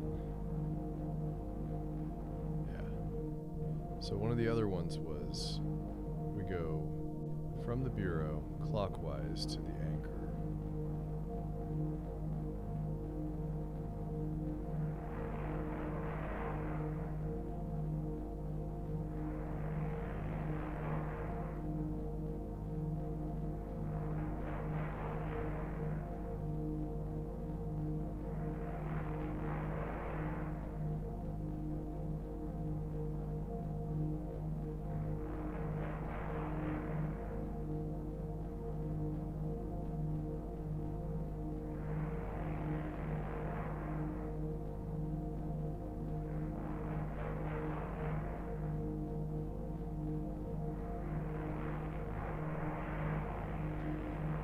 Counterclockwise to the whirlpool. Beacon. Boat. Two figures crouch over a pile of wood a few yards from the creek, occasionally hammering at or making adjustments. Approach the creek. What looked like from the road like a haphazard pile of wood is actually a worn boat. It's in poor repair. Perhaps it was abandoned and only recently salvaged. Shout a greeting. There's too much work to be done. Rotten planks need to be pulled and replaced. Nails need to be driven. Gaps caulked. Turn on the field recorder. The recorder's red light flips on with a thrum. The take-up reel rolls forward silently for a moment before catching the tape and beginning the recording. One of the figures stops working, sets down a caulk gun, and looks over at Johnny. The other finishes tearing a bit of the rotten wood stuck to the hole, then turns. After a minute or two, Johnny stops the recorder. File that one under water sounds. So we're looking for the whirlpool.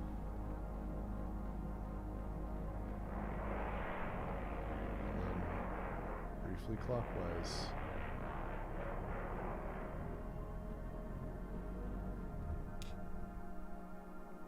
The Rust archives are housed in a low wooden building with angular flourishes in glass. Shannon enters alone, walking up a shallow ramp through the glass doors. A young woman seated in a wheelchair staffs the front desk. She smiles politely. Two folders are stacked on the desk. An orange one labeled Wheat Tree, Mexico City, VAM station wagon 1974, and a green one labeled Wheat Tree, Elizabethtown, kinetic sculpture. It's 1968.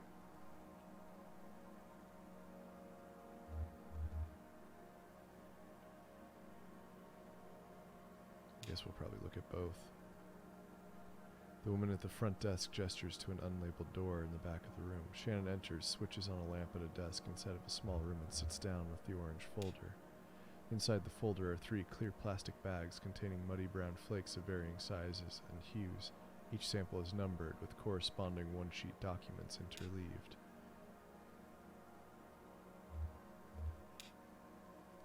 This sample is taken from the hood of the station wagon. The text speculates about a tree under which it was parked. The decayed oak leaves found stuck in the windshield wipers, pools of dew that had accumulated in dents. Oh, this is so dry. This sample is taken from an old passenger side door. The text describes some variance in oxidation and age, evidence that the station wagon was evolved in a minor accident, and a part of the door repaired and painted over. This sample was taken from the gas tank. Given the relatively small amount of rust accumulated here when compared to the rest of the car, the accompanying text concludes that the station wagon was returned to use after being abandoned for some time.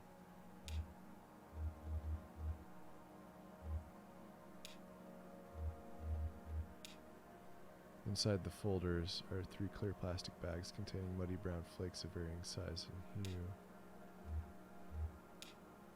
Sample was taken from the sculpture's base and is the smallest of the 3. The accompanying text explains that the base was made up of a cheap stainless steel.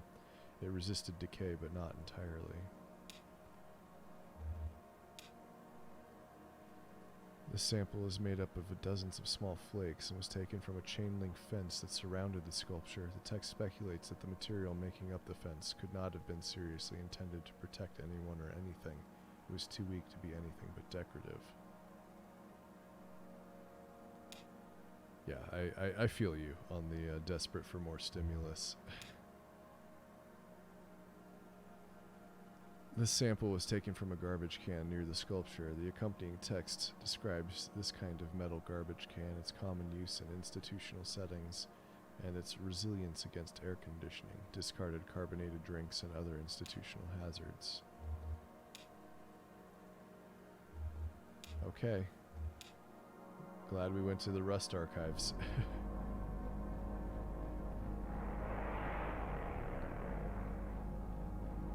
Let's see. So there's the anchor again. Whoa, what was that one?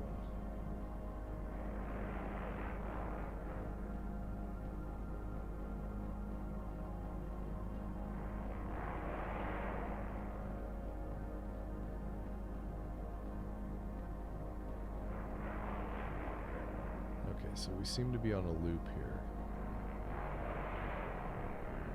We gotta go the other way. There's the whirlpool.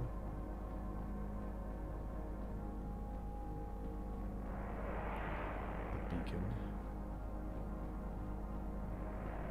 The buoy.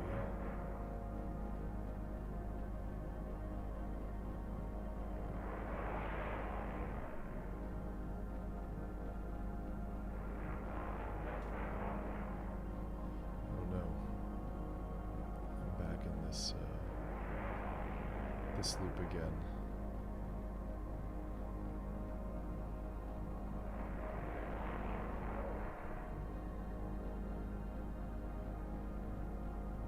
Yeah, driving between Houston and El Paso is no fun. There's not a whole lot there.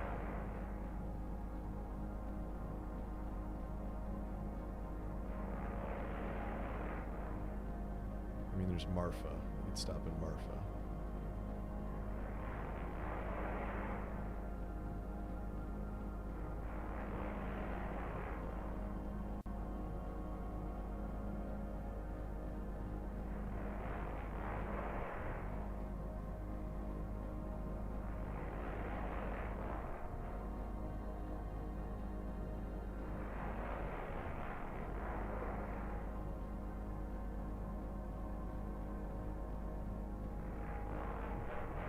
Okay, I'm clearly not doing these. There's the anchor.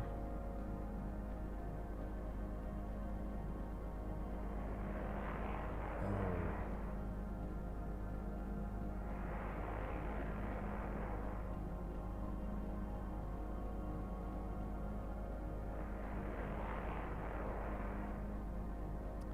So if I... Oh.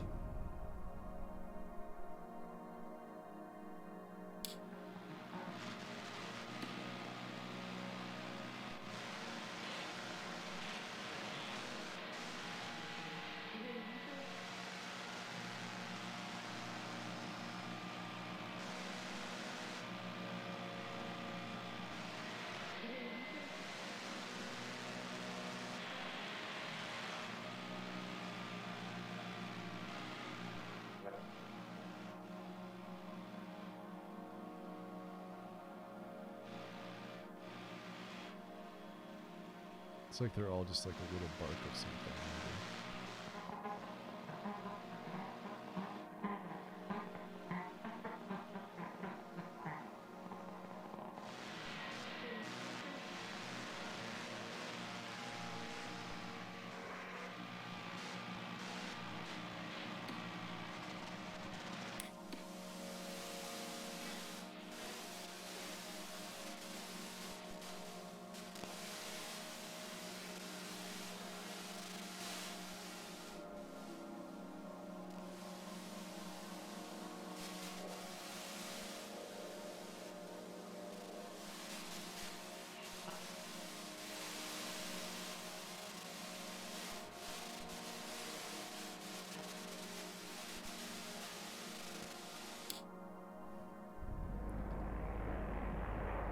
So if I hit the Z's in the corner, I think it'll fast forward to the next part.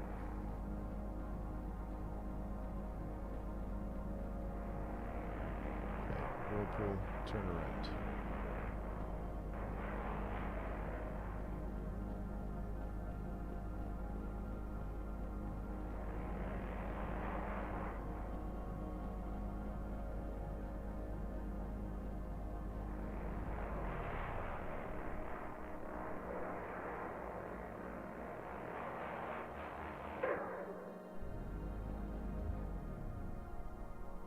Oh, that gets me out to the 65. Interesting. I didn't know I could leave. Oh, the 160. Huh.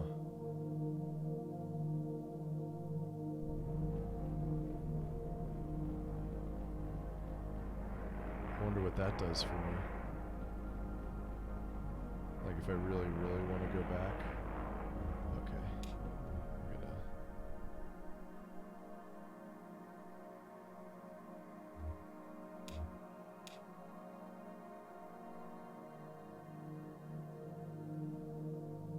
Oh, okay. And then we're back at the bureau. Now, the other instructions I have are clockwise to scarecrow, counter to bat feeder, and then clockwise. But we didn't encounter the scarecrow.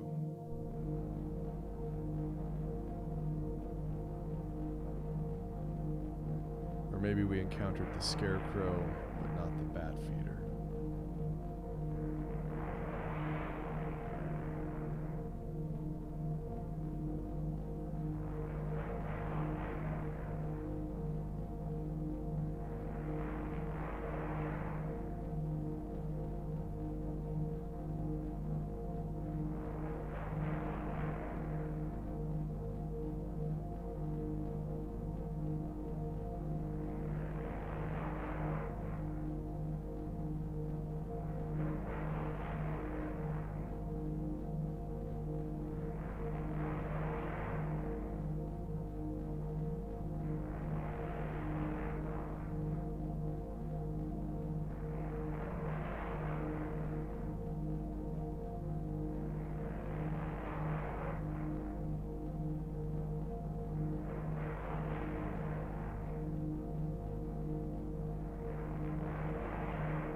See, I think I fucked that up.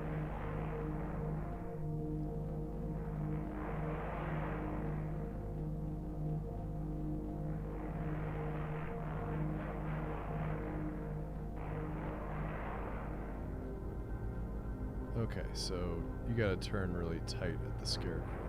There's the bat feeder. And then the office building. The Count Resolution Center is several hundred feet above the ground, precariously supported by a dozen metal pipes. The wires of a pulley system run down from a hole in the floor. A thin rope dangles next to them. Tug on the rope. There's probably a ton of stuff to find.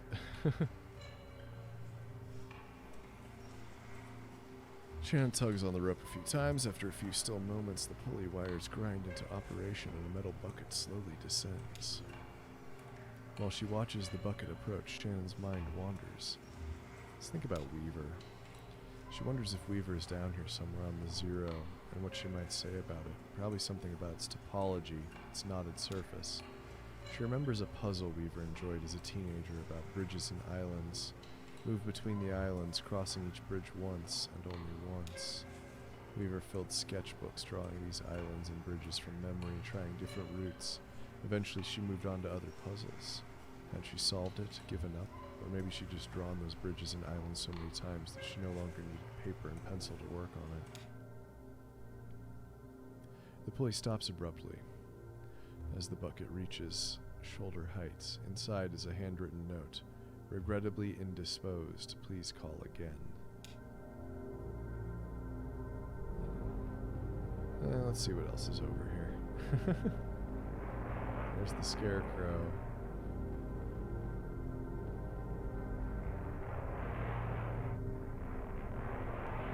I think we want to go this way.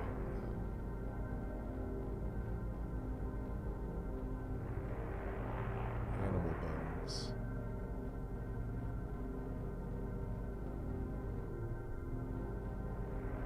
Casket again.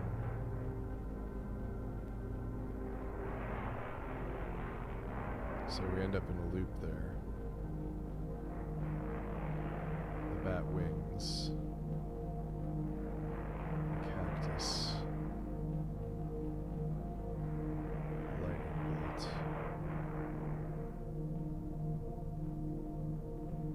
Oh, what is this icon? Oh, interesting.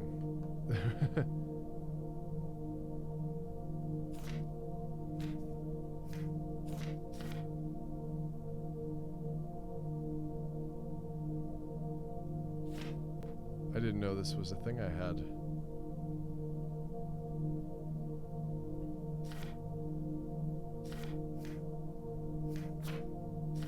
Well, there's more to it than...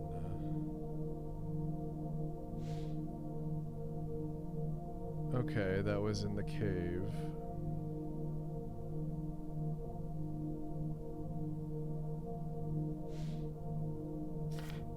The Bureau of Secret Tourism. Esoteric excursions for the intrepid and curious. All directions start from the Bureau of Reclaimed Spaces. These tunnels are a series of arterials excavated by runoff from an underground river which long ago evaporated. Now the tangled vessel of marooned echoes. Drive clockwise until you reach the feather. Pause for a moment to consider the cave walls. Reverse direction and drive counterclockwise until you hit the birdhouse. Now turn around again and you're almost upon it. To return, simply find the feather again and to turn around. The Dymaxion Gallery. A gallery of mislaid futures abandoned on lonely highways as American industrial design shifted its gaze to the intangible. Let's see.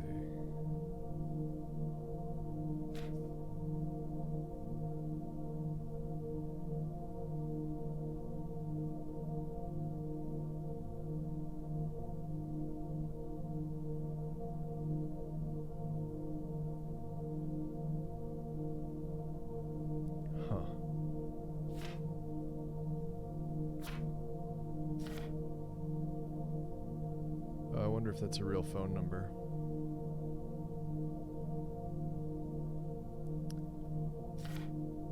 It's awfully late. I should not call. From the Hard Times Distillery. Drafting. Smells continued. So much coffee, burning computers, poison, baking bread, booze.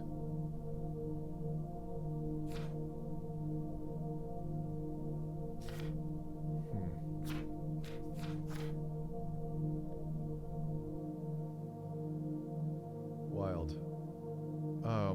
I kind of want to mess with that more, but I'm afraid that I won't be able to.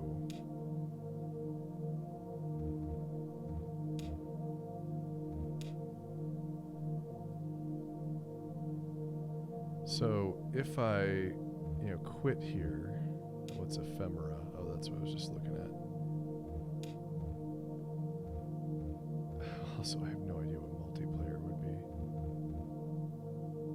If I quit, back to the circle, exit the game, never mind. I'm just wondering if it saves my place. Because this has been a long one.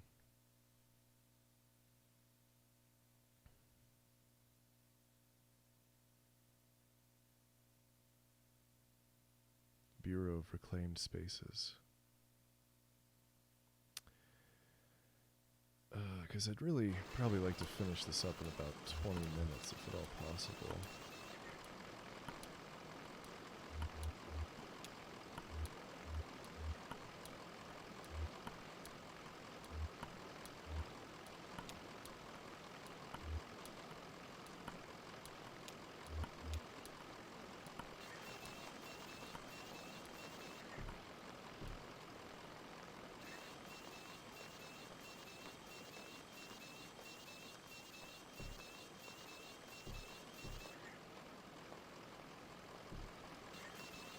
So now Shannon's in control.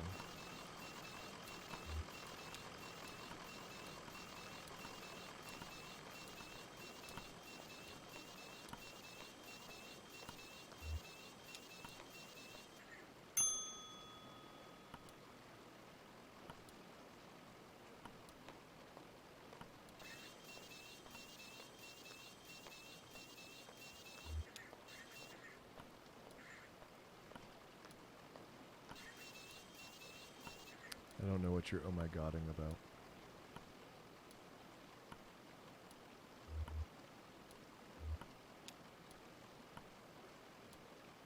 Donald and his assistants were able to sort through the noise.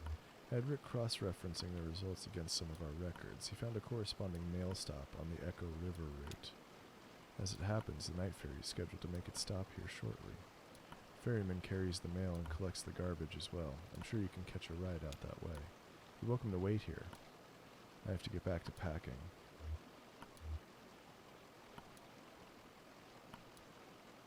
Are you going somewhere?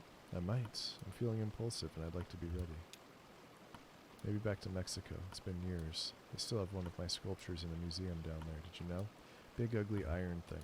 Time to have it scrapped anyway. Safe travels, stay out of the water. It's colder than it looks and deep.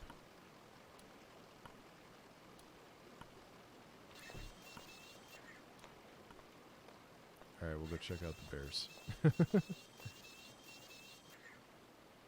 Actually, oop. Nope, it doesn't look like Shannon can go over that way.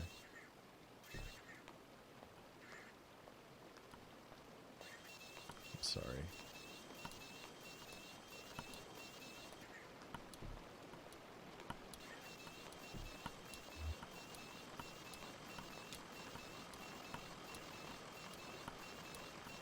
How long do we have to wait? Oh, who knows? Alright, what happened?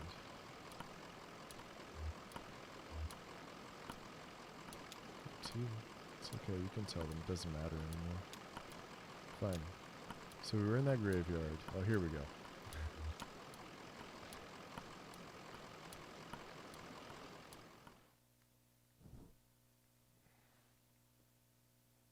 Scene 13. I think all the other ones, all the other acts, topped out at like 4 scenes.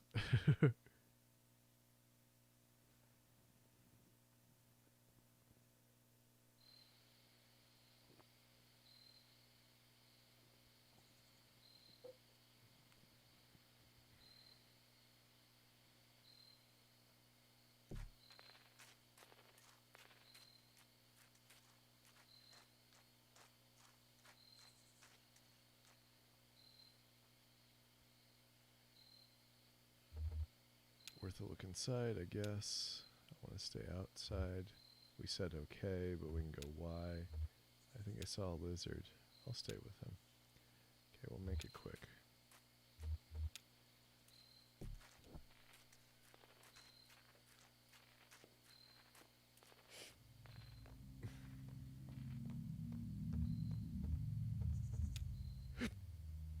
The church floor is cold metal scuffed and flexed by unknown boot heels.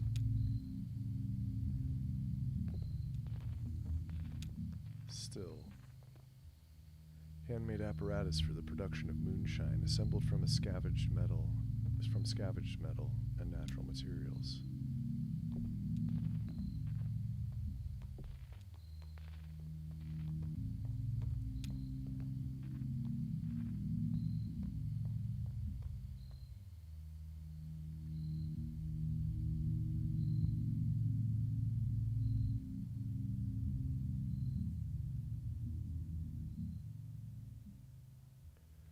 Strangers, he kept saying.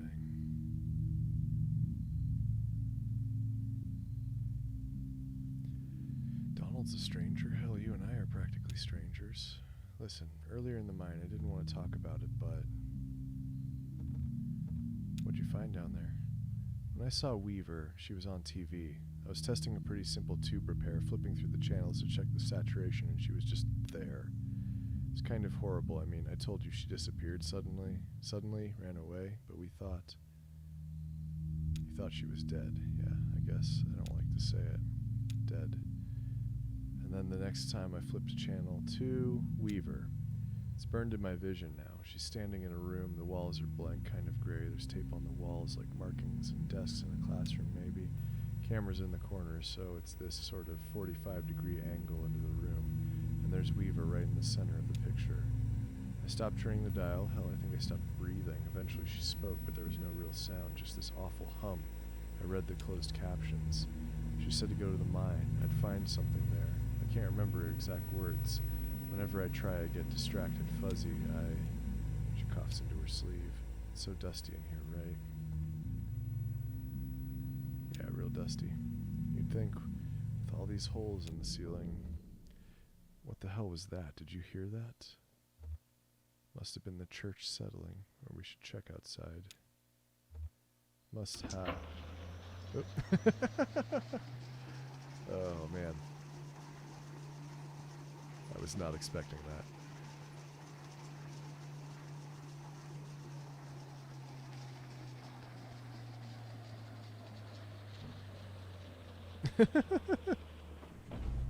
So he's part one of them now.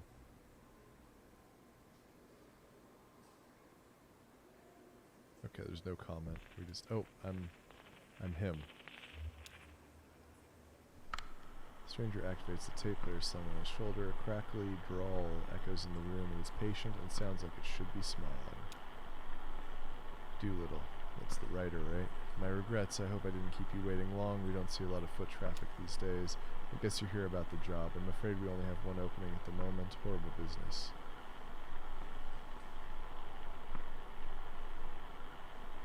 What's this job? Certainly I'll tell you everything you need to know. I've only just met you, but I feel certain there's a place for you here. I'll just take you over to meet the dispatcher, show you the trucks, get you familiarized. We can converse as we go. What is this place?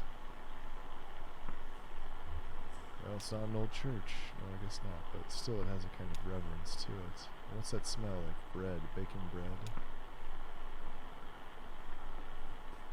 Please follow me.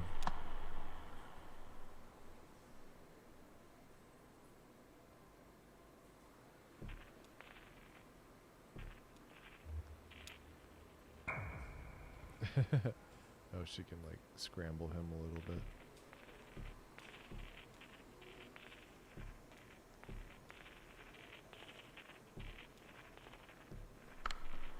I have to ask you to step in here a moment. This is for your safety, and adjust your outfits just a bit. There's some protective headwear on the wall back there. Please remove your shoes and eyeglasses.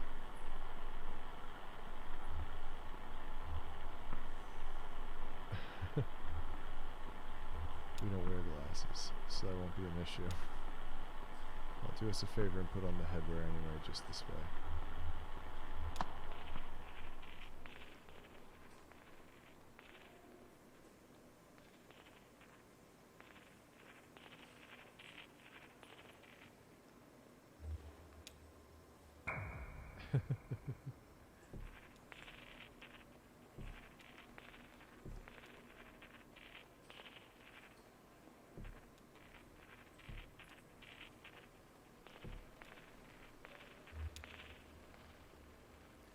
Wow, check this stuff out. It must be decades old, but it's in perfect condition.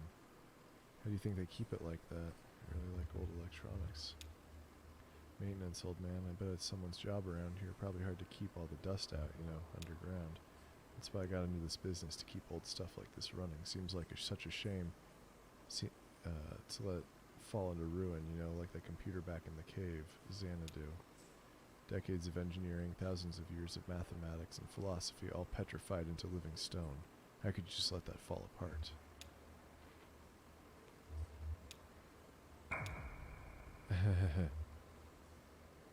Oh,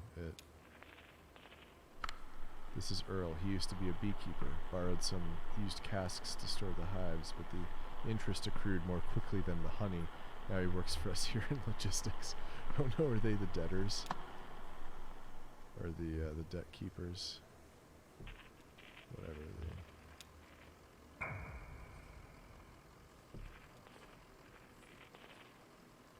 So that made them like corporealize, but I can only talk about the one guy.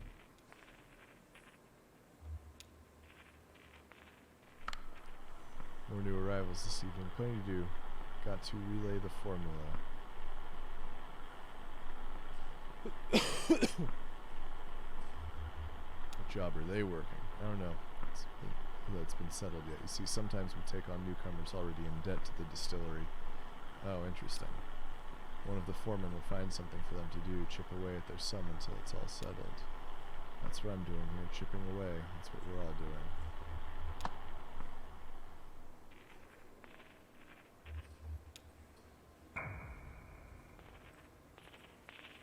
Okay, I guess we don't go over there.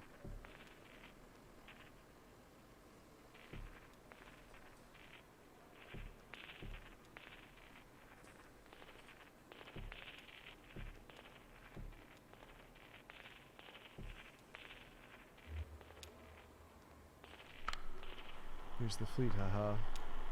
Oh, we just use these to get around internally. What do you do here? Oh, I'm a copywriter. Text on bottles and flyers, ad copy, that sort of thing. Discerning shades and heartsick lovers have long known the taste of hard times, and held it in favor over all other spirits. That was one of mine. So the trucks are just east-a-ways, and shipping. You can become acquainted with the dispatcher there. Give me a tap on the shoulder if you see something that catches your eye. Always happy to show off the facilities, Sublime Machinery. Tape recorder stops playing.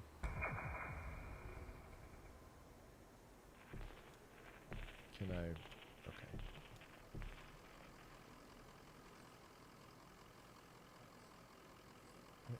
Can't go over there.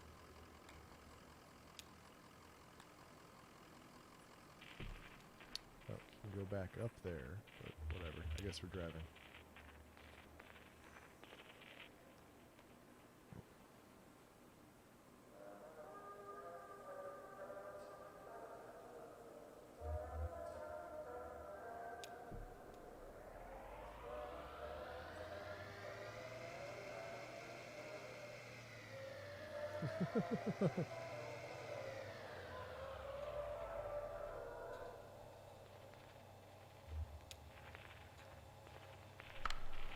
Here it is. Now I have to ask as a matter of course, what kind of experience do you have driving trucks?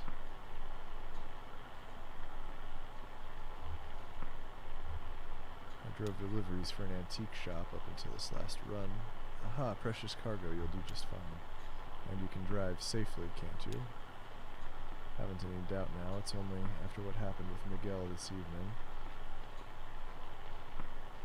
What happened with Miguel this evening? Well, the dust is still clearing, of course. Perhaps he closed his eyes a moment or simply hit a curve too devilish. I do pity ill-fated Miguel. He was good company and slow to anger. But if we're speaking confidentially, well, with all that lost product to be repaid, bourbon and glass dashed across the interstate, and a few casks too, we're all just thankful he had no next of kin. So let's see if we can ring up the dispatcher.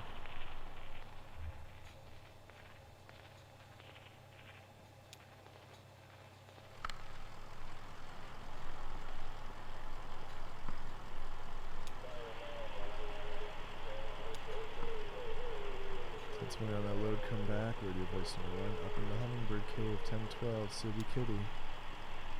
Radio, this is a good time, dispatch. This is a good time, dispatch. We found Miguel's replacement. Thought you might like to get acquainted. 10-9, come again. Introduce yourself.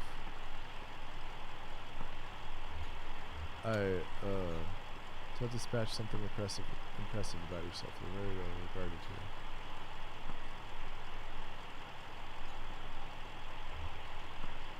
Guess I could drive a truck like this. I think it's funny because I do so many of the like weird options that like they haven't mentioned since they got here that they're not here for a job. 99 wheel holder, gotta pay the water bill. So certain they'll call back before long. Let's take a look around the truck, Back. Looks like it's just about ready to go out. We have some good strong folks in shipping here, so you don't need to worry about loading if you don't want to. Get hard on the knees and back at RAJ. Of course you'll have to unload at the destination, but that's the job, and some drivers like the extra shift stacking and loading here. Did Miguel load his own trucks? He did. It was a jealousy-guarded task for him. If I didn't know the man better, hear me now. I say if I didn't know the man better, I may have suspected he was skimming off the top. Sounds like a lot of work around here. Or Conway woke up on baled hay.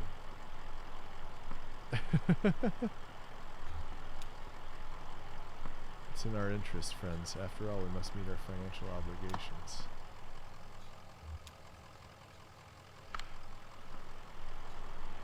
Kick the tires, that's the thing we do, isn't it? As though our knees could exert the kind of force these tires see out there on the road, we're more likely to hurt ourselves. Isn't that the way, eh? Tires look fine. The big machines, they can be fragile. Absolutely, a truck deserves care and fearful respect like a glass elephant. Miguel was a good driver, but he didn't have the quality of deference. Conway sat in a dim room full of folding chairs. I'll do one of those. As I always say of him, he was good company. Many of us have found ourselves in his position, arrogantly grasping at personal sovereignty when our lives have become unmanageable. There's no shame in it, only condolence. Now what else can I show you?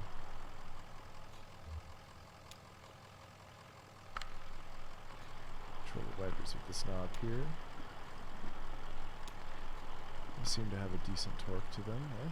Can't say how they'd fare in an ice storm, but must never delay a shipment. Better to assume the risk.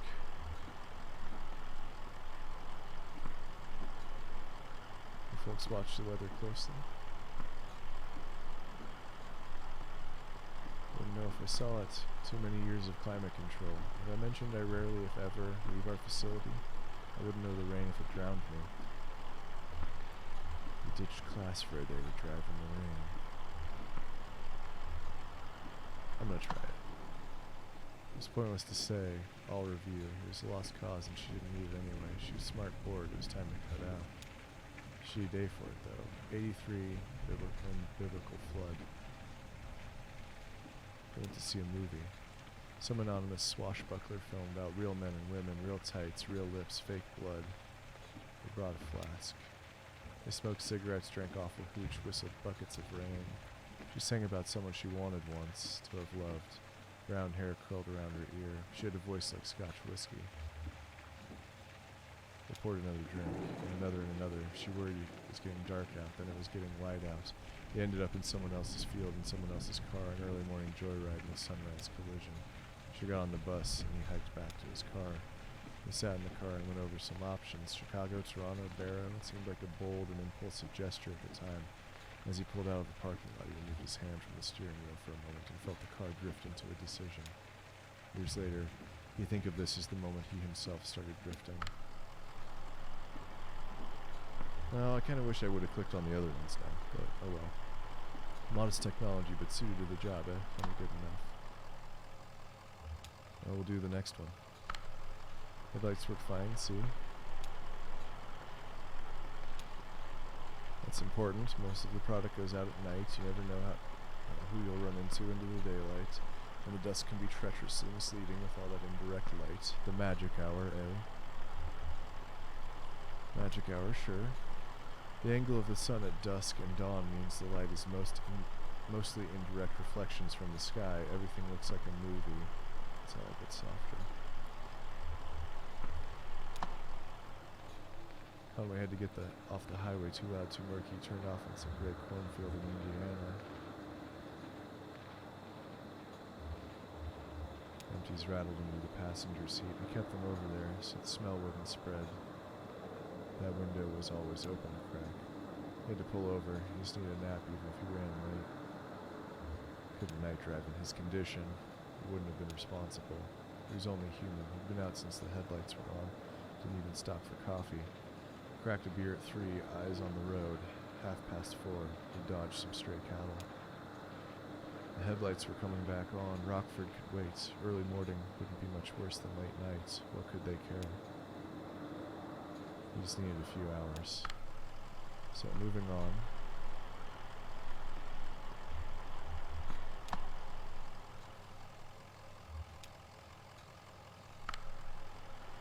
Truck's radio crackles back to life. Driver, come back. There's the dispatch.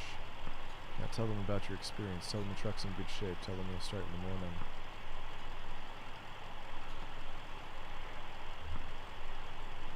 I really can't. Yeah, we gotta finish this delivery in the field. 10:33 dispatch, got 2 black eyes and a flock of crocodiles. Come back. 10-4, back it down and prick your eyelids, driver. Come back, Lem. You little 10-4. Dispatcher. Come back, wheel holder. 10-4. Got your ears on good. Listen to this. Silence. So, I think that went well. Let's head back up to logistics and seal the deal, eh? I've got one more thing to show you.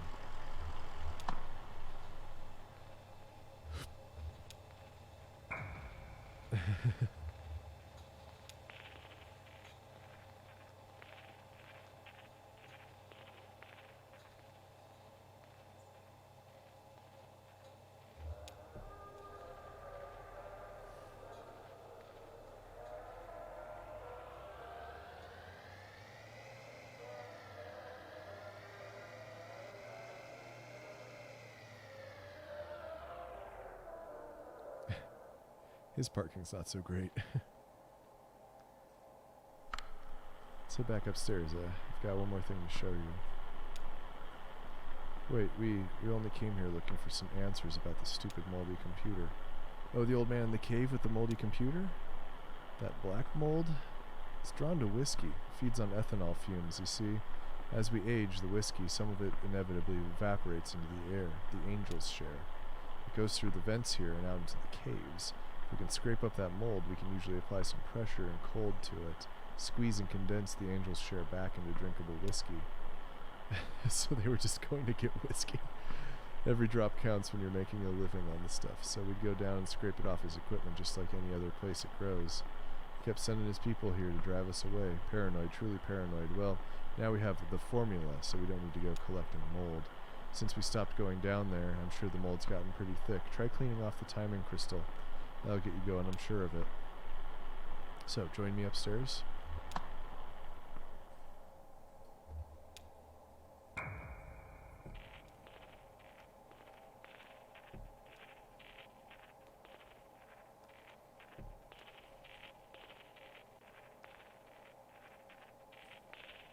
Did anything change over here?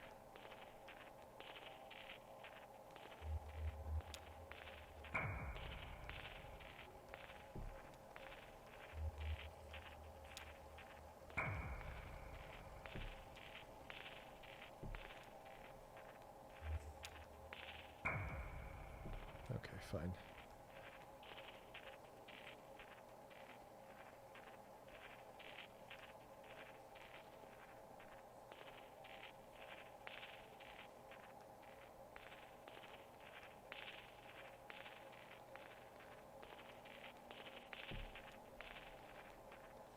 If you don't mind...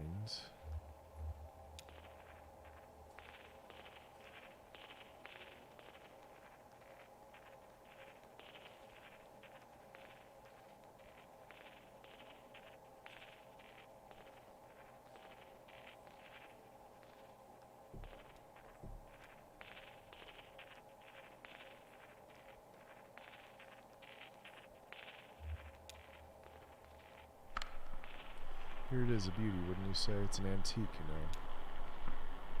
What is it?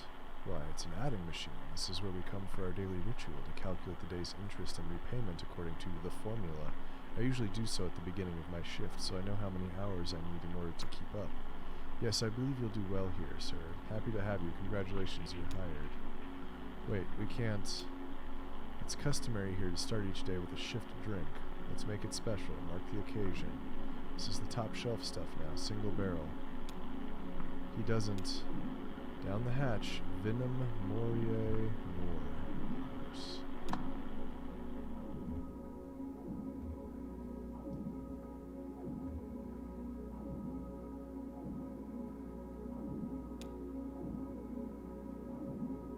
I silenced my phone, I don't know why it's making noise. Okay, so we ended up drinking. Welcome aboard. It's not working for you. We have to get back to this hour. He has a delivery to make. What's this not working? Are you turning down this opportunity? She's right. I have to make this, I'm disappointed. And I'm afraid that leaves us with a delicate problem. As I indicated, this is the top shelf stuff you're drinking at. It isn't cheap. It's not your first shift drink. Well, and there's the matter of this tour just now. My time and experience are billed at quite a premium. This is not good for you, my friend. You're in quite deep by my back-of-the-envelope estimations. Well, we have that in common, I suppose, all of us. Yes, I'm afraid you'll have to work this off somehow. It's just the way of it. What's happening right now? You can start tomorrow. Take the time to settle your affairs, of course. The interest begins to compound immediately, and, well, we'll go over the formula when we get here. I should get back to work. See you tomorrow, then.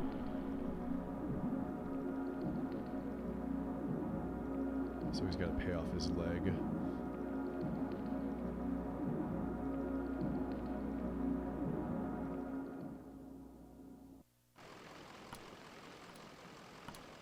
So I guess I start in the morning.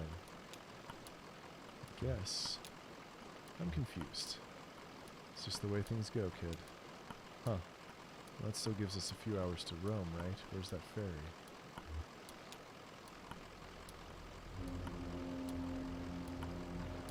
I really probably have to call it here. If this doesn't end it, then I'm gonna have to hope it saves.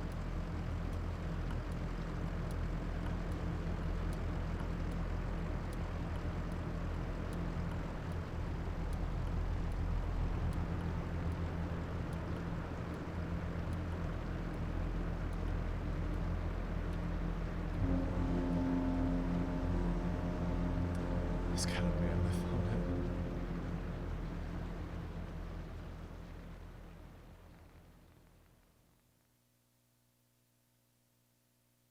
Come on. Yes, okay, good.